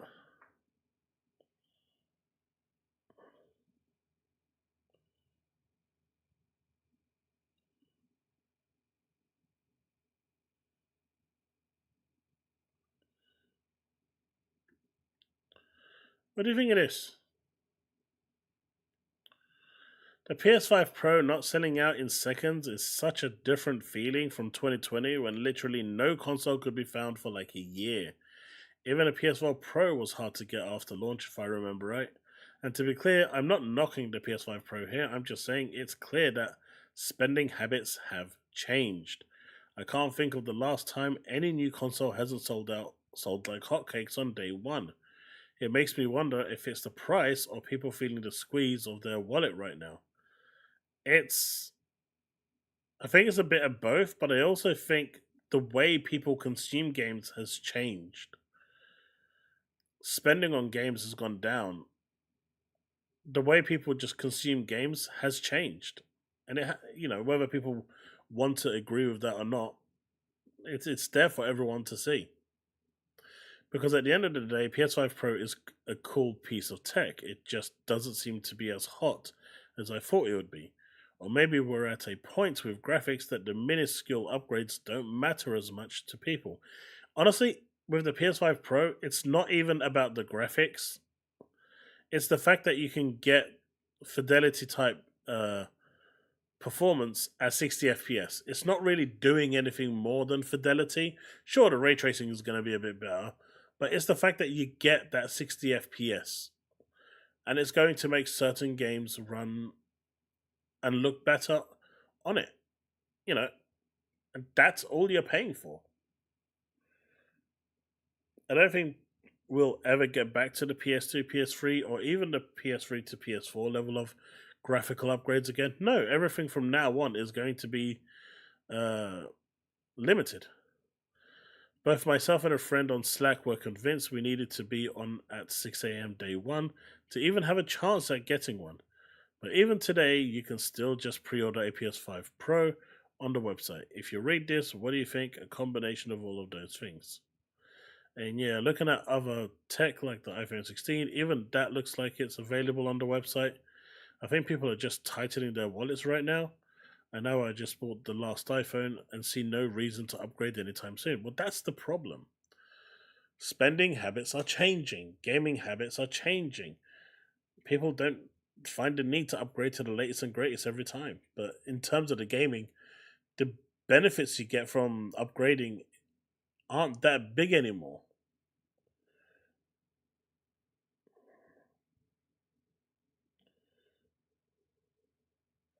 Honestly, I don't even think the Switch 2 is going to have the success that people think it's going to have. It's going to sell. I think it's going to sell better than both of Xbox and PlayStation, but it's I don't think it's going to sell out like the Switch did.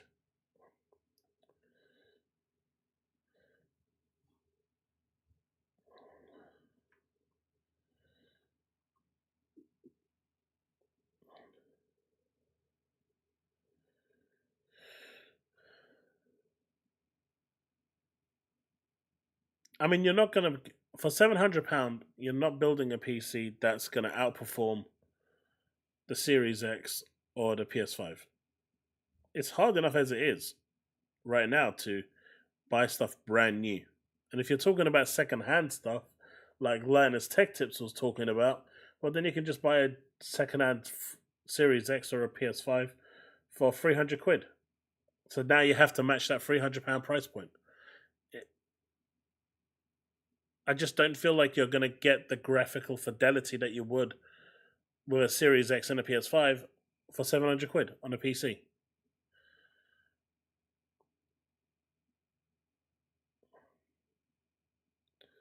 I know that was a running joke, but that's all it really was. It did piss the ponies off, though. They were pissed off hard. They were triggered hard. Oh, man, I don't think I've ever seen them that triggered in all my time in gaming. They were so triggered.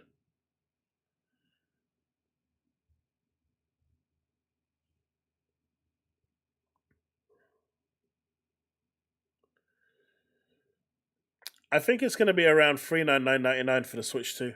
That's my estimate. The pony community did not like that at all, Max. They were losing their shit.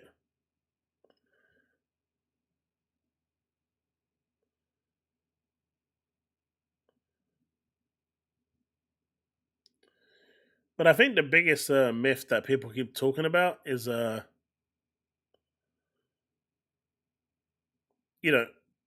whole you can't see the difference between a 30 and a 60 FPS. Mate, you need to go get your eyes checked if you can't see the difference between 30 and 60 FPS. I never understand that saying. You have to be blind not to see the difference. And I'm not even saying that in a derogatory way. You literally have to be blind.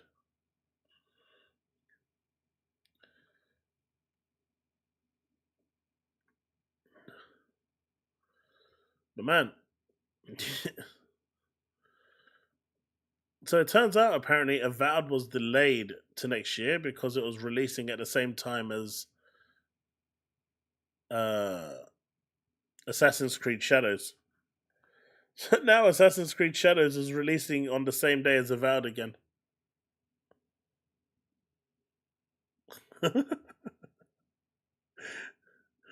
It's like, you can't make this up.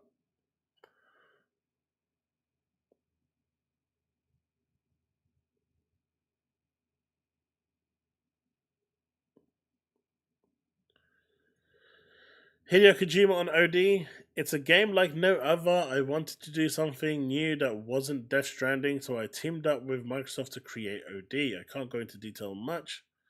It's also hard to explain, but it's a bit risky and a new challenge for me within the realms of games.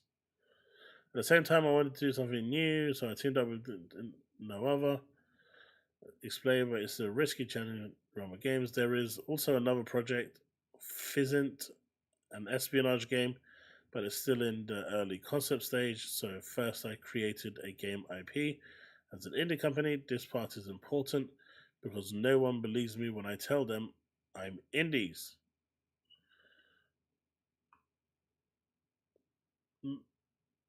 My dude ain't indie. I don't care what he wants to smoke or tell me. He ain't indie.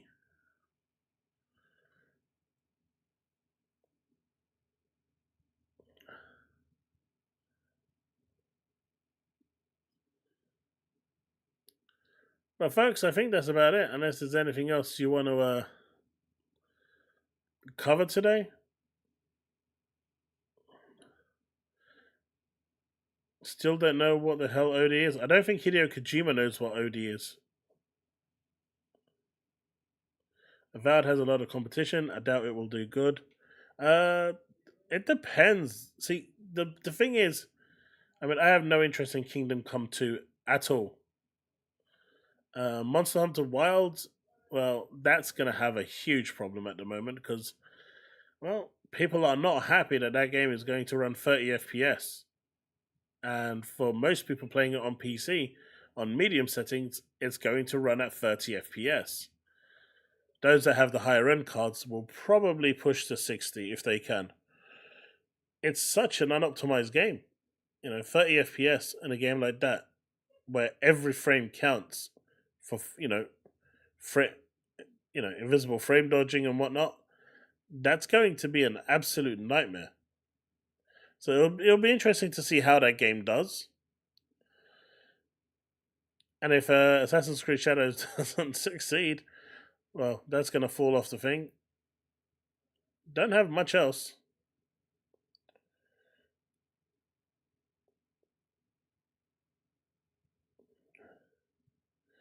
Oh, yeah. It's going to PlayStation.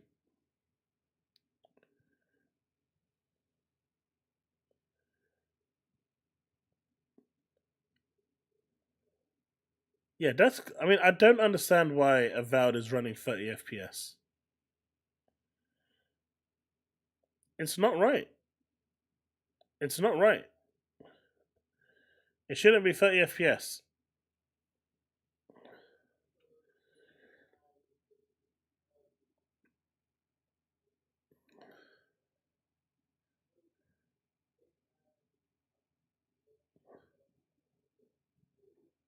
But it's a creative decision, right? Right, chat? It's a creative decision, and it's what the creatives wanted to do. So they're setting it to 30 FPS so they can get the best graphical quality out of it. It's got nothing to do with the fact that they don't have the time to actually optimize for 60 FPS. Because in 6 months' time, there isn't going to be a patch that makes it 60 FPS enabled. Right? No one can see Avowed 6 months after launch coming back with a 60 FPS patch. Right, chat? No one can see this, right? No one at all.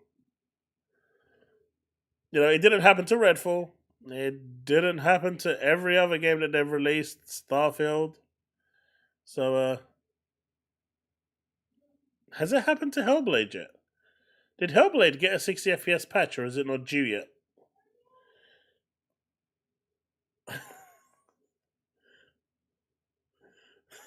Exactly, Diablo. It's the artist's vision until it's not. I can tell you, I played Hellblade 2 60 FPS on Ultra on my PC, and it was glorious. Unfortunately, I didn't know about the mod that can remove the borders at the time. It wasn't available, so I would have used that as well and got full screen. I didn't miss out on anything. I didn't see any creative decision. And this is the other thing, right? Here's my biggest stickler with this whole here's my biggest. I mean, I played it at 60 FPS bags. It was glorious, super fluid, and it worked. But here's my point, right? And chat, correct me if I'm wrong. If it's a creative decision, right, that you want your game to be 30 FPS, and that you believe that the game is best experienced this way, why isn't it locked to 30 FPS on PC?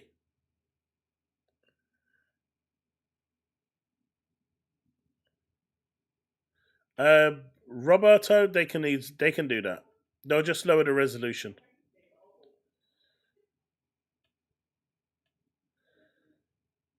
You don't need frame gen for Hellblade 2. I'm telling you, my 3090 Ti ran it above 60 FPS. Everything set to ultra. It was a good experience.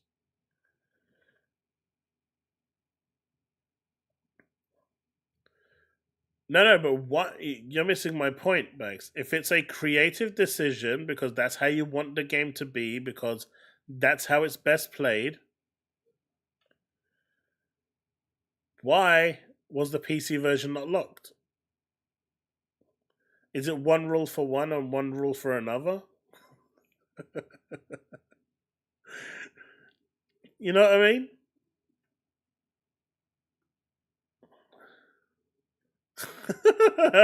No, not everyone knows that, Bags. Not everyone knows that. That's the thing. Not everyone knows that. You'd think that they do, but they do not.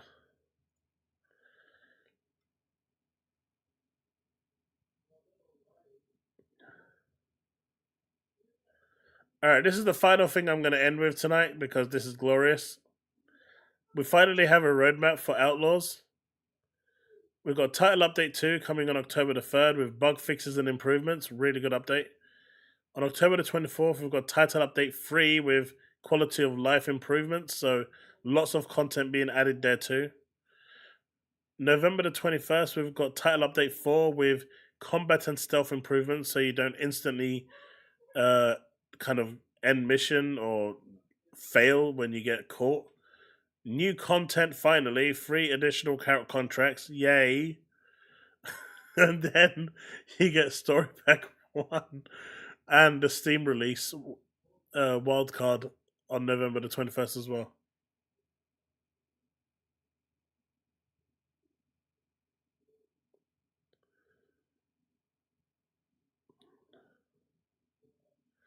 That's a good roadmap, right, of content coming.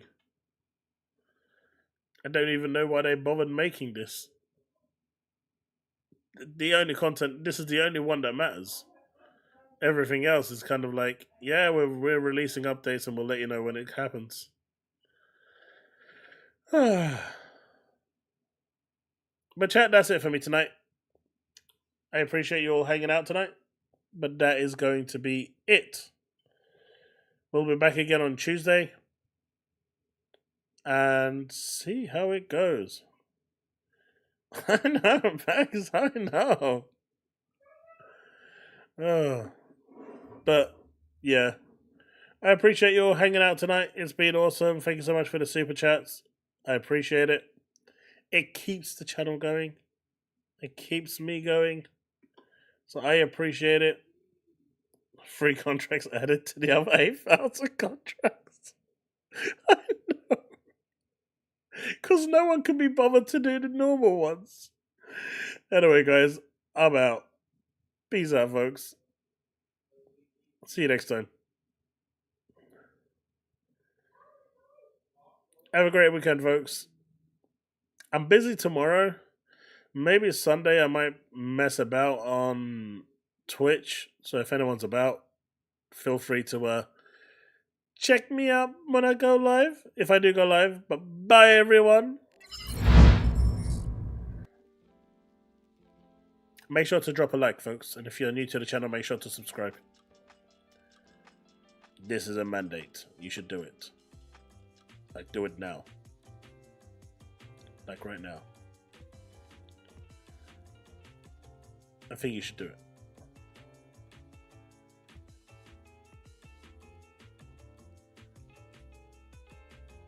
Like, you should do it right now.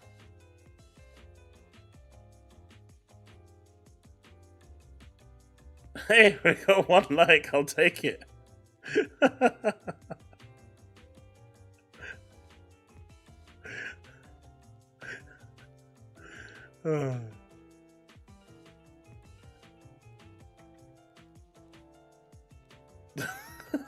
Take it easy, bros.